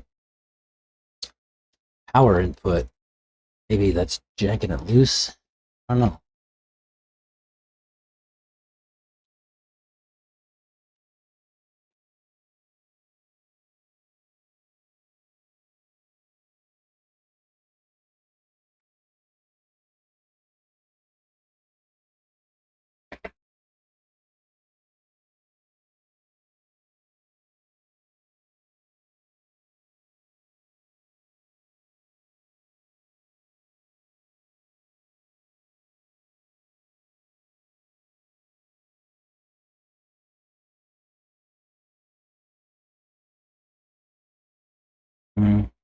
I don't know. I'm worried. I think maybe that dab of CA glue might be an idea, but gonna do that right. Just gonna make sure that's pressed in there real tight. Get the radio. See if she has the same problem.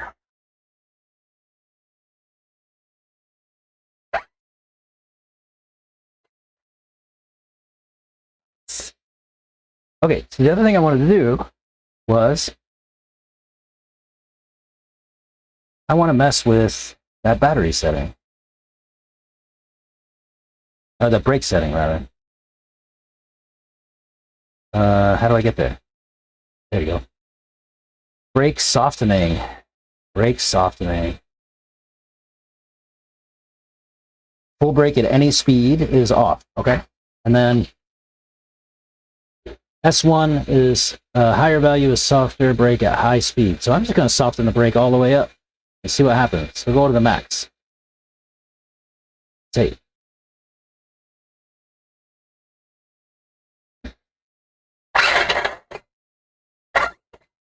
Okay.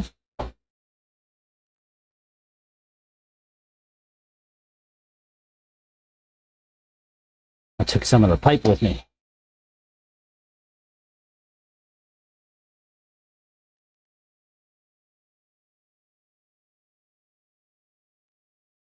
All right.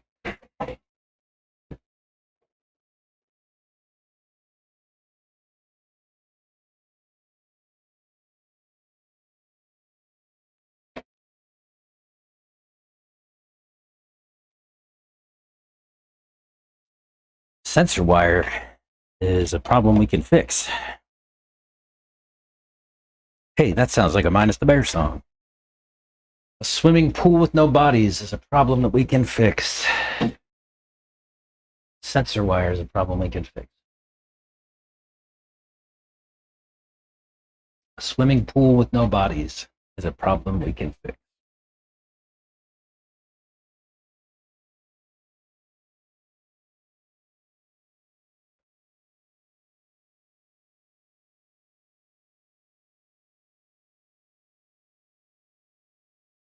Your cars turn on through that ESC. No, there's a power button on the speedo there. Your cars turn on through the ESC with your remote. No, not that I'm aware of. Maybe it's something I don't know about.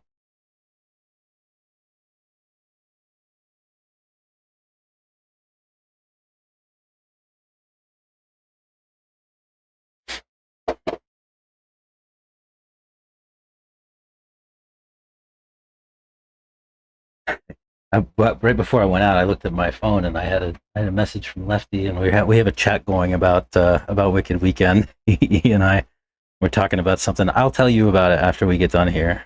It's an interesting story. It's both good and bad. I'll explain. But first, let's do this.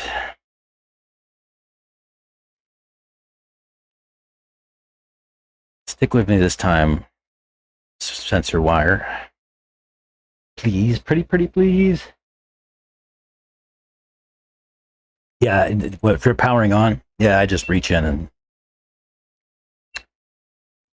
press that power button. Alrighty, take 2. Still nervous.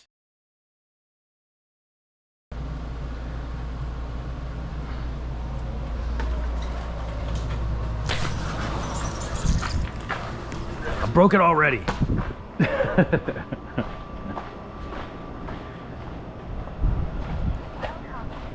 Yeah, see, like I just reach in and press the power button like that.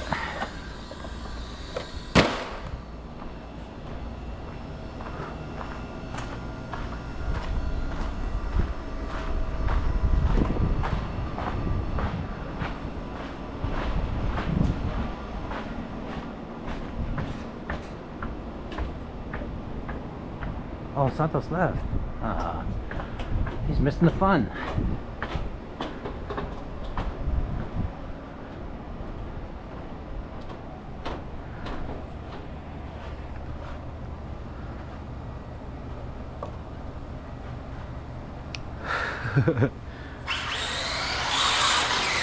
Oh yeah.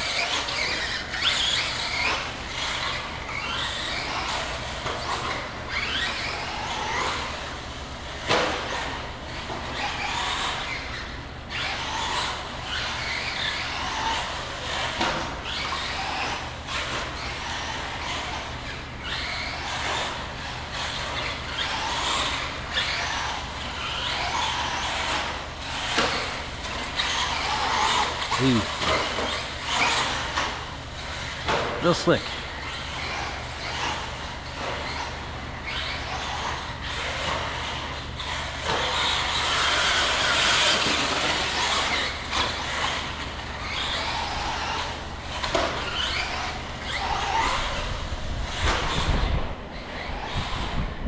look up there.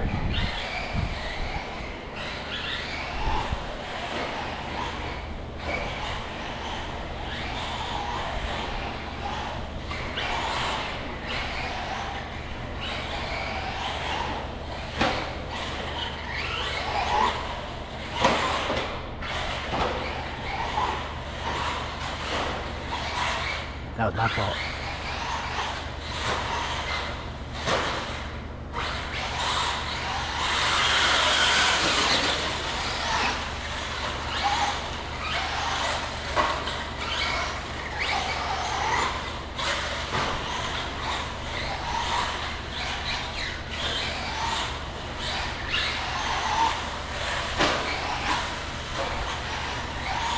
Yeah.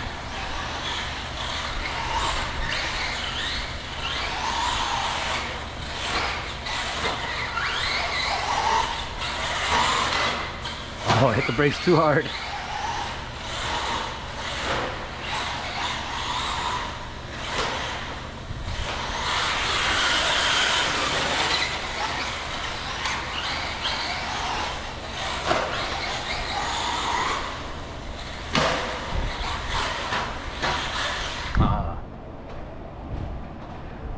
My brakes are a little bit too hard. Still. I need to turn down the speedo, probably. I love 55.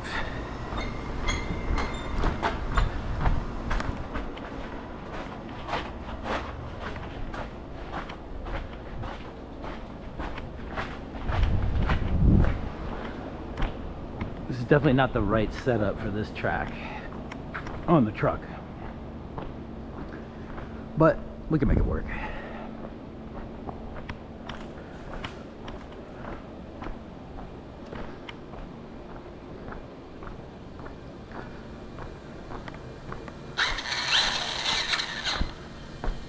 She sounds great.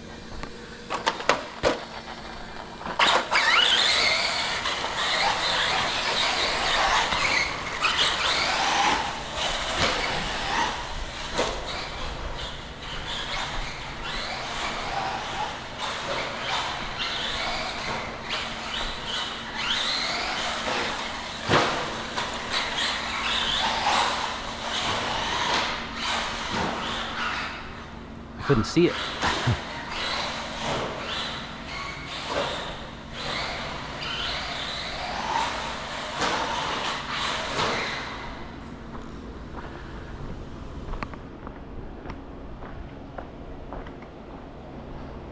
I've got one of my diffs is clicking a little bit.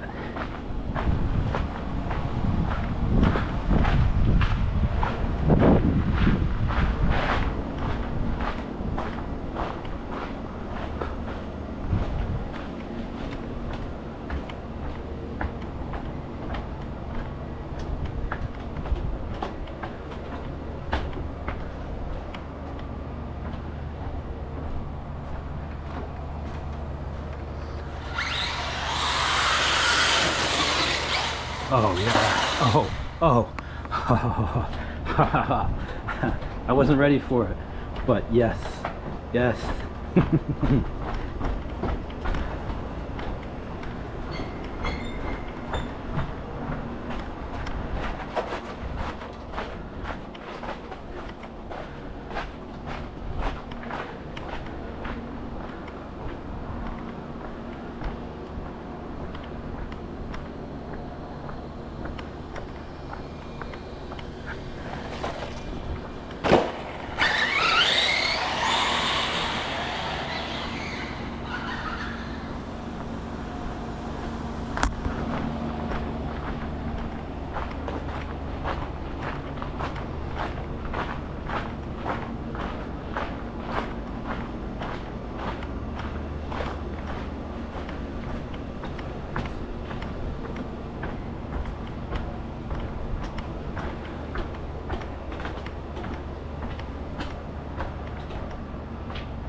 Oh yeah.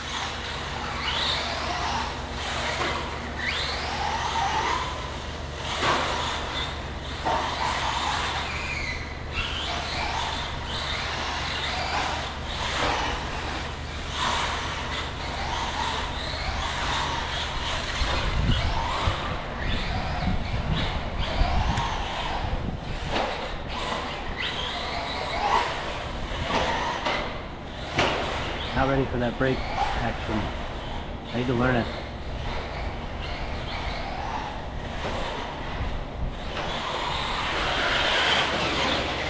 Oh yeah.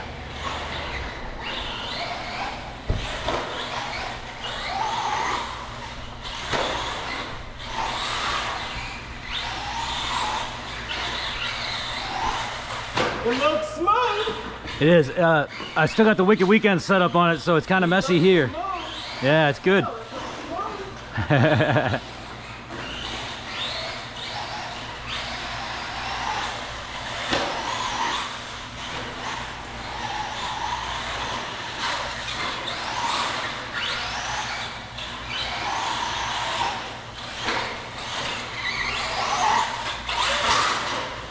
Ooh. Nev, you have turned into such a good driver, Nev. You think so? Oh yeah, you're detailed, bro.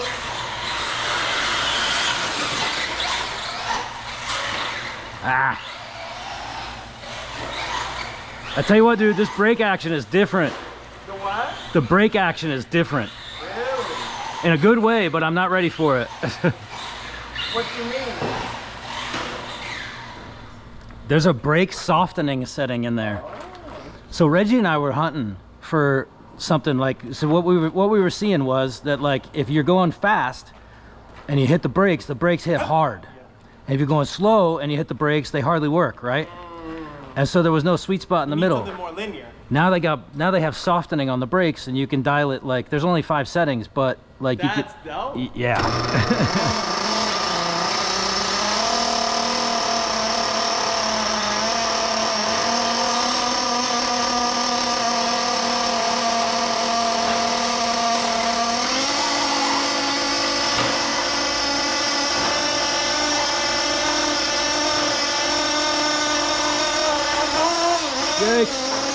See.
Push it.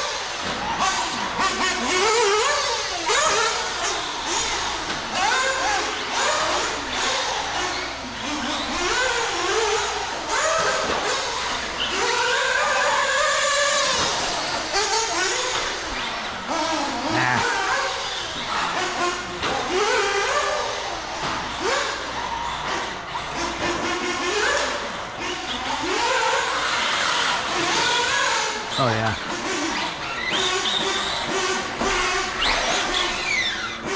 I like it. I like it a lot.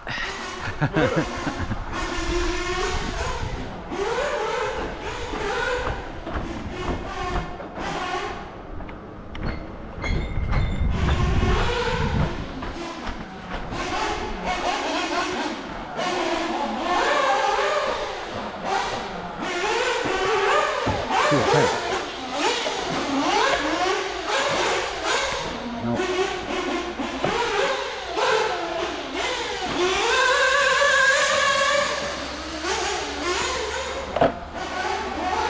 182.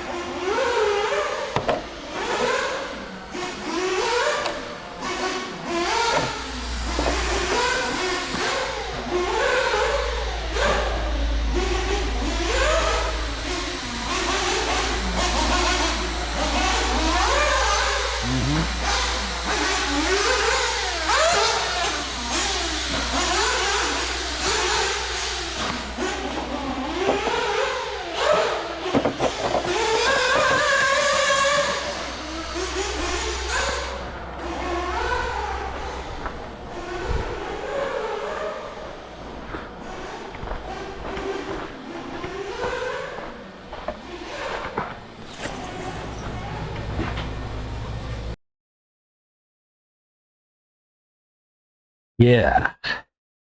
He's nice.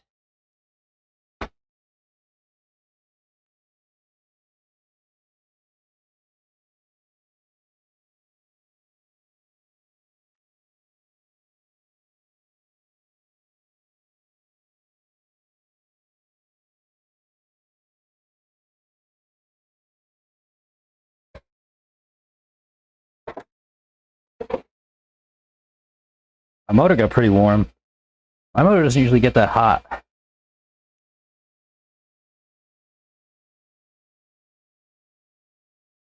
Oh, you know?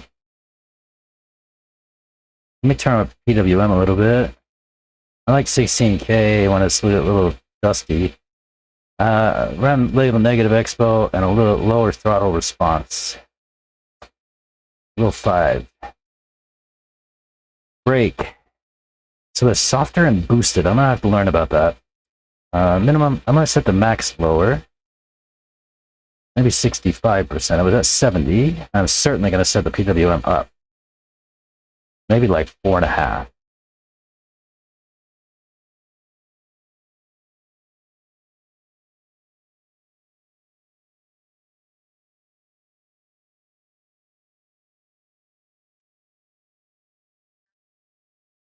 That was so nervy. So nervy. So nervy. Upline, I got you on the troop locks. I don't have the gauge handy. These are also Scott's 36 mil troop locks. They're print in place and they stand up like that. So you can pack them nice and easy. I don't have the gauge part of it, unfortunately, with me. I don't even know where it is, to be honest with you. I have to find that, though. Dude, that was awesome. All right.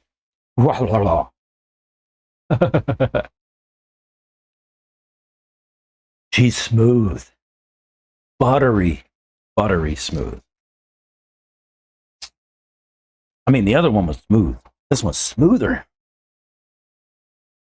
Somehow.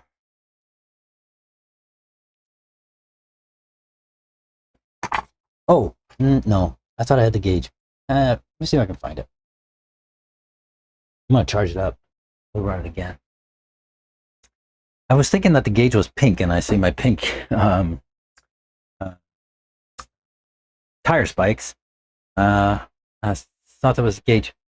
I don't think it's here. I'm almost positive. I have the Techno ones, too. These are a little different. Santos got these up for me. These are similar in that they have like a little stand that folds out. But then they have like this kind of droop gauge. And I'll tell you that Scott's is a little bit different, better. But this uses a 40 millimeter block, 36. could see the difference. Anyway, let's not talk about that now. We'll come back to that. Speedo, buttery. I'm gonna have to mess with some settings. I think. I mean, I just changed those few brake settings. I think that looks like it's gonna be good. The fans seem to do a pretty good job. I'd like to get a little bit of heat off of the can. They came off about 175. That's hotter than I'd like. Oh, you don't want the gauge, just the 36 millimeter block? Yeah, we could probably figure something out there. Oh, come on.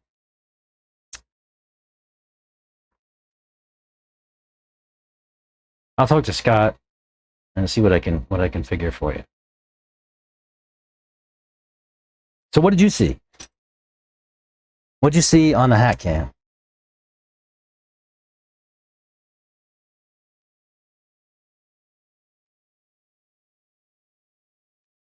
What did you see on hat cam? Ignoring the fact that the car is set up for a different track. Diffs, shocks, rear end setup, all belongs to a Wicked Weekend. And is different than I would typically run here. But what'd you see? Tires nice and warm.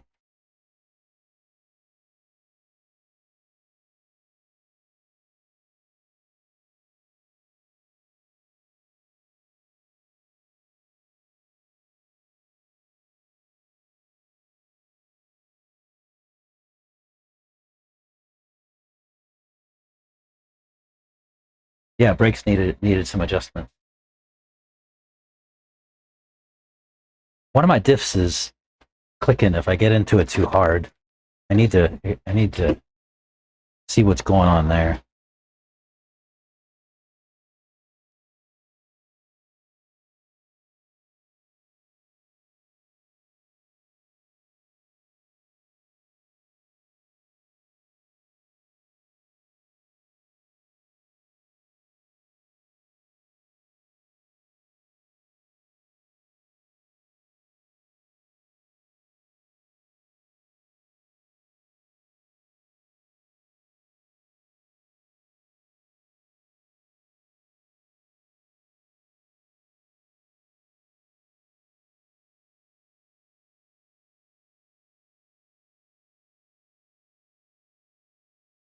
Yeah, I think just the brakes need adjustment.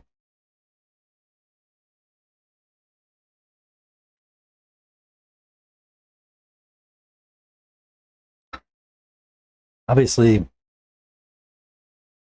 car kind of needs adjustment too.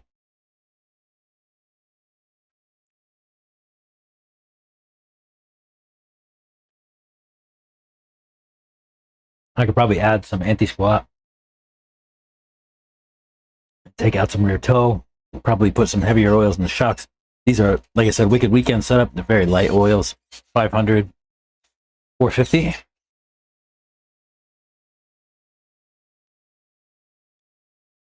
Probably need to be bled too. They definitely need to be bled. That would probably help.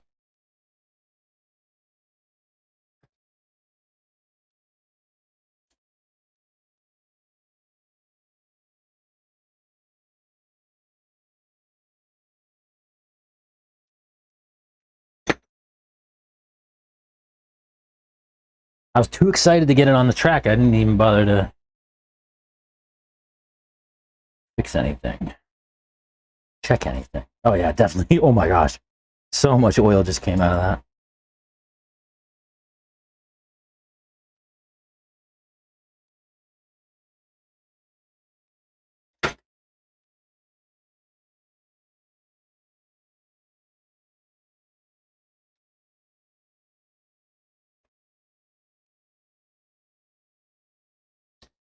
Yeah, they needed to be bled.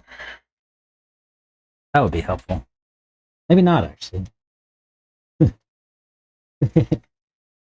too much going on in there, they might have felt more like beer talk. Well, that standoff's bent. Oh well. Standoff screw has been. Standoff's in good shape.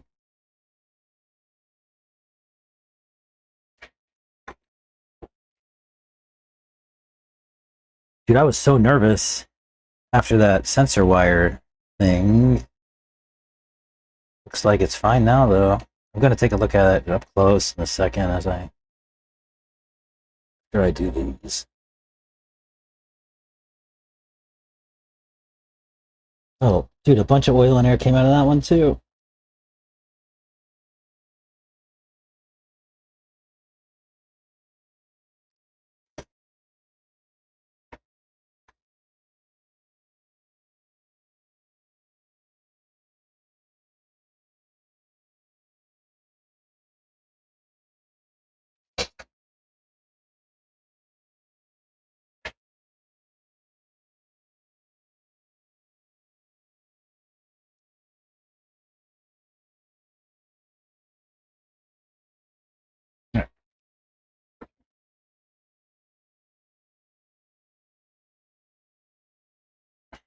Uh-oh.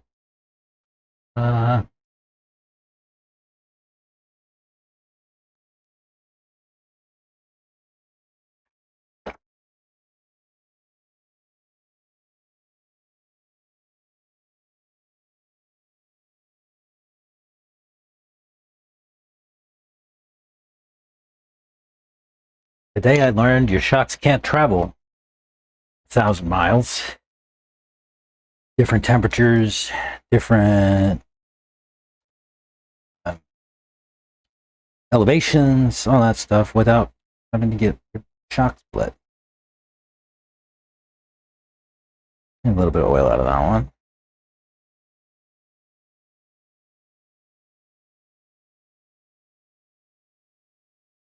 I didn't even consider that. Temperatures and elevations. Duh. Oh, what happened to my bushing? Oh, it's still on the. It's still on the standoff. Okay. The banged up bush. I'll put a fresh one on later. Let's see, where's my 2.5? Oh, that's actually tight.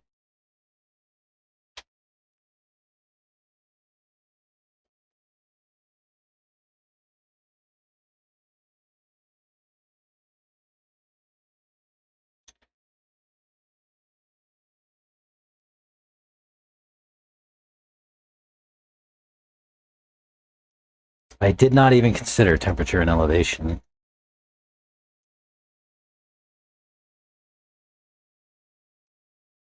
Well, that screw was backing off, actually. Or that nut was backing off.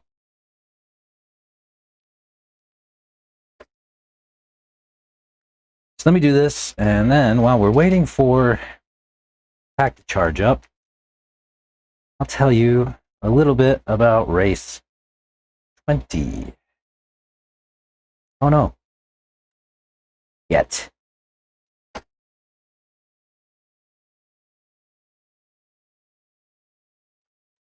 No. Screw.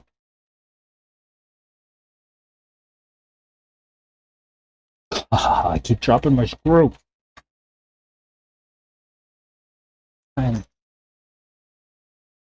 And not to let it uncompress.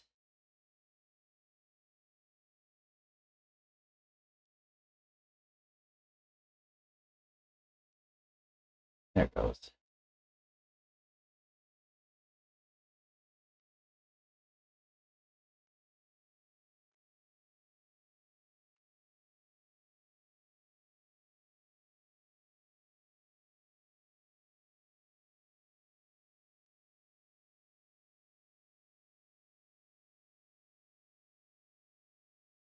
It's gonna feel better.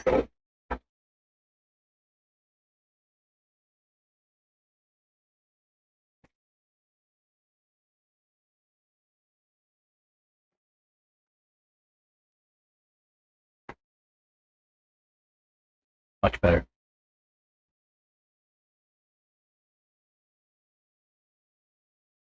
Yeah, I will. I'll rebuild all that stuff. Not right now though. and just take it easy on the brakes, throttle. But yeah, it's gotten a lot of mileage. Those shocks feel better. Oh, I also changed out the springs for Wicked. It was much softer spring. All right, I want to wave my yellow flag so as I can cut myself out here. That'll be the end of the Nitride video, I think. We put it in. We got it configured.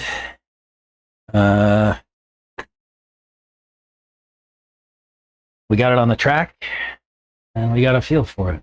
I'll get more of a feel for it once this pack heats back up. And we'll go. So, race number 20, Wicked Weekend, Sunday mains. E-buggy. D main. D as in dog. I started off the race strong. Somehow got into first place, and I led for like a lap and a half. I then proceeded to make mistakes, and I dropped back to, I think, like fifth or something like that. I could go pull up the thing on Live RC, but we'll get to that.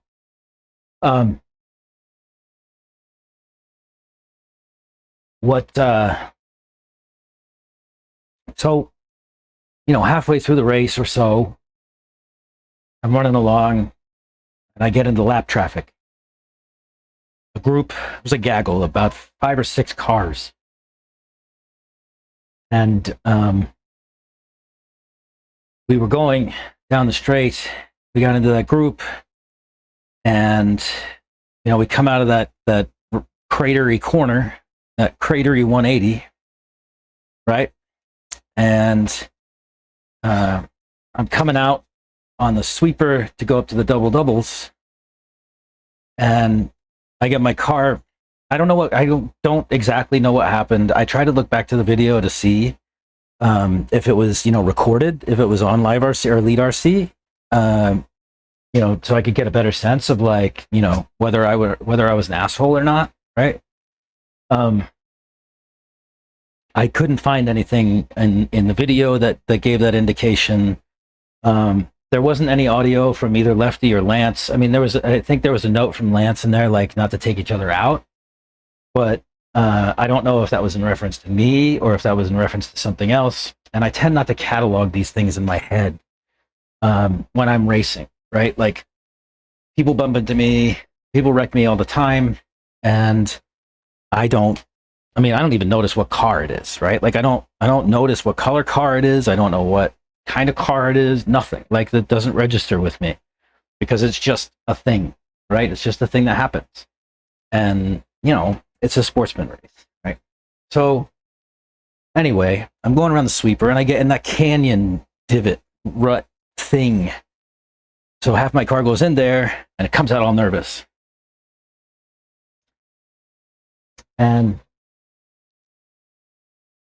it comes out all nervous, and I go to hit the double, and me and another guy take each other out in the air. And I hear the guy down to my left, and he's like, "Hey, gray buggy, like, what the F," right?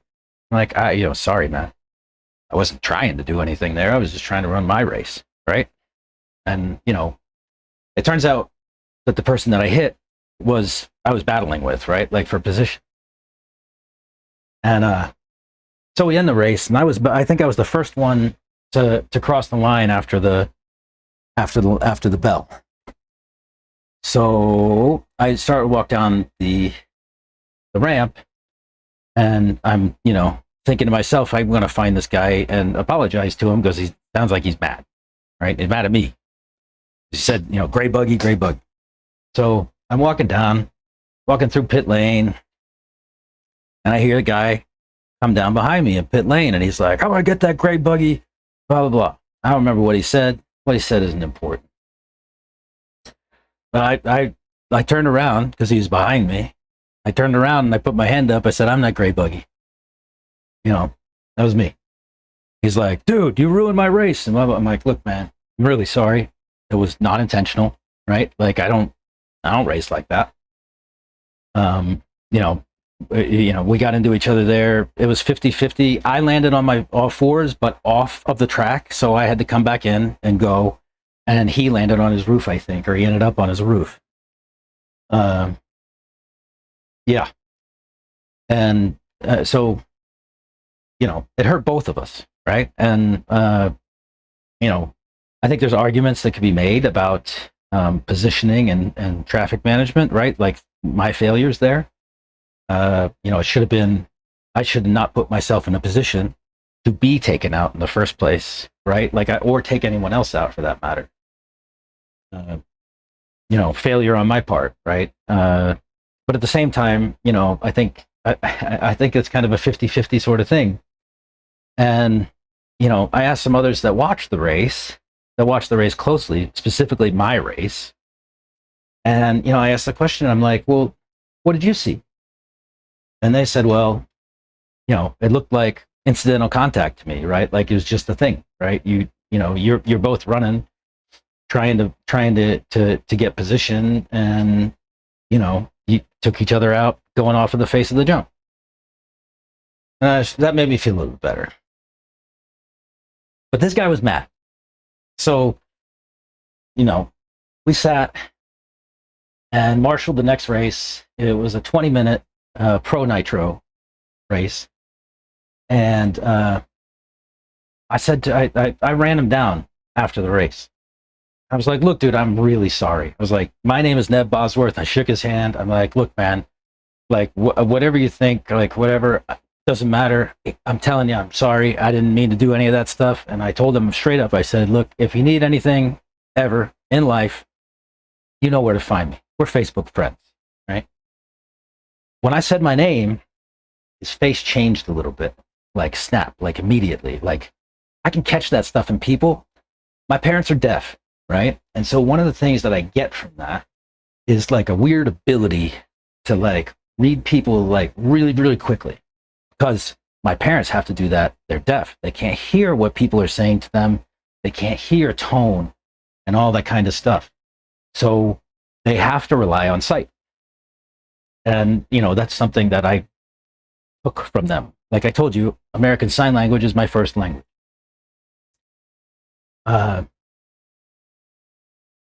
So I said my name, and as soon as I said my name, his face changed. And I was like, okay. And, so like, again, I apologized to him. I told him, "Brother, if you need anything in life, let me know. Whatever. I feel bad. Like you feel like I wronged you." And I didn't say all this, but, if you feel like I wronged you, I don't want anybody walking around this earth thinking badly of me. I'm just that kind of guy. It's just, that's not what I'm here for. And so I go back to my stall and stuff like that, and then I was gonna go walk with Lily back up to the shop area, or like the other end of the arena, and he happened to be out there packing up his car with his friends, and I walked like right up to him. Lily walks behind me all the time. She hardly ever walks next to me. It drives me nuts, and I slow down to try to get her to walk next to me, and like we're walking together instead of me leading the train.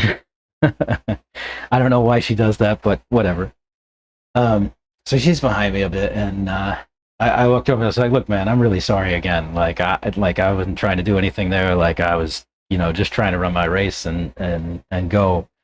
And at no point did I ever tell him, like I just thought it was incidental contact. This is all just me talking, right? Like I thought it was incidental contact, but I didn't say anything to the guy about that. I just said, "I'm really sorry."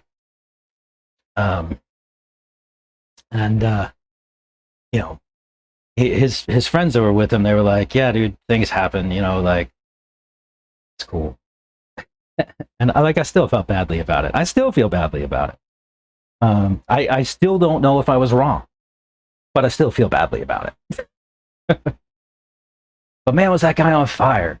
And so Lefty and I were talking this morning and whatnot. I guess he hit me up and he's like, "Oh, it was a weekend and that kind of stuff." And I was like, "Oh, it was so much fun, like the kids had a blast. There's all kinds of stories to tell and whatnot." And but then I told him, I said, I got kind of sticky in the one race when I got into a guy and he was pretty mad about it, right? He was come looking for me after the race, and again, I still don't know if I was wrong. Maybe I was, maybe I'm okay. I really don't know. I don't know who did what to who. I mean, it's hard to see over there, especially from where I was standing. So, I don't know. But the guy went on to make like a race report on Facebook and stuff like that. And, he actually he didn't call me out, right? He said, that somebody got into him and messed up his race and that kind of stuff. And he didn't name my name, which was, I thought, classy, right? And, he's like, yeah, it's sportsman, stuff happened. I thought that was classy. And so, credit to that dude for being classy. I won't share his name either. But one of the things, so from there, Lefty and I were like, because I told that story, and a lot of times what happens when I have conversations with Lefty, I don't know if you're out there, Lefty, but a lot of times when I have conversations with Lefty, I feel like he'll come back to me and lecture me about something. And in this case, I told the story, and then he starts typing back, and he's like, "So," just one word, "so," and I'm like, "Oh no, he's going to lecture me on this stuff, right?" And no, he didn't. He was like, basically, there's people that come from all different walks of life and all that kind of stuff, and pride and egos and all these kind of things. And he said he's trying to understand this stuff too, and it's something that we talk about here all the time. So I was like, well, dude, let's figure it out, man. Like, it's a psychology thing, right? Like, if we could figure out, I told him, I said, why don't we do something like Invisible Speed, the book, right? Like, but instead of, thinking about car setups, talk about racer setups, right? Like race prep and managing your emotional state during a race and, things of that nature. He kind of agreed, but he's like, no, it's way deeper than that. I was like, yeah, no, I totally get it, right? Like, there's stuff that's like built into people, ingrained and stuff like that. They've been, they learned over years and years, and these are habits that are hard to break and all that kind of stuff. And so, but in the end, right, like it's like, okay, and he didn't even see anything that he thought was untoward. So I don't know. I was upset about the man coming and looking for me after the race. I wasn't. I mean, dude, I'm 6'2" and 225 pounds. Like, I'm not worried about too many guys, and the ones that I would be worried about are all my friends. So, the Chris Hatches and Reggie Tongues, and I don't know if you saw Sean Runcie on camera. He's a beast too. he's a little shorter, but he's lean muscle. So like I said, all the guys that I would be scared of are mostly my friends. I still don't understand what kind of happened. I just have my sort of recollection of it, and I fully disclose the fact that I don't remember everything, right, about a race. Like, I run my race, and like I forget the things that happen almost immediately. Like, they were off my shoulders and onto something else. Like, I want to go to the next turn. I don't want to think about what happened at the last turn. During a race, no way, right? Like, my race is ahead, not behind. And yeah, I still feel bad about the whole thing, right? Yeah, and I still don't understand if I was wrong. I still don't understand why people go in like that. Like, I've never gone down off the driver's stand looking for anyone, taking me out or not. Like, that's not a thing. I mean, that's not true. That's not entirely true. I have gone off the driver's stand looking for somebody, but it was to congratulate him on something or tell him that it was like, that was respectful race and that kind of stuff, right?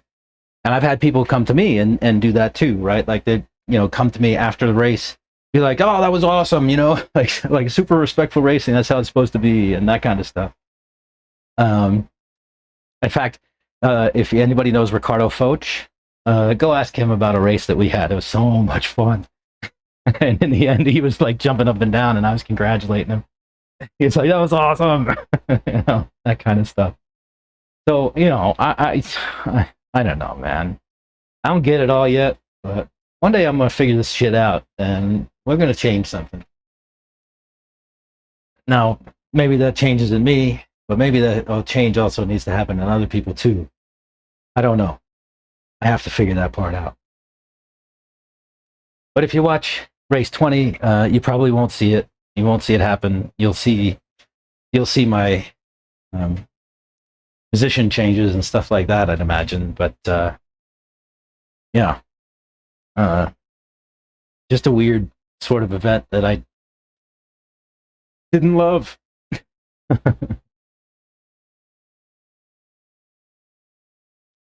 And with that, I probably won't talk about that anymore. Dude, if you're watching, real sorry again. I feel badly about it. And I was serious when I said, if you need something, let me know. I'm here for everybody.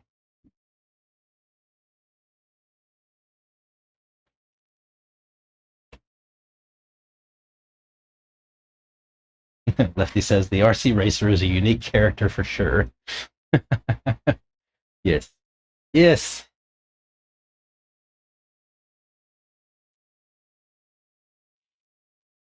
So that's my story.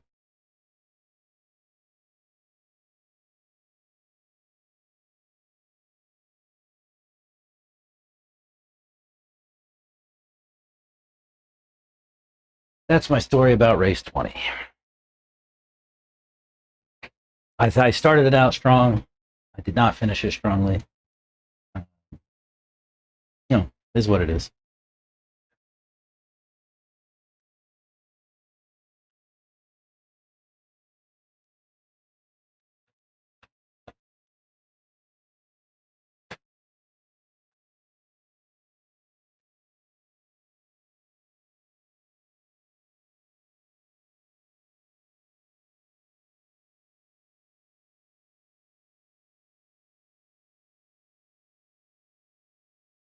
Tell you what, the whole event was a blast, though. So much fun. You get an opportunity, go to a race time event, go to Wicked Weekend. I had more fun at Wicked than I had at PNB. PNB was a ton of fun too. I loved it. It was such a blast. But Wicked, it got a special place. Wicked's got a special place in my heart, I think. Being it was my first race time event last year, and it certainly won't be my last in the future. The kids and I are already talking about going to PNB and Wicked again next year. So I think that'll be a ton more fun. I need to figure out how to drive better to avoid those situations in the future. And I think that was a defensive driving thing that I should have done better, right? Carlos, this is one of the things that Carlos said to me in qualifying. He's like, dude, like traffic management is something that you could work on. And I took that to heart immediately, and I went with it. And I was like, I'm gonna make traffic management a part of my next races, right? Like, and I didn't do a very good job there.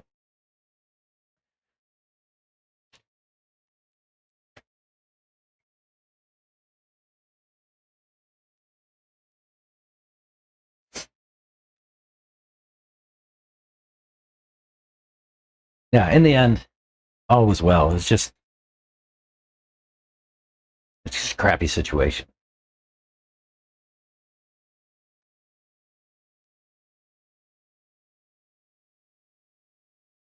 just a crappy situation.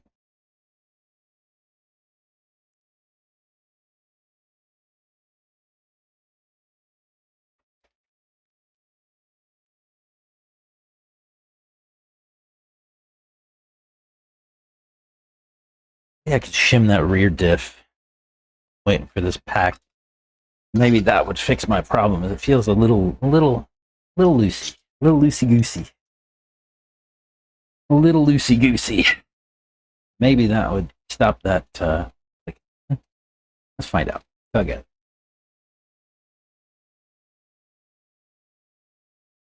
Otherwise, man, what a, I'm serious, such a blast. I ran into some guys that I was with last year.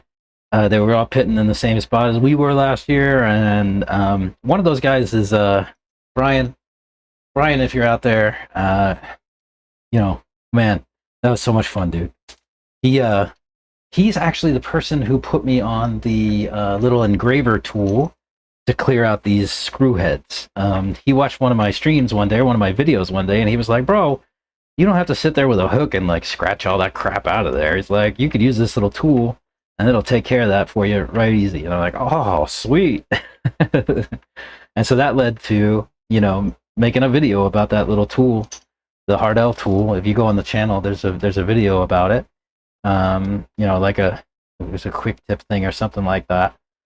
And that was all him. And I told him, I pulled it out and I was using it, and I hollered across the way. I'm like, Brian, like, every time I use this thing, I think of you, man. He's like, oh.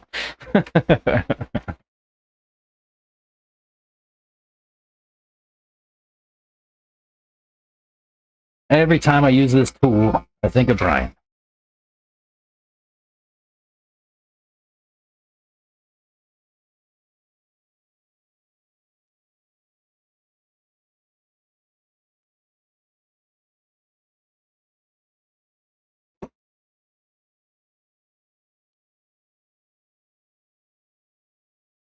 To be fair, left traffic is supposed to let the leaders by as far as tangling. Sometimes it just doesn't go as planned, and it's really either party's fault. Yeah, I don't.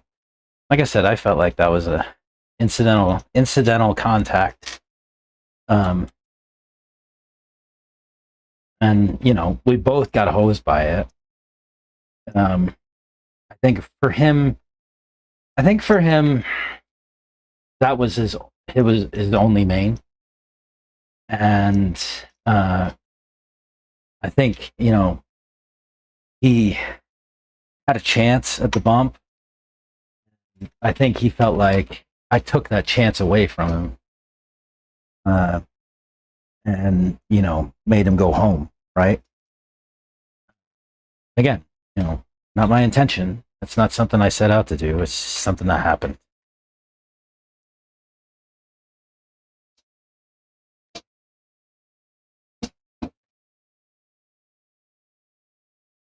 One of the things that hang on a second to grab.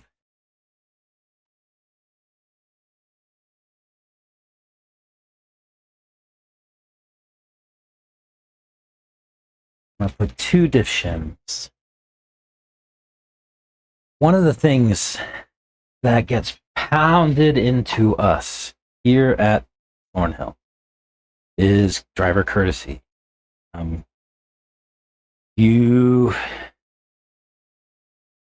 If you're not a courteous driver at Thornhill, you will very likely get yelled at by management.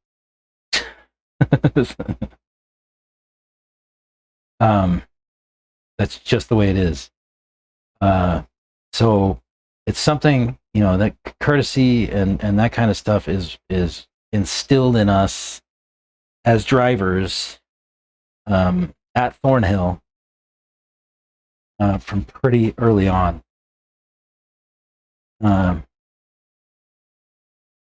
We don't drive messy if we don't have to.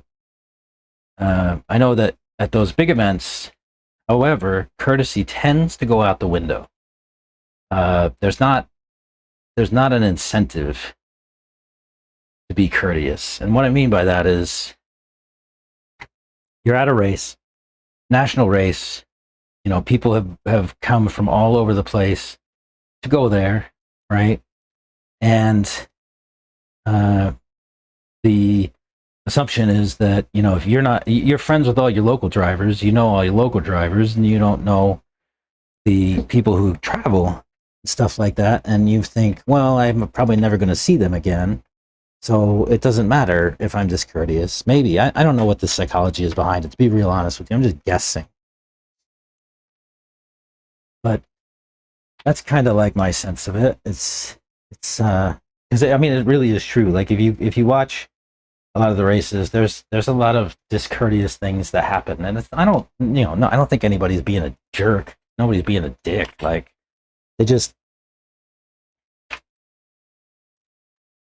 aren't sort of considerate, and they don't care because nobody else seems to care, which is not positive, right? Like, there shouldn't be a situation where, you know, you're like, well, I don't care about being courteous because nobody else is being courteous, right? Like the tit for tat kind of thing.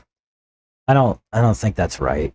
But it's a thing. There's a thing that happens in people's brains, and they're like, oh well, if nobody else is going to be courteous, I'm not going to be courteous either. And, you know, right, wrong, or indifferent, that's just kind of what happens. Oh, you know what? This diff is cooked, man. Or at least the outdrive cup on the ring side. Yeah, I will have to rebuild it. Hopefully that shim takes care of it for now. I don't want to rebuild it today.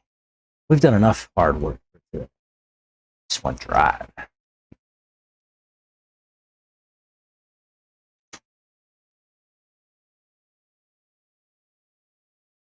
Part of racing, always will be. Favorite place to pass is off the triple. Yeah. This goes back to something you and I talked about, that was being courteous on and off the stand, called the racer etiquette. Yeah, racer etiquette. Etiquette is spelled slightly differently, but I get what you're saying. There's a QU in etiquette. ETIQUETTE etiquette. Sorry to correct your spelling, bro.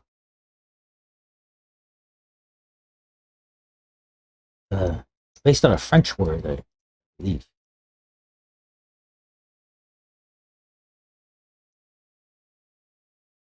But yeah, racer etiquette is a thing.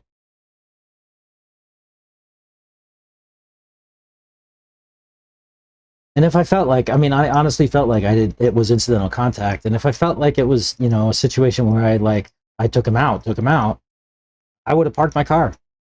I would have waited for him. I'd give him the spot back. Like, I'd do that shit all day long here. You know? I'd park my car and wait.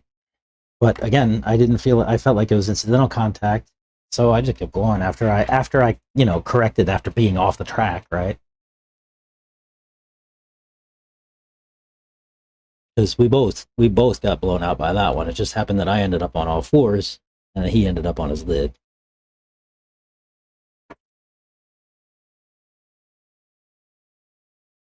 Yeah, I think that ring gear, or that ring is blown out. It's gonna need a new ring gear. I'll probably replace the ring and the pinion both at the same time. Can't do that today because I don't have a spare. I have spares for a buggy, but not for a truck.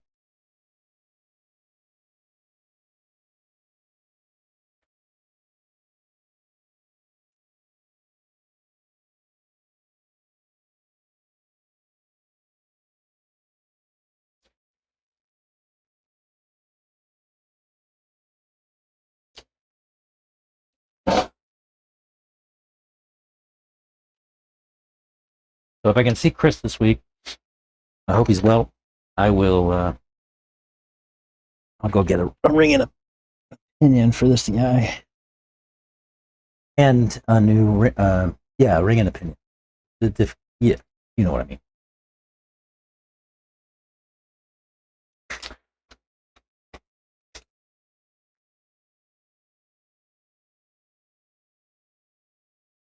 I would challenge anybody to come out to Thornhill, be discourteous without getting yelled at.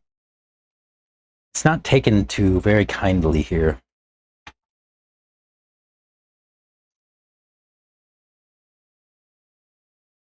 Like I said, that's something that gets sort of pounded into us as drivers here. You don't mess around. Else, yeah, you yell at.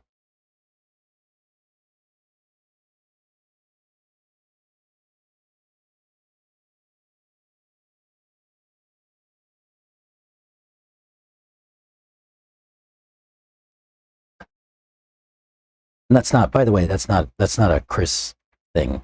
That's, somebody else does that. I'll leave that where it is. Right. I've never heard Chris yell at anybody. He might, but I've never heard it. He never yelled at me.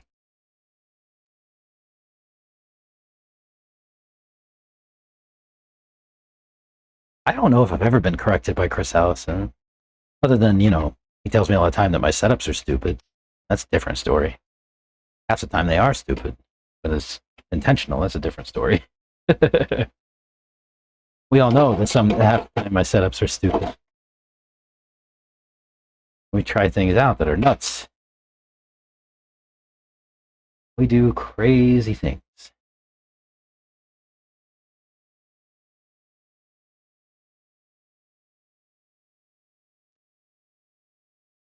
I'm going to try this settings out, run a pack, and then we'll decide what I want to change on the speedo again. Maybe there's nothing. Maybe it's glorious right out of the gate. I did turn down the brake a little bit. I turned down my throttle a little bit. Yeah. Oh, we're to stop doing. Oh, yeah. Chris did give me a hard time about doing donuts right outside the door. And my daughter does those too. And that's never happening again. But I'll tell you that there are donuts outside my door, and I promise you I didn't do them.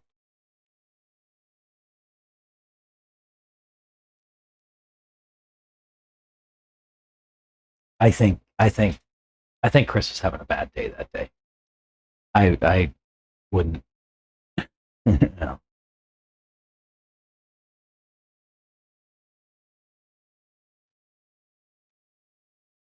I won't. I don't read too much into those things.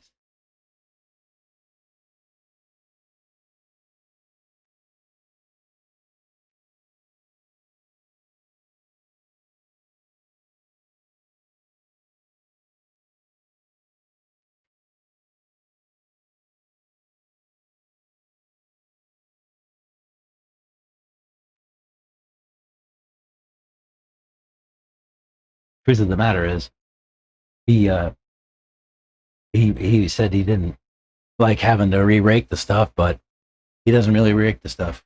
Santos does, and he does the whole area anyway, regardless of whether or not there's donuts. Just because it dresses it up and makes it look nice for the race, right? Yeah, he drags. Those screens that like they have a baseball diamond that they run around on the sand. We have one of those here. He drags it behind the lawnmower, and smooths out all the gravel in the whole place. And he does it irrespective of donuts. So whatever. Yeah, there's definitely donuts out there, and they're definitely not mine.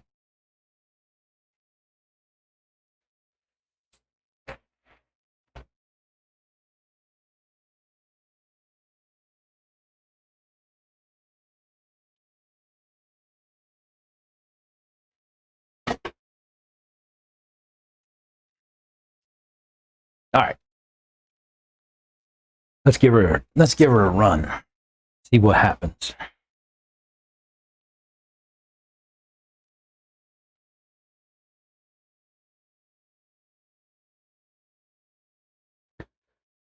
see how she works. I'm gonna leave this nitride sticker set up there. Maybe I should put one on my other body.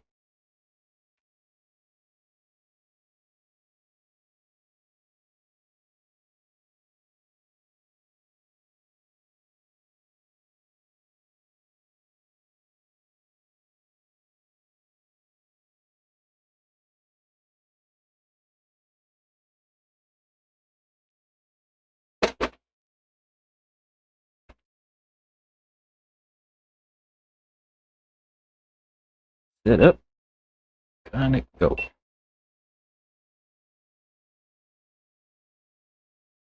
Nice. All right, see you on the hat.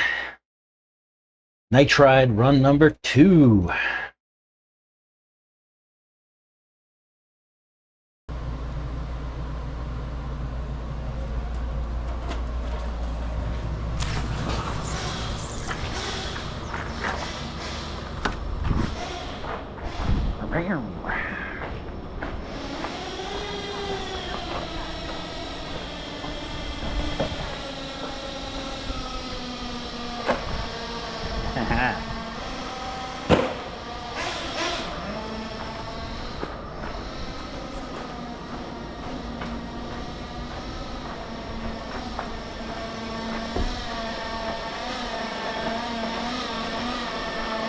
So there's a new section of the configuration called brake softening. Oh, cool. Uh-huh. And it changes how hard the brake hits at high speed, Reggie. Oh, good. Exactly what we needed. Exactly.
Oh, all right.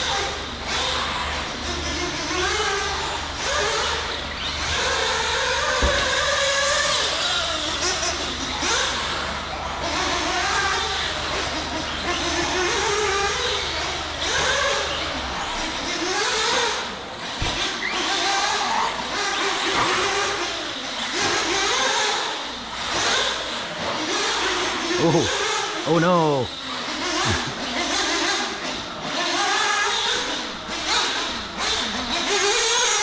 Hey Sean, can you get me? Like at the top, at the back? Thanks, dude.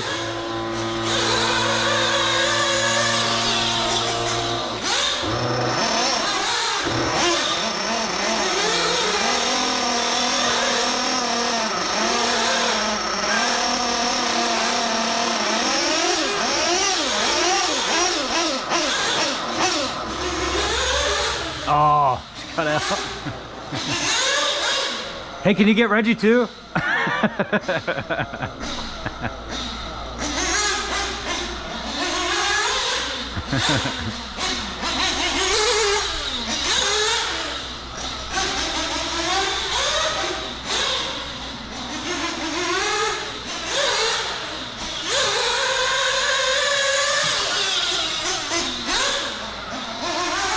Thank you.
Ah.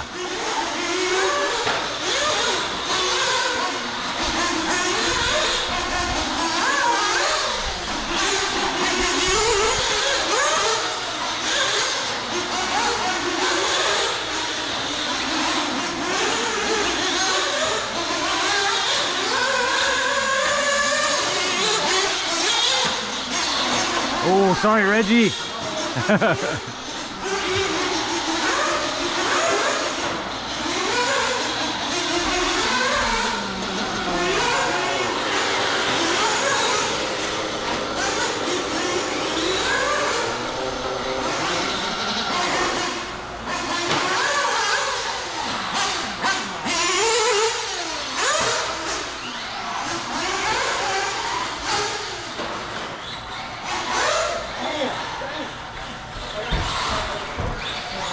I was gonna say, make Reggie get it. He owes you one anyway. Don't hit me, man. Don't hit me with the monster truck.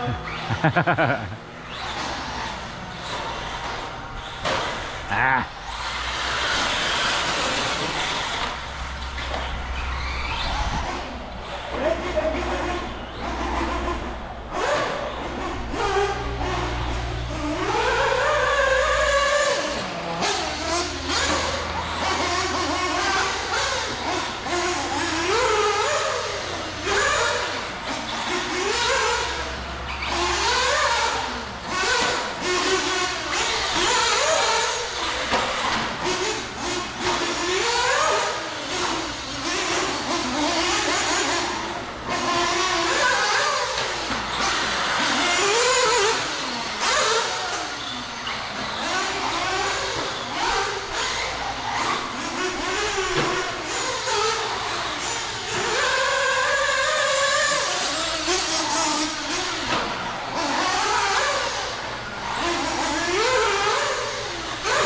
Hey.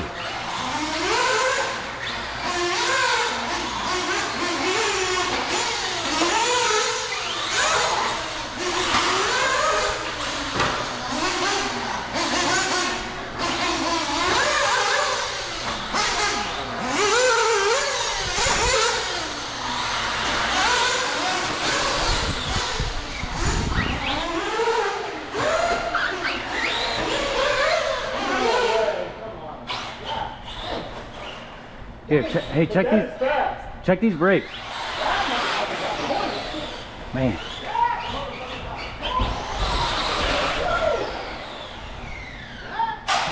Ooh.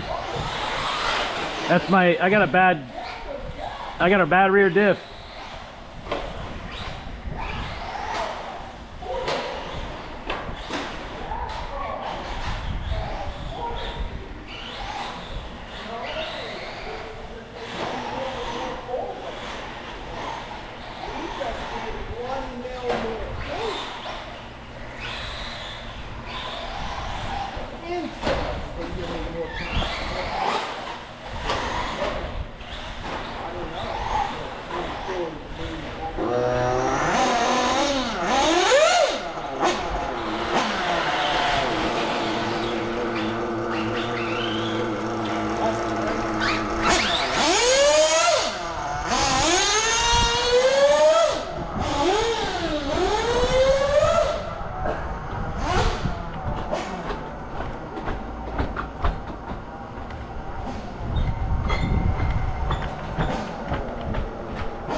See this?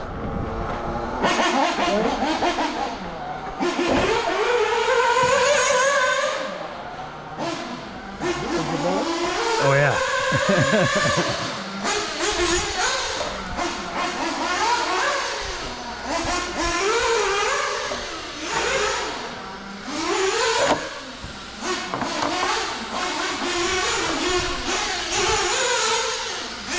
Oh, cool.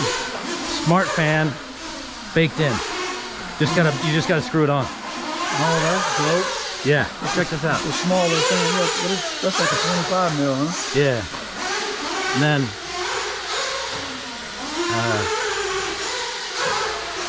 oh, come on.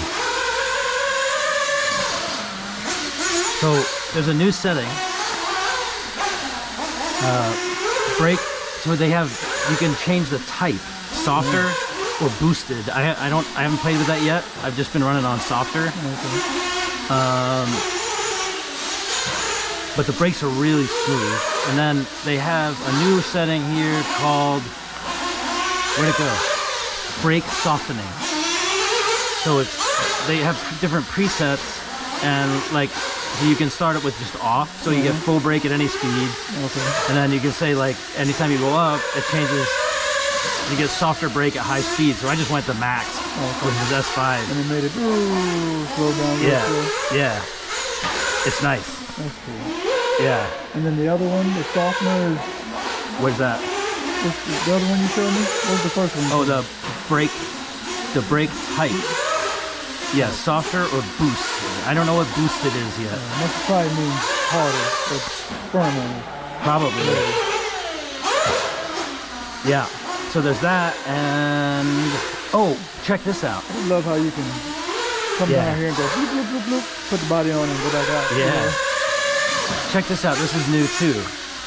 So you can change the setting for the fan, right? It's a smart fan, so it won't run at low temps, but as soon as it gets up above whatever you set, it'll go.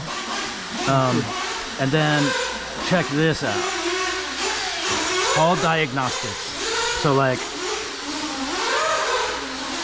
motor will run. Continue. Okay.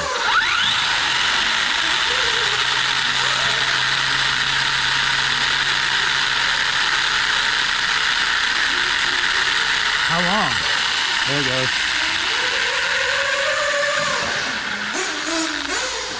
So you get like motor information, like where the poles are, like degrees wise and all that stuff like that. Yeah, I don't understand any of that shit. No. I had to give it to, what's his name? Not Scott. The other guy Carlos. with the beard. The guy with the beard. That kind of mods the electric motors. Forget his name. Whoa.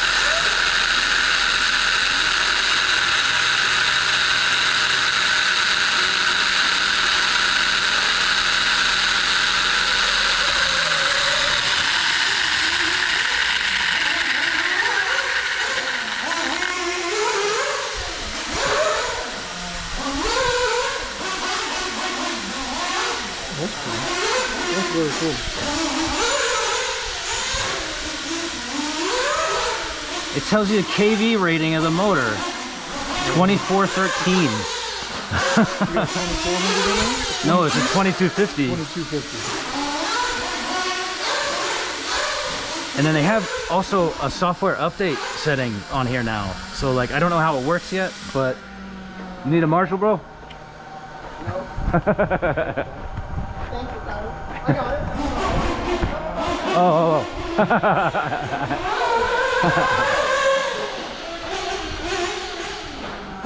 I thought he needed a Marshall. So yeah, now there's a way to do software updates. Oh, you couldn't do it before? Nope. That's strange. Yeah.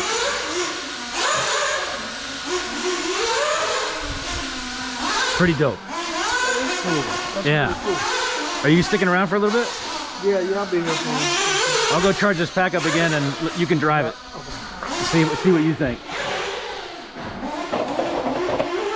Yeah, I'll probably be on until it gets dark. All right.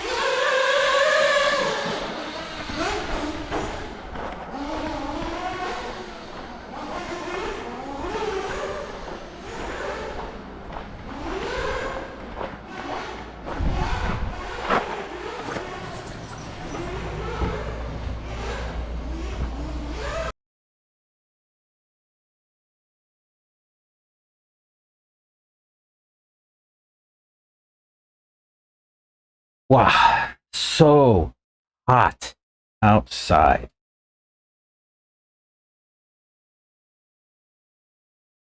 You get yelled at sometimes either way. Catch me up. Anything fun or newsworthy happened in the past few hours? Left. Oh, you left when I was soldering. So I put the truck on the track, and I ran a couple laps, and then it started to not work. And I was very worried. It ended up just being the sensor wire. I just swapped out a sensor wire, and it's been fine ever since. Knock on wood. There's no wood in here. How am I supposed to knock on wood? There's no wood. Cardboard? Does cardboard work? It's close enough. It used to be wood. Yeah, it's been groovy, man. I put I used the brake softening setting, and that was really nice. I just set it to like the max, and that worked nice. I might mess with it later, but for now, I'm just gonna leave it the way it is. I do have a bad diff in the rear, so it's making some noise if you do things wrong, but I could fix that another day. I mean, I wonder if I could steal the diff out of another car, out of one of my other trucks.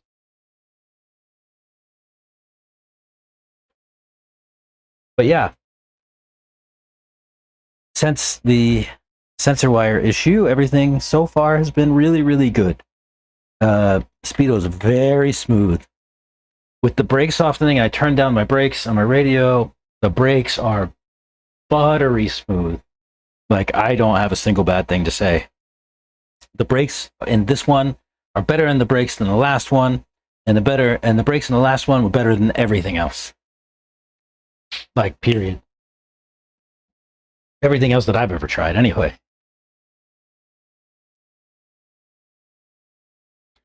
So far, I'm loving it.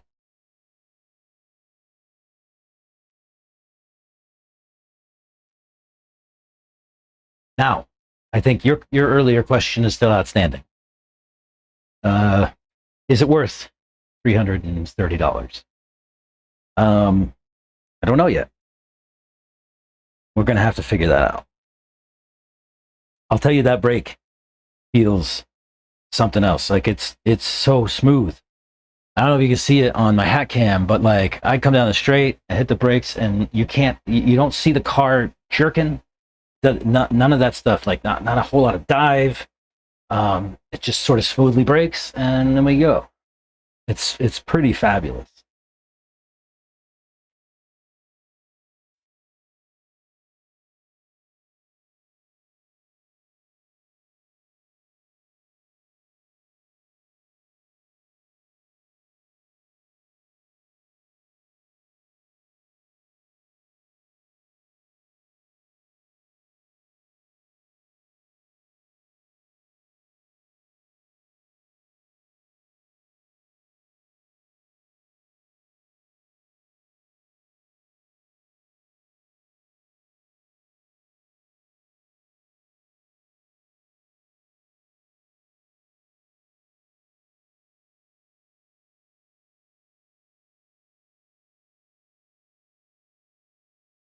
Hang on a second, I'm letting Chris know.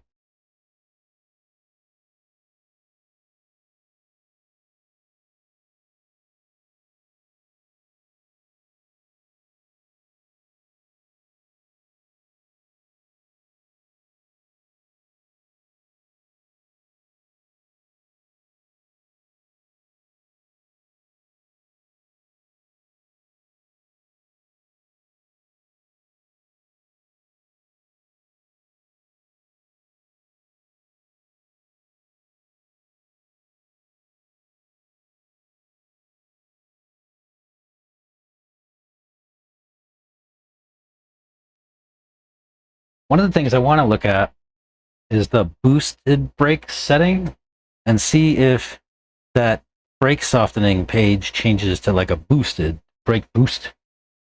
kind of page. That could be interesting.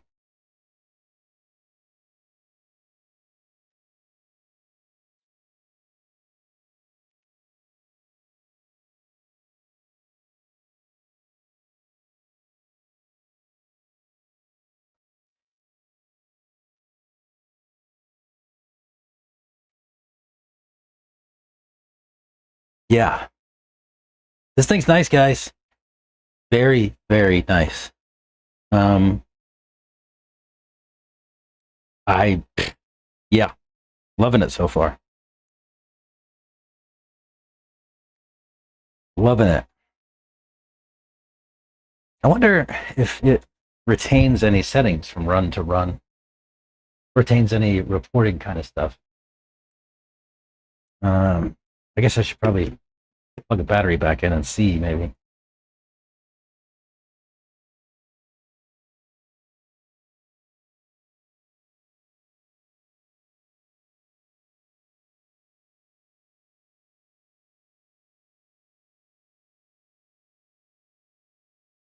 What other questions do you have?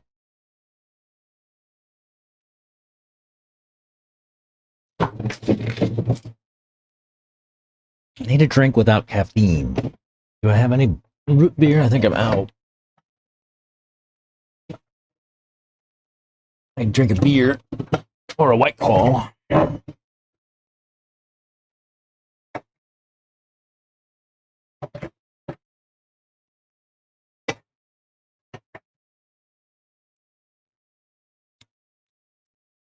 No, I'm out of root beer. Ray beer. What other questions do you have? There's some things I still don't understand. There's some settings in there that I have questions about and I need to play with. That, like I said, that brake boost setting, I have it on the softened brake type. I did email Elceram and ask if they could send me a manual, and I didn't care if it was like pre-release manual or any of that kind of stuff. I sent it this morning. It's probably the end of the day their time there in Czech Republic. So maybe I'll get a response back tomorrow or overnight tonight. I hope.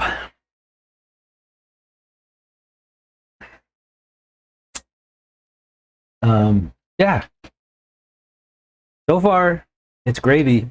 Other than, like I said, I was really scared to take it out initially, and my fears were kind of founded in the moment, because it kind of died after a couple of laps. But it appears that it was just a sensor wire. I replaced that sensor wire, and everything's really nice so far.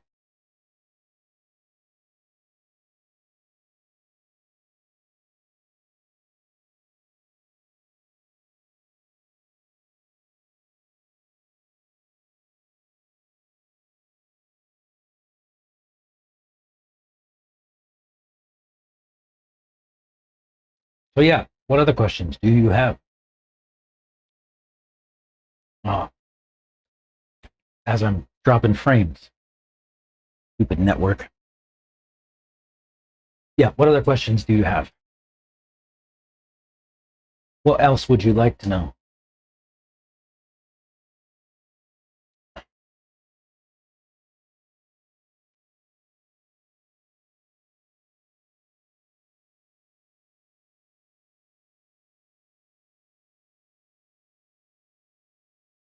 I don't know what times were. I don't have any timing at the moment. Nor do I really care, as this is just about getting it out there and playing with the settings. And like I said, my setup is still on the Wicked Weekend setup. Probably not ideal for Thornhill. Got softer springs, thinner oils, thinner diffs.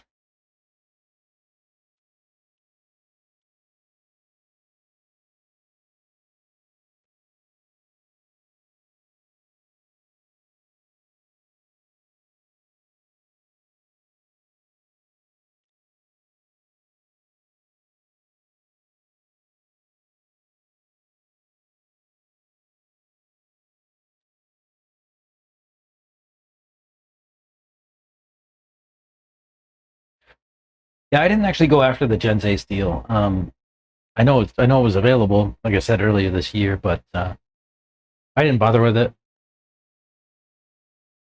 I usually just buy out of the shop and support Chris. I don't, I think when I told him that I got a tire deal,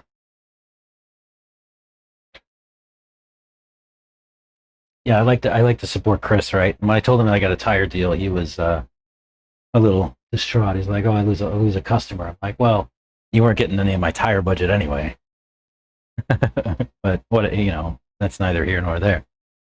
The batteries I typically buy here. Every now and again, I might get one through another source, but typically I support Chris. I don't have any questions right now. Just waiting to see how it does this next month or a few weeks. Yeah, me too. I did not hard mount it. Like I said, we used tape. So it's hopefully that'll, absorb some of the shocks. Plus I left the factory screws in the cooling block. I think that might have gotten me in trouble on the earlier ones to some degree or another.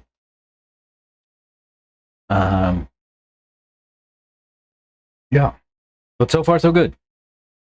My intention is to charge this pack and figure out how to get this thing in Reggie's hands and see what he has to say about it.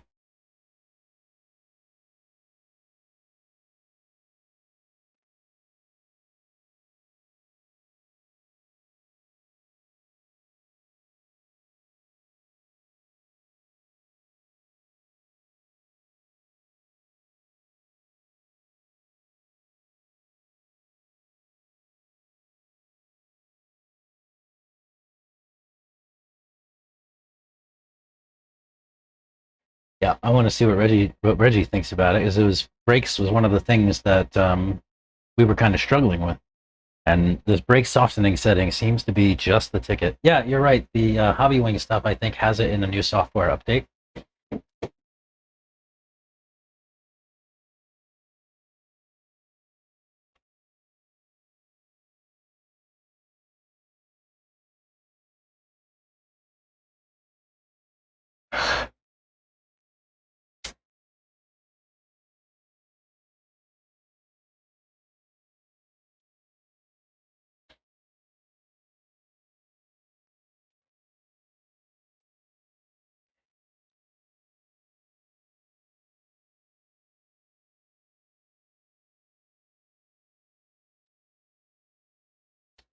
But yeah, buttery smooth so far. Brakes are really nice.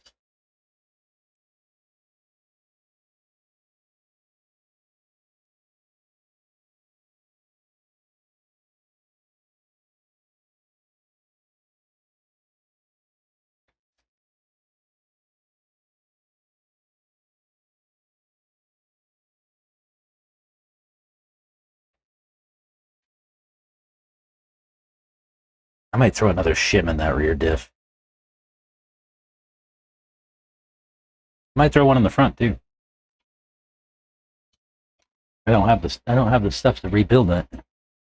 Either one at the moment, so I can get into the shop. Stuck shimming and hoping. Stealing shims from Scott. Sorry, Scott. Oh, yeah. I'll get you some. I promise.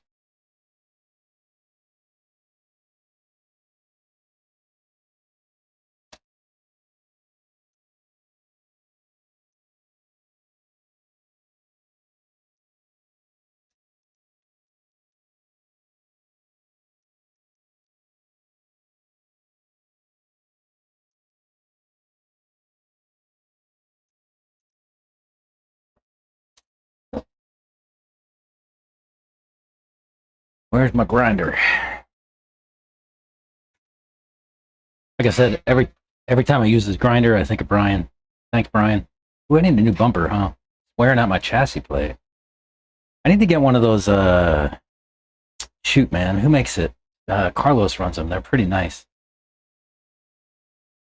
Shit, man, I think I might just need a new chassis plate soon. Starting to get down to the B block, and that's a good indicator.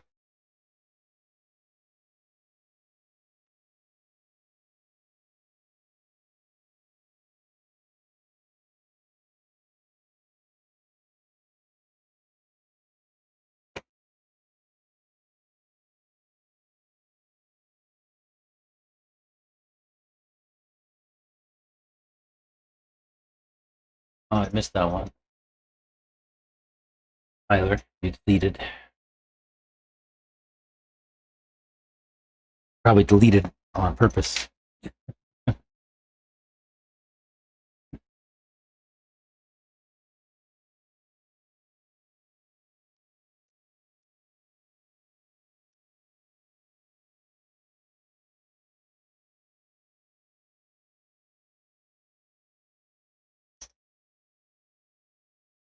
Hmm. What is CA glue or it's a bit of pipe?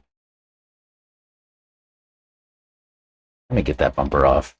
I got a freshie.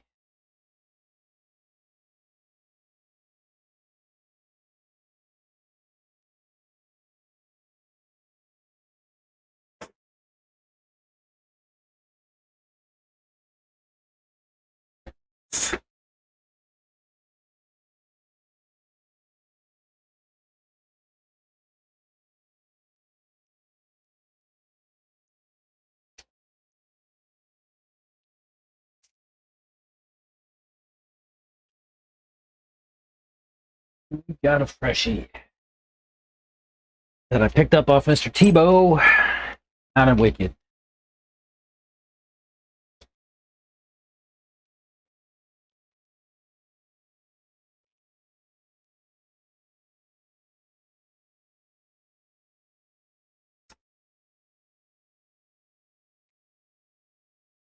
Hmm.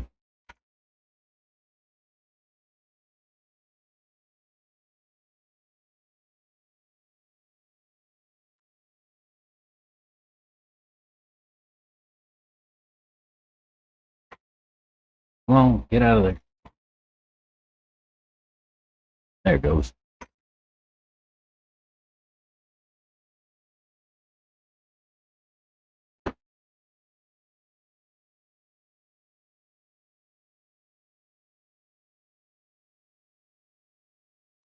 I won't snug that down all the way. Make it easier for me to get the diff case off, or the diff cover off. Gearbox cover off. You know what I mean. And I like to take off a shock, make life easier for me that way. The sway bar. Cut my nut.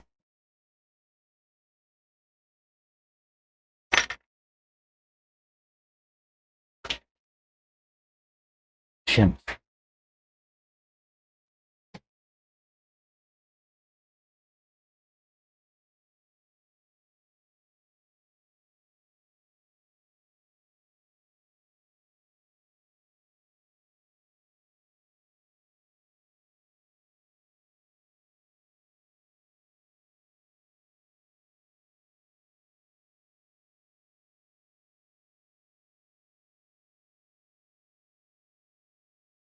Two, three, four, five shims he's got. All right, I'm gonna steal a few of them.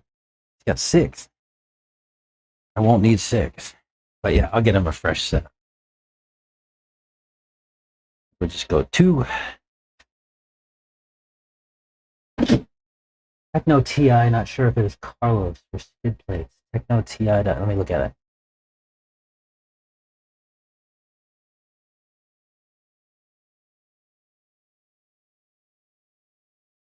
Buggy shock towers. Store. How do you search? How do you search on Techno TI? I don't want to browse through everything.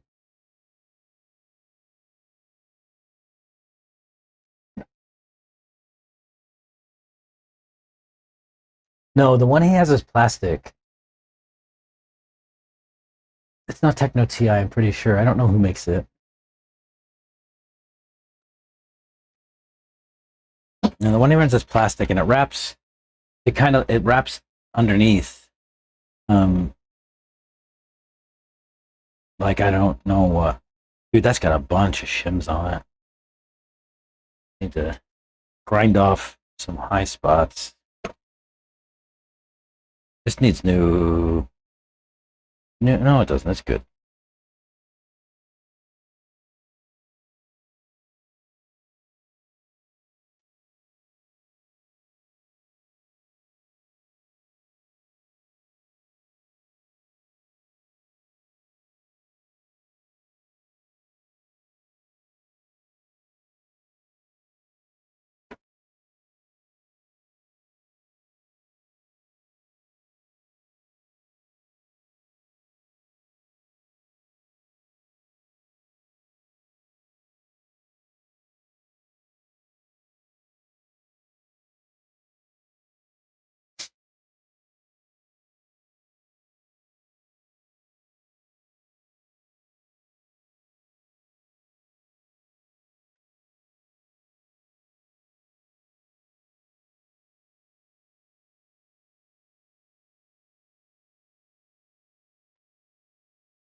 Yes, that's gonna work.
Oh, Chris said he wasn't feeling well enough to get out today. He'll be out hopefully tomorrow. We'll see. Backside party. That's got. I owe you. I owe you. I owe you. Some diff shims. I ran out and. Oh, Chris today. At Carlos. What? Who makes the bumper?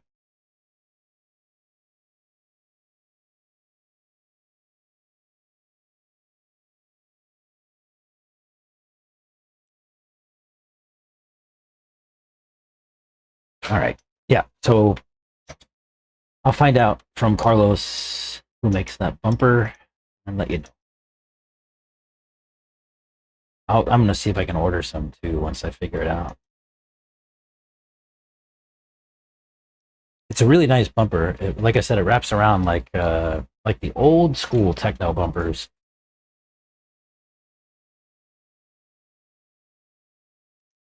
Or actually, I think the bumper on the SCT is like that too. comes down onto the chassis plate, and protects the front of the chassis plate. It doesn't kind of go all the way around it like the SCT, but close.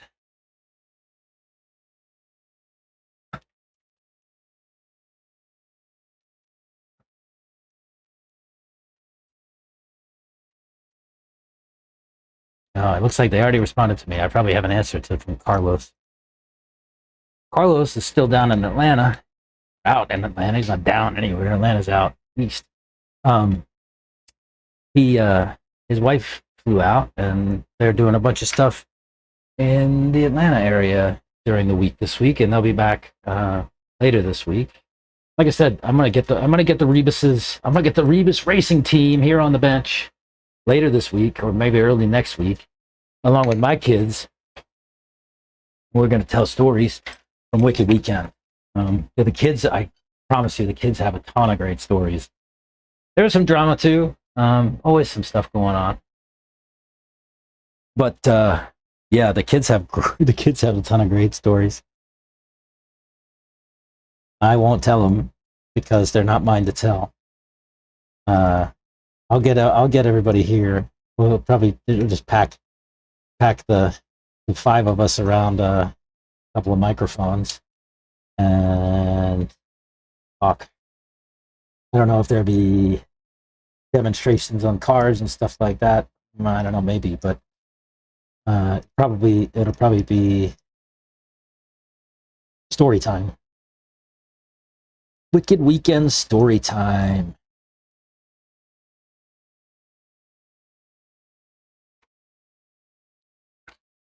Oh. Huh? What? What? I don't know. Weird.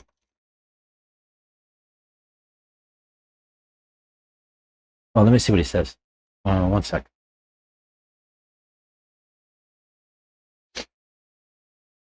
News to me, I even had him. The layout without the step up was a ton of fun. Oh, he didn't even know he had diff shims. Oh, look at my sway bar. I'm loose. Or the bearing. Anyway. I should get metal collars there. That might save some trouble.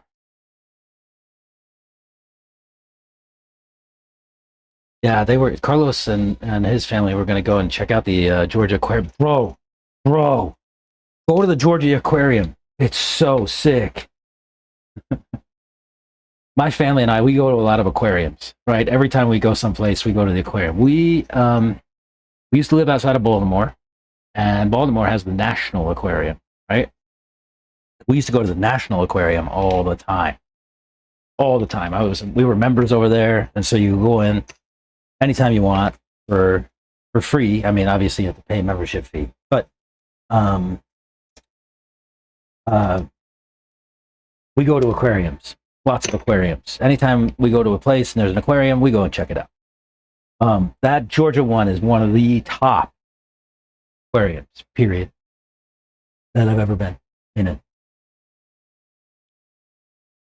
Is it VP Pro? Oh, bro. That's good.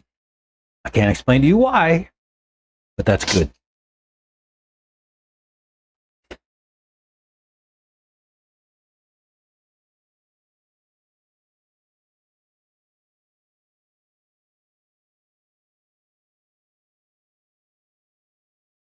It was VP Pro. Yes. Good news. Oh, good news. I can't tell you about that good news. That's a future thing. But yes, I will get me some VP Pro bumpers.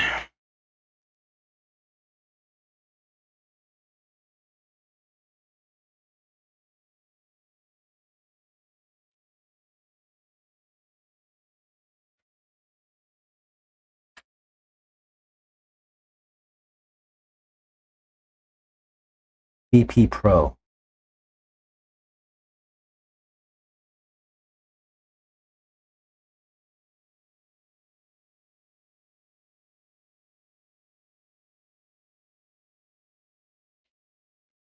V is in Victor.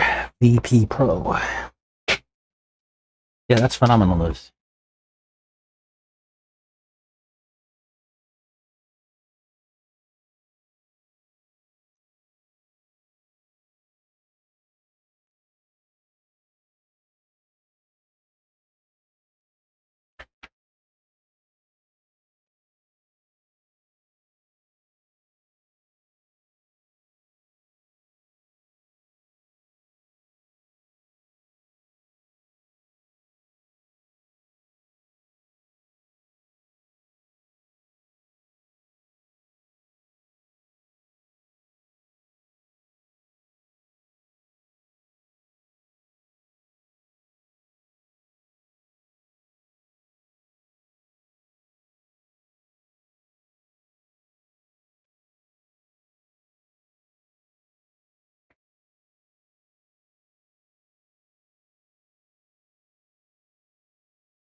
This gearbox is blown.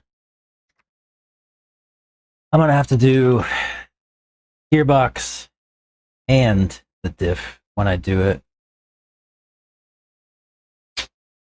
It's too bad. So yeah, VP Pro. I'll find a link real quick. VP Pro.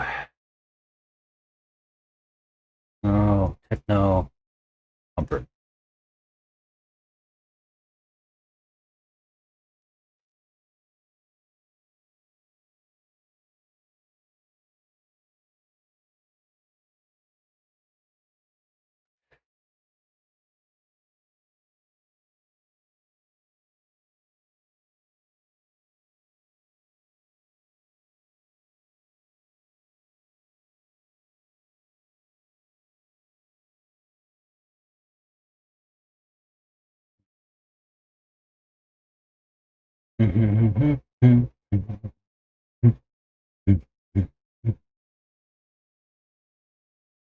No, no, no, no, no, no. VP Pro.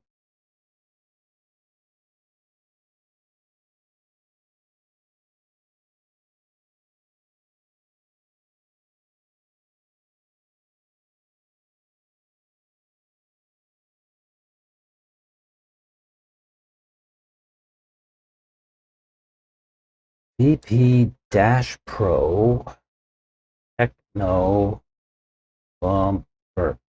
Ooh. Okay, okay, okay.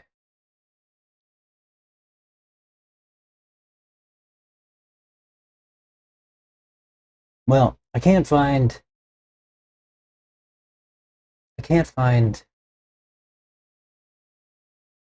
VP Pro, but here's a link to someplace that sells them. Yeah, that's the same one I just got to. Yep. Yep. Yep. Yep. Yep.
Tyler, I'm about to go put this on the track. You can see what it looks like. New Speedo and all.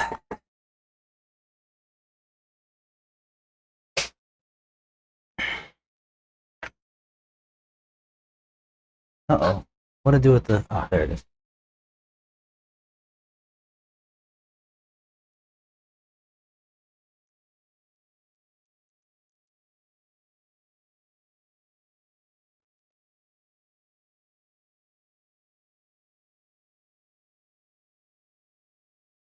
Sorry, Fed posted the link. Yes, those.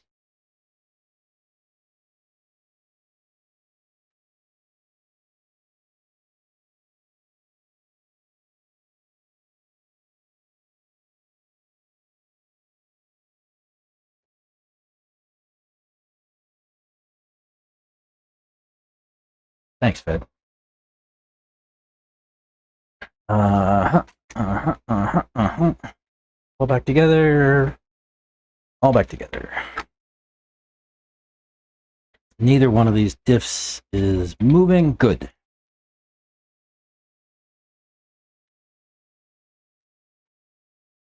I charged my buggy battery, but very unlikely I'm going to run it. Let me put it back on storage. I don't have the time like that. I'm going to have to leave here in a little bit. I got to get home and feed my family.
Tyler still out there?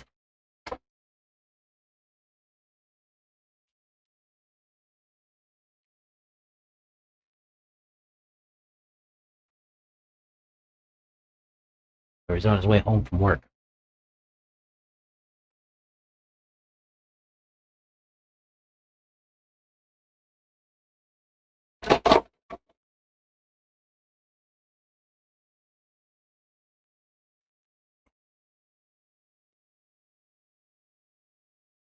Excuse me.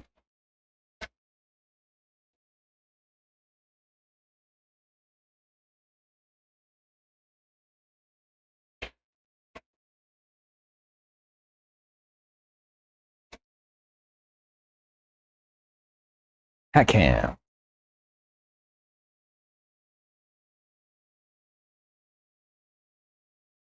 Meant no disrespect, Fed. You know me. I just didn't finish reading. I missed the important part. Who sent it?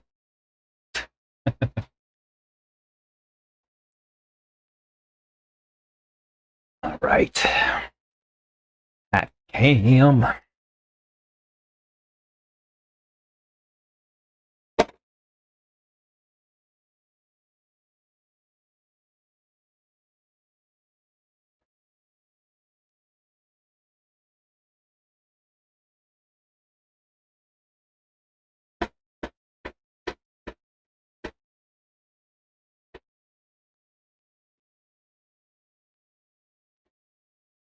How many raw speed stickers can you put on one truck? I got 1, 2, 3, 4.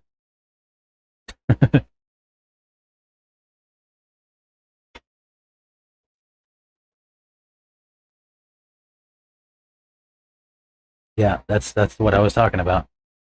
VP Pro. Go get a VP Pro bumper. I'm gonna have to get some.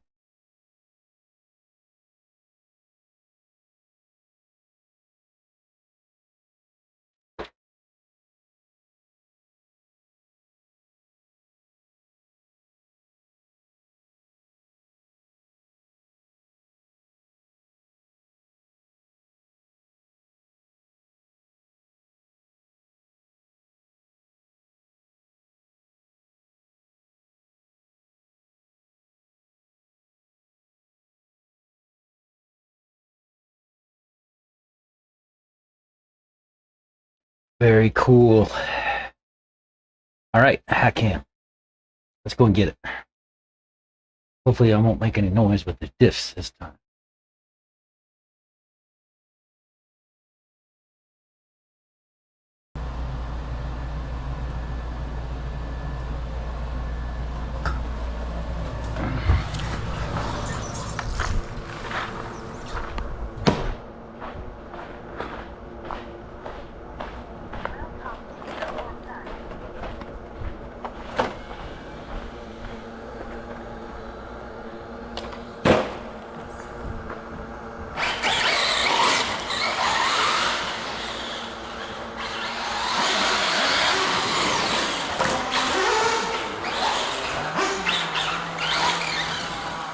Like it.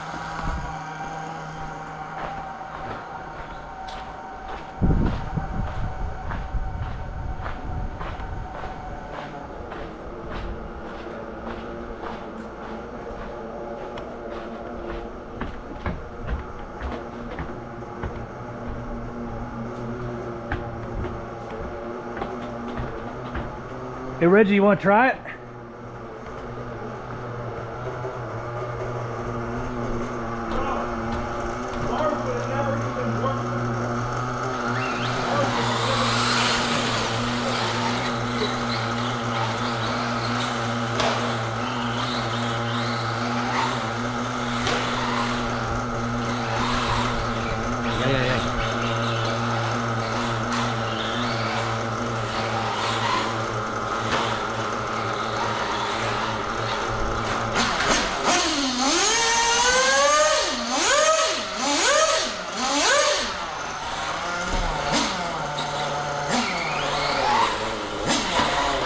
I'm gonna warn you, it still has wicked setup on it. Okay. So like I just changed the speedo and that was it. Look, I'm trying to do it this way. The brakes are soft.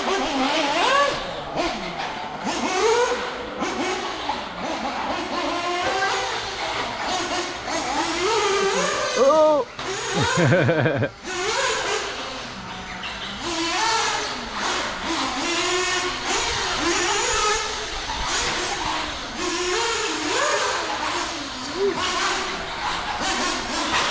Whoa, yeah. Holy shit.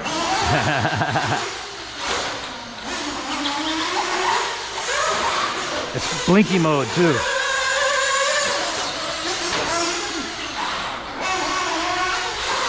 Whoa.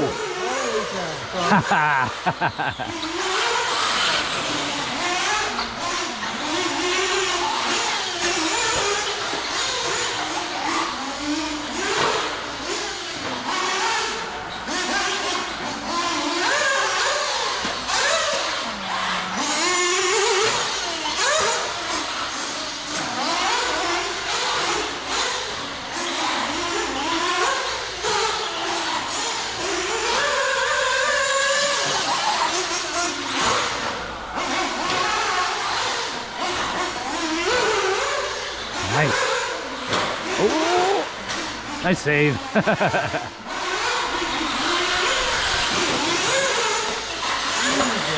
I get it.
I got it.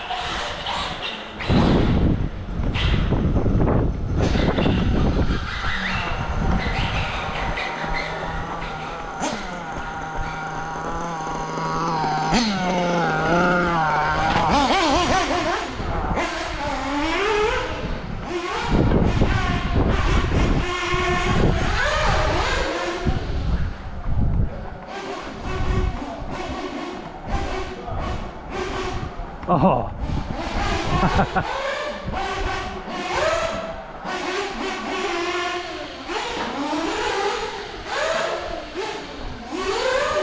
Yeah, that's not gonna work. Turn the top end down like five clicks, Yeah? and then a good roll on the dual rate. Oh, Oh, look at this. strap failed.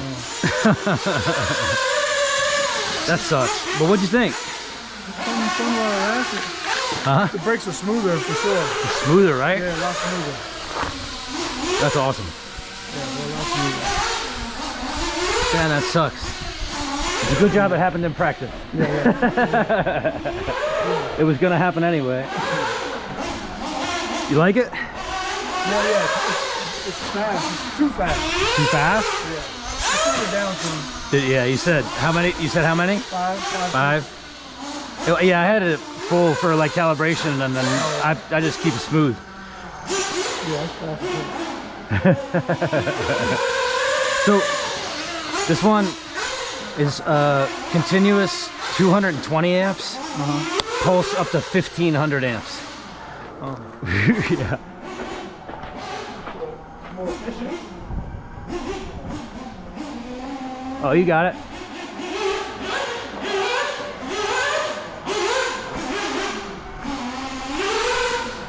What's that? I mean, it's more durable. I don't know. We'll see. Yeah, I think we're up and running so far. Bro, you destroyed my body. It's shitty and flimsy Too anyway. much trigger. Feel it. There's nothing to it. It's like your Kyosho body. Yeah, bullshit. Totally agree. But yeah, she's buttery.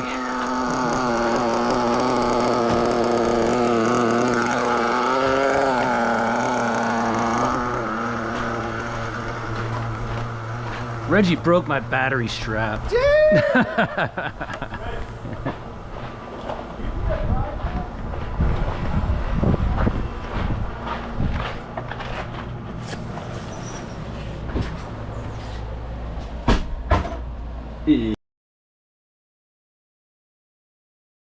Yep. It's a good job that happened in practice and not during a race. And gotta see if I have a spare.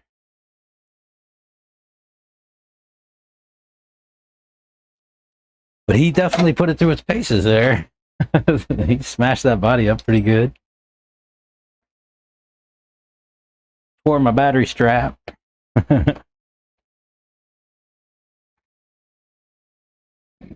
All right, I'm just gonna store this, and hopefully I'm gonna try to fix this battery or the battery strap if I got a freshie.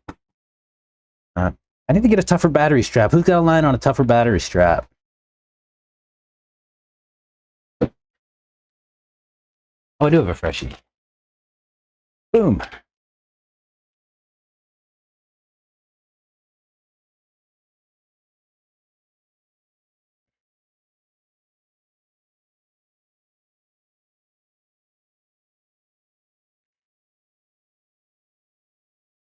Sticker bomb, a body with nothing but raw speed stickers. Yeah, I should. You know, I got a ton of them.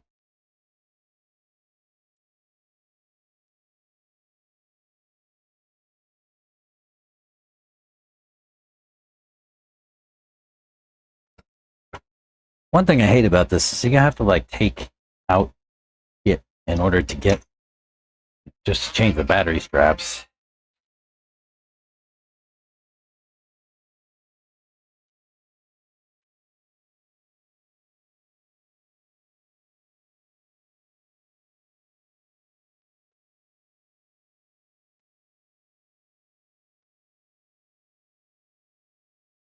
Oh, no, no, no. I don't want to loosen that.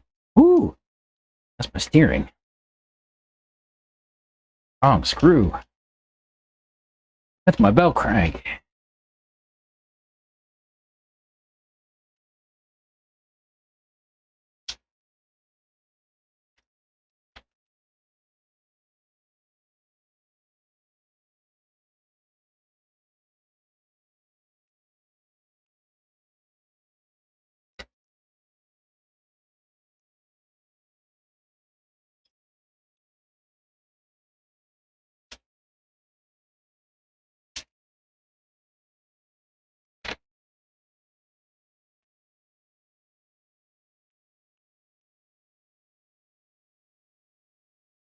He said it's too fast.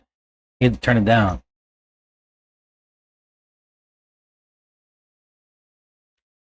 He said he turned it down 5 points, so it's 95. And he's probably right. Doesn't need all that.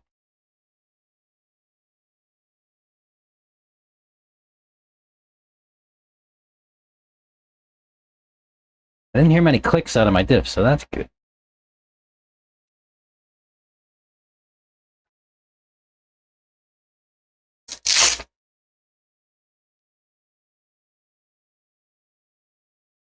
Let's see.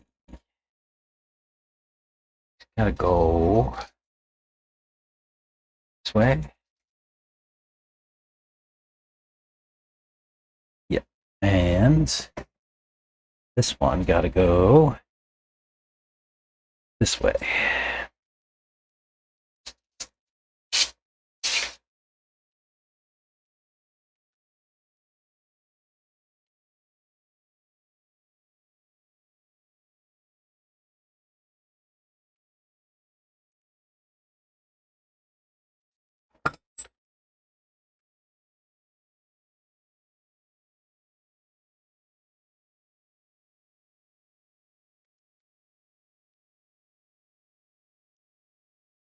RC body armor has them with Kevlar stitching. Maybe that's the way. Yeah, I need something that's not gonna break. I break these sometimes for sure.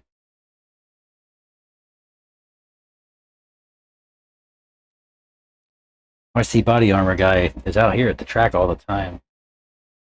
What's his name? Brent.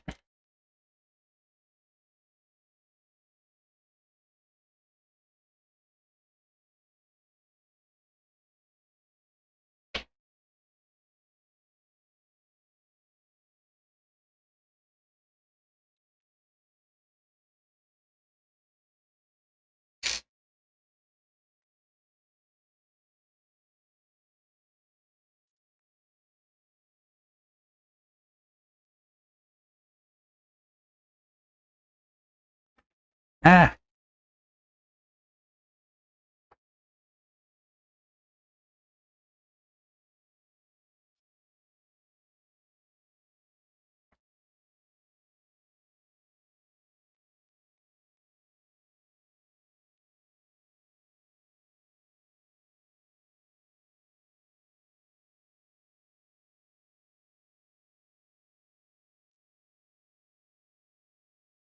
dang it.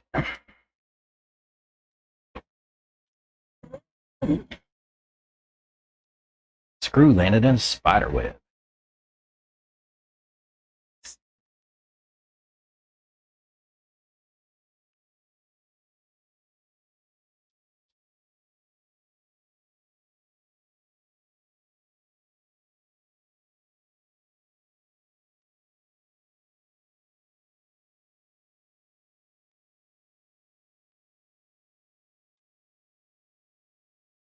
How's that for a quick fix?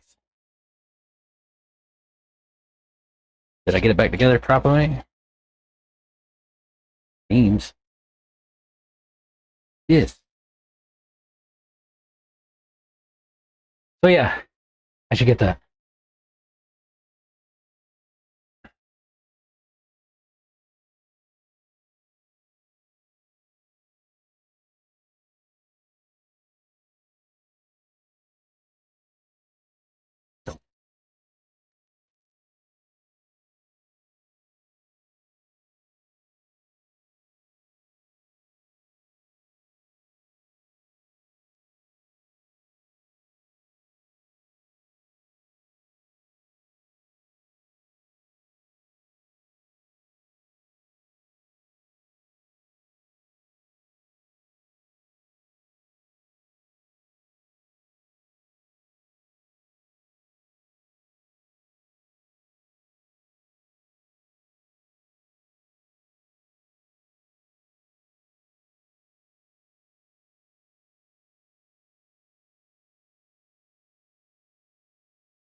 What's up, JWRC? Haven't seen you in a couple of weeks. How you doing, man?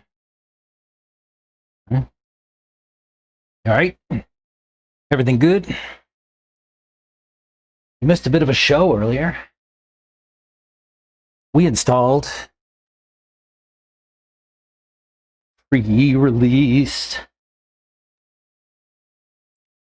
Nitride in my truck.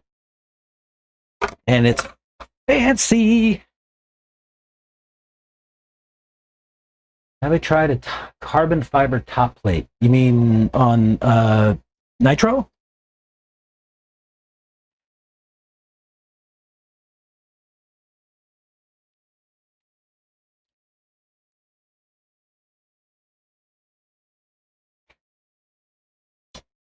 Or a carbon fiber steering top plate? What are you looking for? A Nitro carbon fiber top plate for the center diff? Or something else? My transponder is loose. I'm just going to let it fall off. Sean is so loud. Lily told me that too. She's like, what are you yelling about?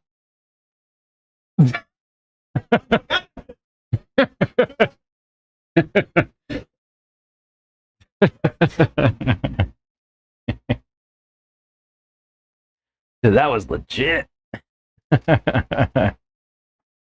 He must have had a good run. Not bad, doing good, just moving. I was watching when he did that, but I had to do errands. Nice. Top plate on both. No, I have not. I haven't tried a carbon fiber top plate here or on the Nitro. On my truck, I have the S&S top plate, which is, I mean, it's as sturdy as carbon fiber. It's 3D printed, but I think it's like PPA, right? Like this thing is rock solid. I threw a link up in the chat earlier for where to get this one. It is super sturdy. It might as well be carbon fiber. I don't know if it's PPA CF or something.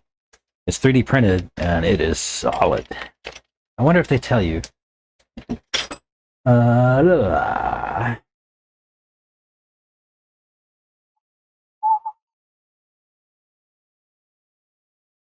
that comes from out of here.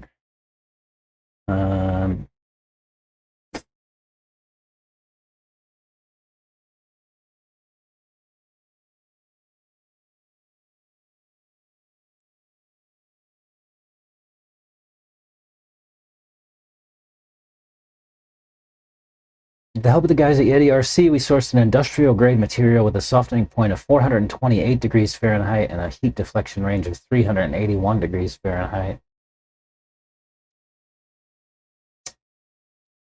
They don't tell you what the material is.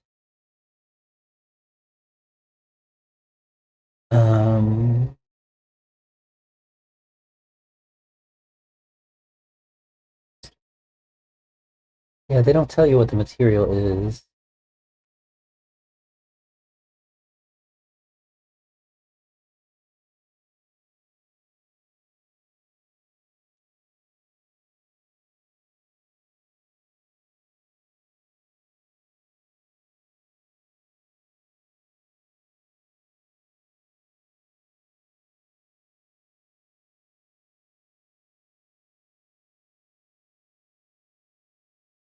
Let me see. No.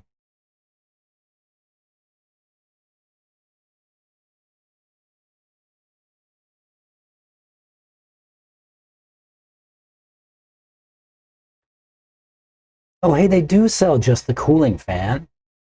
That's dope. Here's a link for that. Oh, thanks, man. Thanks. Yeah, nice job. Wicked weekend. I did all right. I could have been better. Uh, yeah, I'm not always pleased with it, but it was a ton of fun.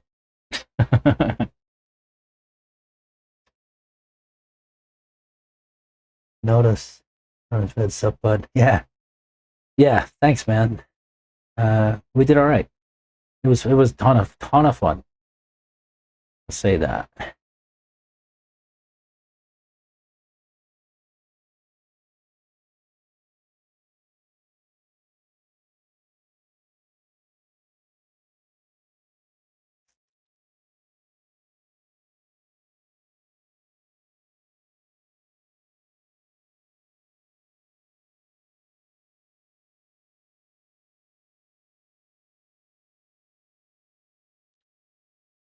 Ton of fun. I'm gonna let these batteries bleed off for a few more minutes. Then I might get out of here. Oh, my daughter's asked me to pick up something. What is it?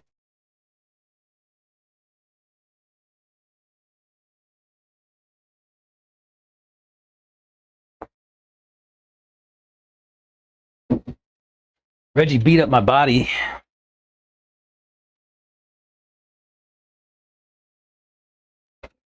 He split it. That's all right. That was part of the point. I did not reinforce it at all, and I wanted to stress test it. What we learned is reinforce it.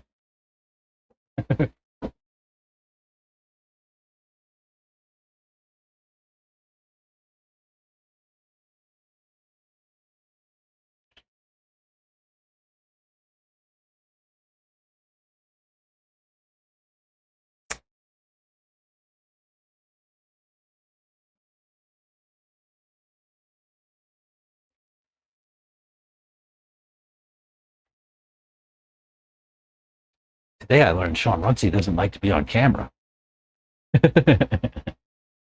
Sorry, Sean.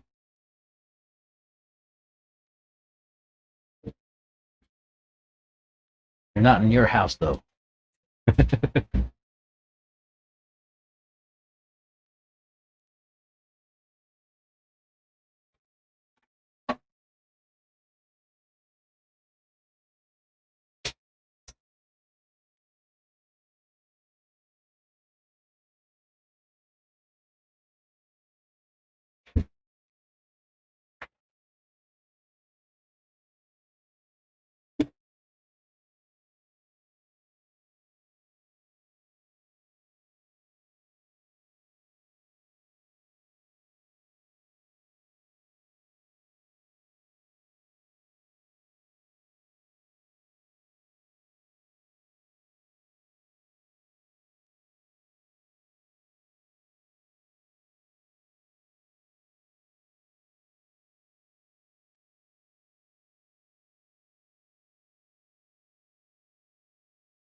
Let me see about those front bumpers.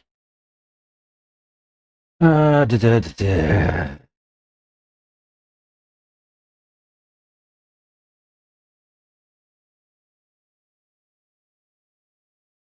PA6 carbon fiber nylon. I print with it. I take a special printer to do it right. Oh yeah. Okay. PA6 carbon fiber is what that top plate is. So yes, I have tried a carbon fiber top plate.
Okay.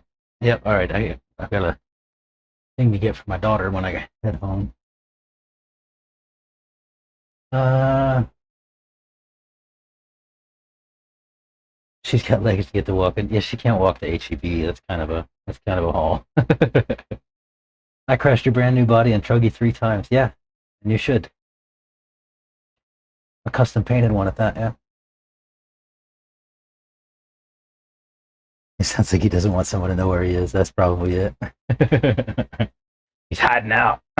He's hiding from his wife. I don't know. He's a funny guy, man.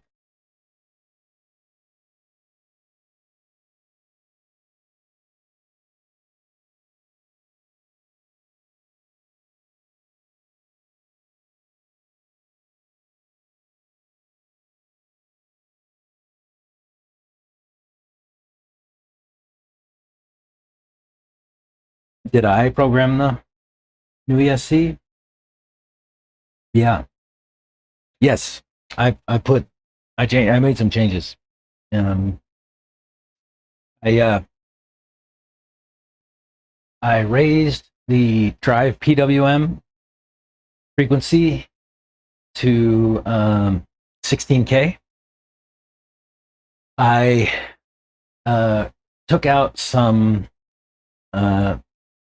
expo, so I get some like -1 expo on the throttle side on the speedo, and I lowered the throttle response on the speedo by I think 5. I think I put -5 on the throttle response on the speedo, and I removed the minimum brake down to 0, and I added maximum brake softening, which is a new feature in this speedo. Brake softening.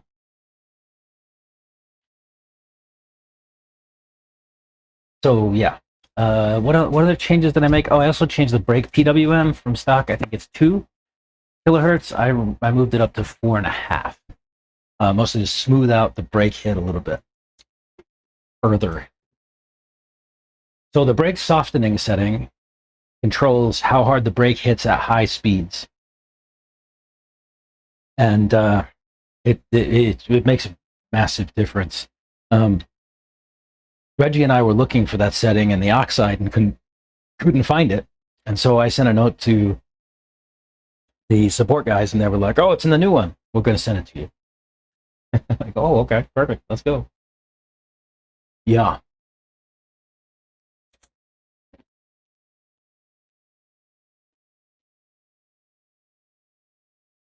Sorry, I'm chewing on a pretzel.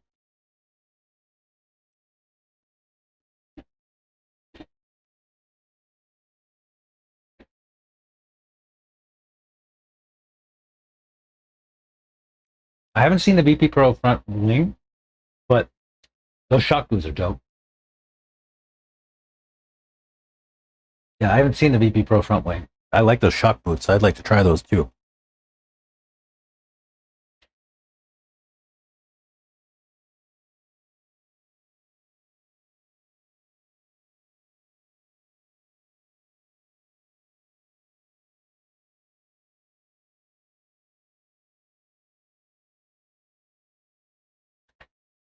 I'll find out. I'll see what I can do. See what I can do.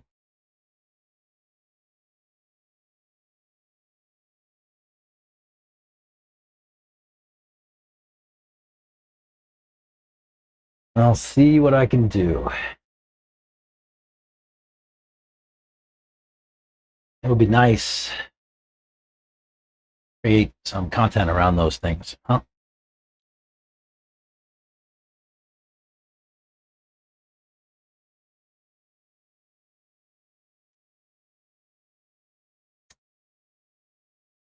What else?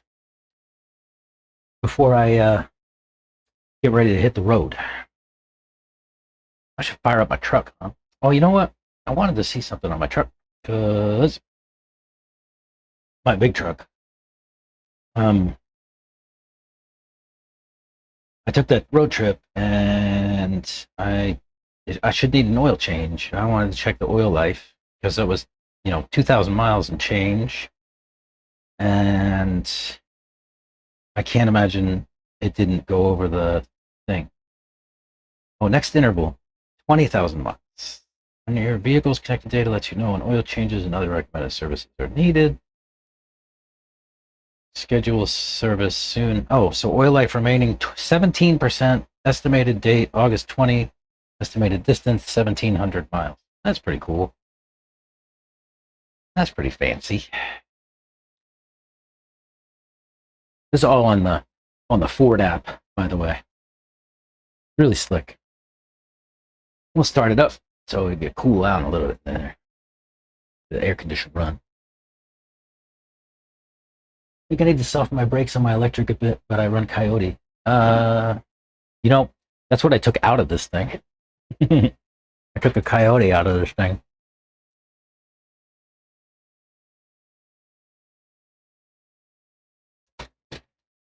Unfortunately, I can't dig into the settings without it connected to something, huh?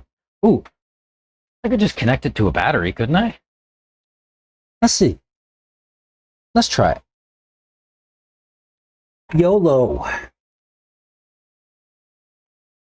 What happens if we just slap a battery on it, power it on, without anything else? Will it freak out? Let me make sure these aren't like touching stuff.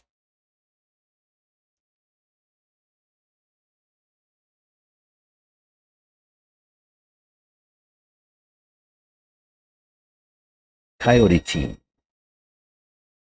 Let's see if it picks it up. Connect. Oh no. It probably has to be connected to a receiver. We can do that. Hang on. It might take me a minute. Where'd the power switch go?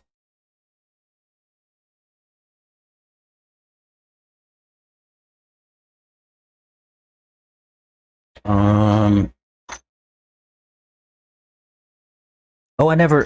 I could have caused myself some trouble right there. I only put one screw in my receiver box. That helps me right now, though, doesn't it?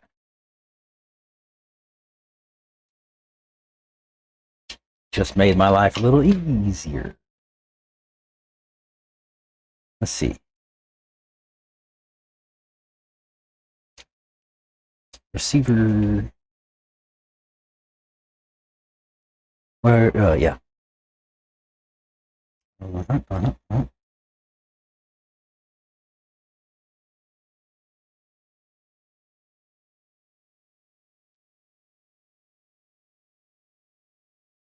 Let's try it. Power switch. Maybe not.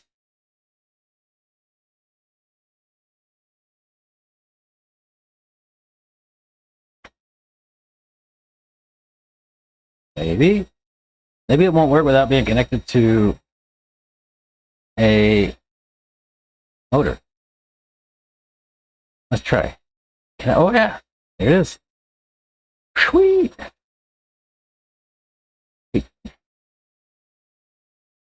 Settings. Brake settings. Brake control. Heavy or slowly? You can dial in max brake force, initial brake force. Where do you set drag brake? Because drag brake should be 0. Oh, is that general settings? No. Where do you set drag brake?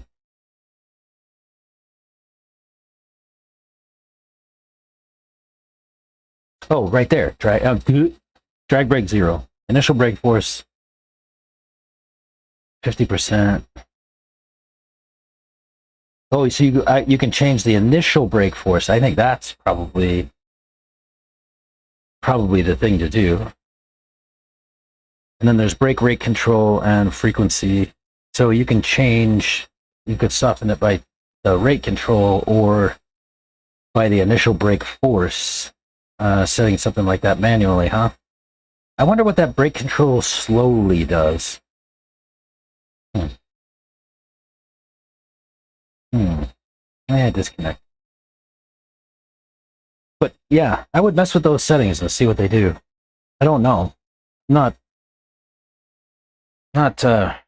experienced with the Coyote stuff. I mostly used it because I needed a speed controller and it was available.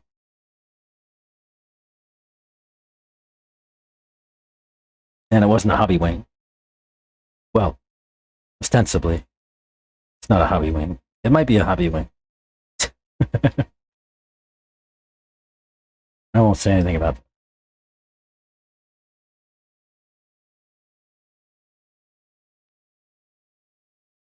Some of the guys here think that Coyote is just a hobby wing with a disguise.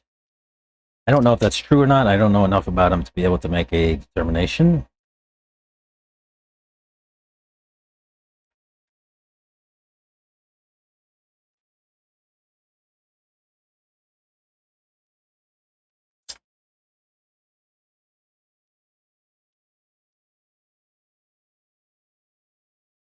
You know, before I button this up, I should make sure that it's going to work with the nitride again.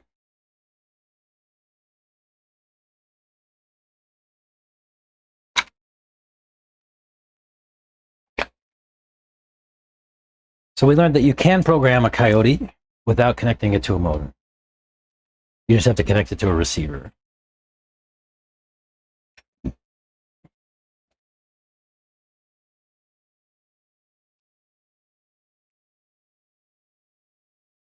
Yeah, we're back.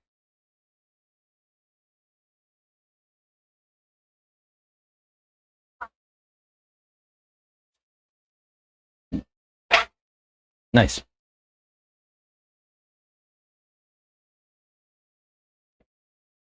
All right, later, Fed. Oh, there's the VP. Ah, thank you.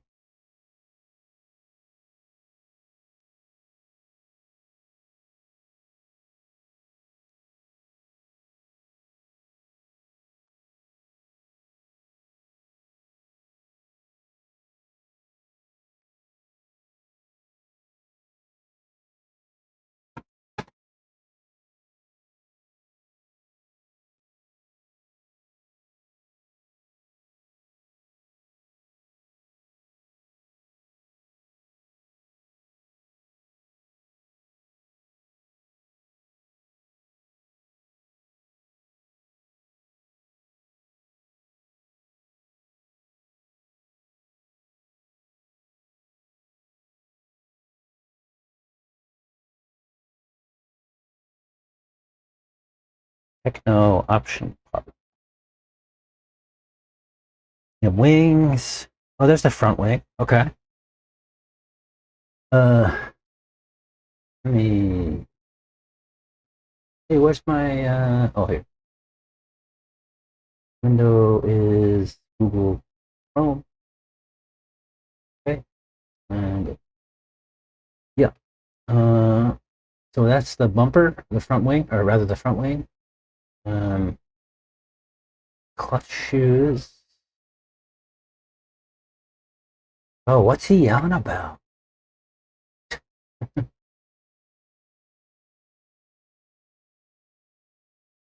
Button has screws. Oop, there's the bumper. And the boots.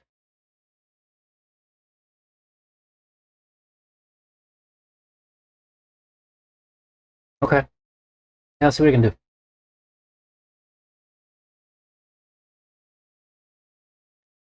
See what I can do.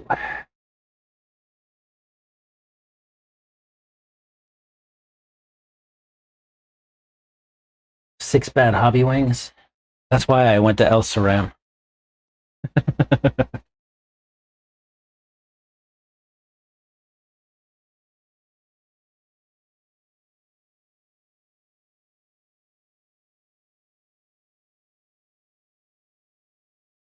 I feel like the Hobby Wing stuff was more fragile than the Elceram stuff even.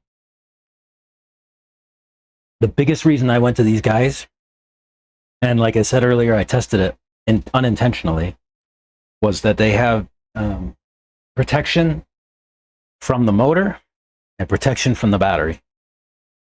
And that was the things that I was really interested in. So I had sensors cook Hobby Wing Speedos. Like bad motor would burn out the Speedo, and not even because it was a bad motor, just because the sensor was throwing bad information or something like that, right? And I had a situation one weekend where one race weekend where I cooked one of those Hobby Wings, and I bought a new one and put it in, and that bad motor cooked the brand new one that I just bought that day. And from there, I was like, nope, there's got to be a better solution, right? There's got to be something better. I didn't understand why you would not have protection from a bad sensor wire. This thing won't function without a sensor wire at all, where the Hobby Wing will, right? Like you could run a Hobby Wing uncensored all day long and no problem. But if you don't have a sensor, this thing will not run. It won't. It relies on the sensor for most everything. I think I don't know what you call that. Like it's always censored all the time. There's not an option to disable the sensor. There's no option to run sensorless like on a Hobby Wing. It's always censored.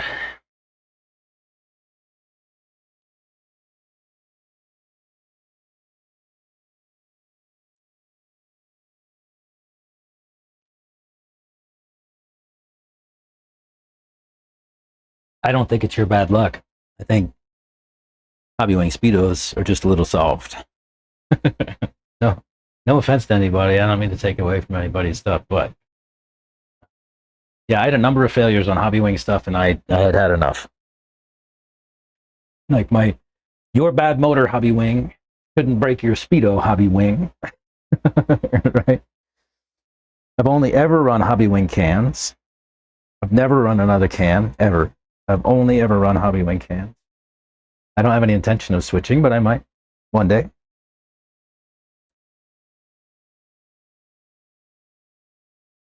Sponsored or anything, so I can say whatever I like. Yeah, I don't like Hobby Wing ESCs.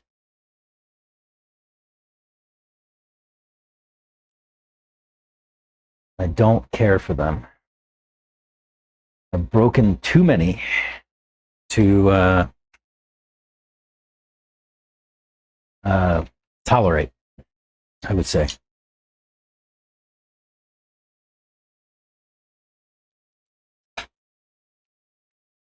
Let's test this top line thread lock. So far, so good. Oh, I can't remember if I put one on that screw, actually. The others, I did. These guys, for sure. Oh, bro, yeah. Nice click out of that.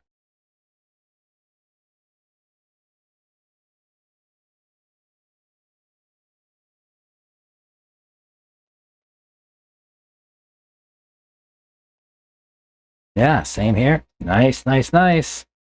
I'm gonna tell you, bro, these didn't, these had oil on them to start, and the thread lock never held like that before. So that was my test, and passed. Well done.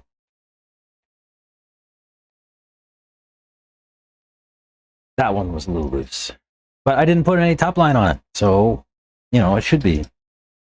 I will the next time I put it on. I'll put top line thread lock on all of these. Go get you some top line thread lock. It's nice, nice, nice. Top line RC thread locker. Get you some. Toplinerc.store.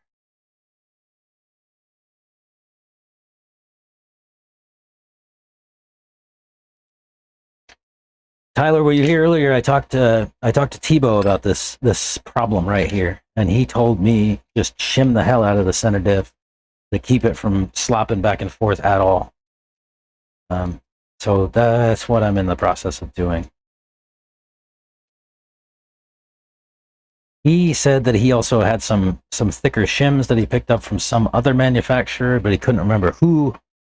If I can find some thicker diff shims, I'm going to try to find some, and we can share.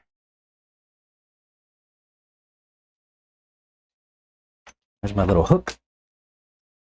Yeah, he said he had diff shims that were the size of like 4 of the Techno ones. So I think that's worth a shot.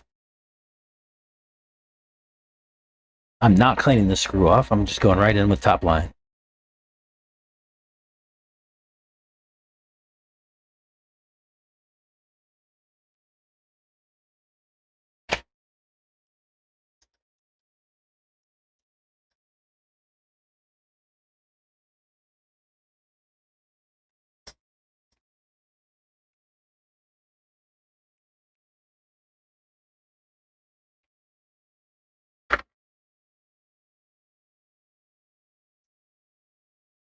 Because I want to see. I want to see how it works.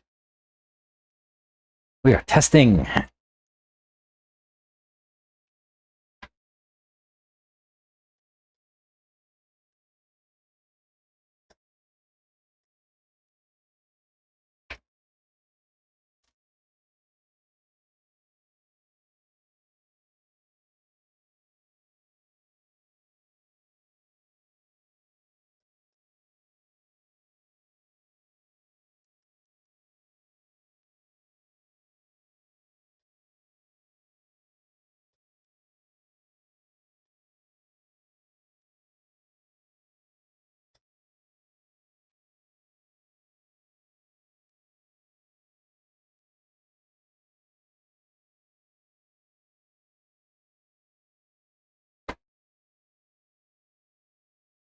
Ooh.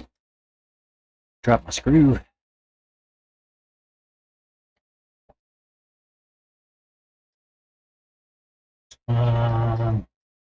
What's I tried Red's motors with the Hobby Wing, but that didn't work either. So now I just run all Coyote motor and see, and it works great.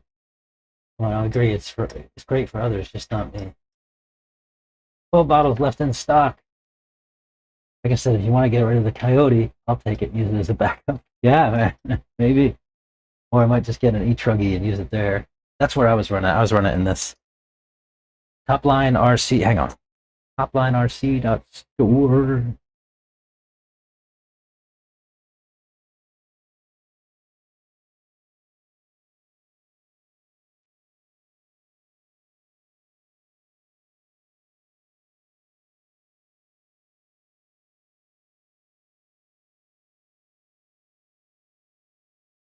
Hey, some more feedback, Topline. You ready? This sauce is still on that envelope, all that stuff sitting over here. You still walk in here when I come back from the track, and it still smells like mint. And I've been in here with it all day, and I feel fine. If I was in this building all day with traditional tire sauce, I'd be sick as a fucking dog. I'd have a headache, and my stomach would be upset, and that wouldn't be much fun. Yeah. You have enough to last you about 2 years right now. That's the thing with Threadlock, right? Here, but I'll tell you this. This one is supposed to not be defeated by machine oil, which is a struggle that we have with the other stuff, right? In order to get Threadlock to work correctly, we have to like clean our screws and clean our, what the thing's going into and make sure there's no oil on it, right? Like get some solvent in there or something like that. So far, I'll tell you that the top line stuff is as built. It's not given up on oil or a dirty screw or anything like that.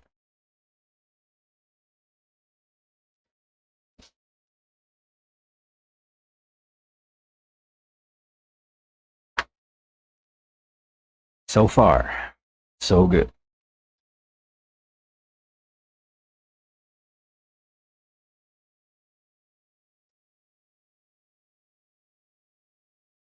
Probably around the 3rd. Guess whose birthday is the 3rd?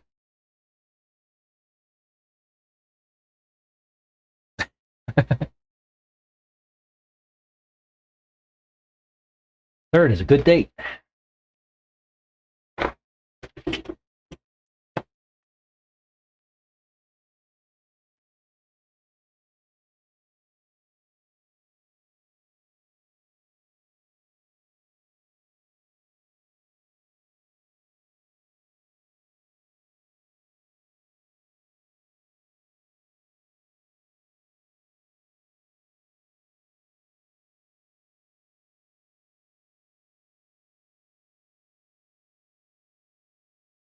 But yeah, so far this stuff's money.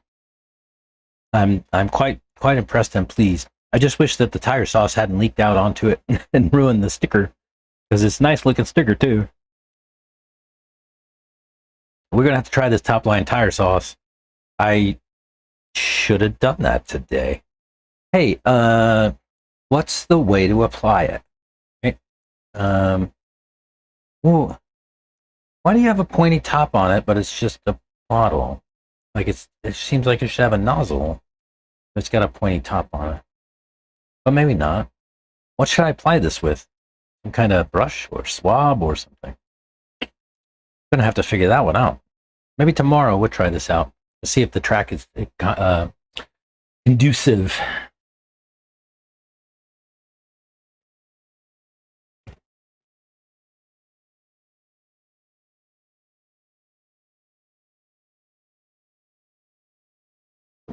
And if the track is not conducive to it, I'll go blow it off and we'll make it conducive to it. Right?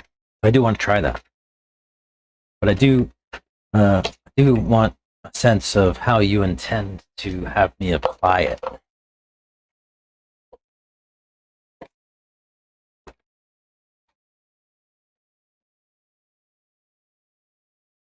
Good shit. Oh, your birthday was on the 23rd? Happy birthday, belated. Brush. Oh, okay. I'll get a brush at home. And I'll bring it tomorrow. And I'll throw some sauce on these tacos. See how they run. Maybe I'll do both. Maybe I'll do this. I'll drive it for a half pack. Then I'll sauce them. Let it sit for a little bit.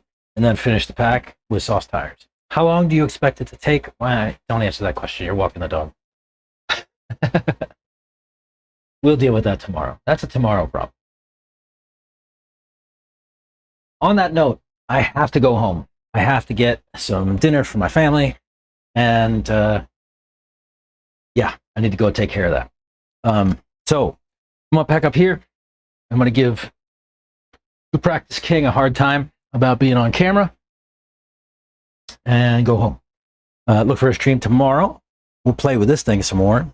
We'll play with some tire sauce and see what we do next. Oh, thanks, man. Thanks for the happy birthday. All right. You guys have a good rest of the day. Bro, yeah, just handle the dog. Don't worry about us. We can talk tomorrow. All right, yeah, you guys have a good rest of the day. We'll see you in the next. Bye-bye.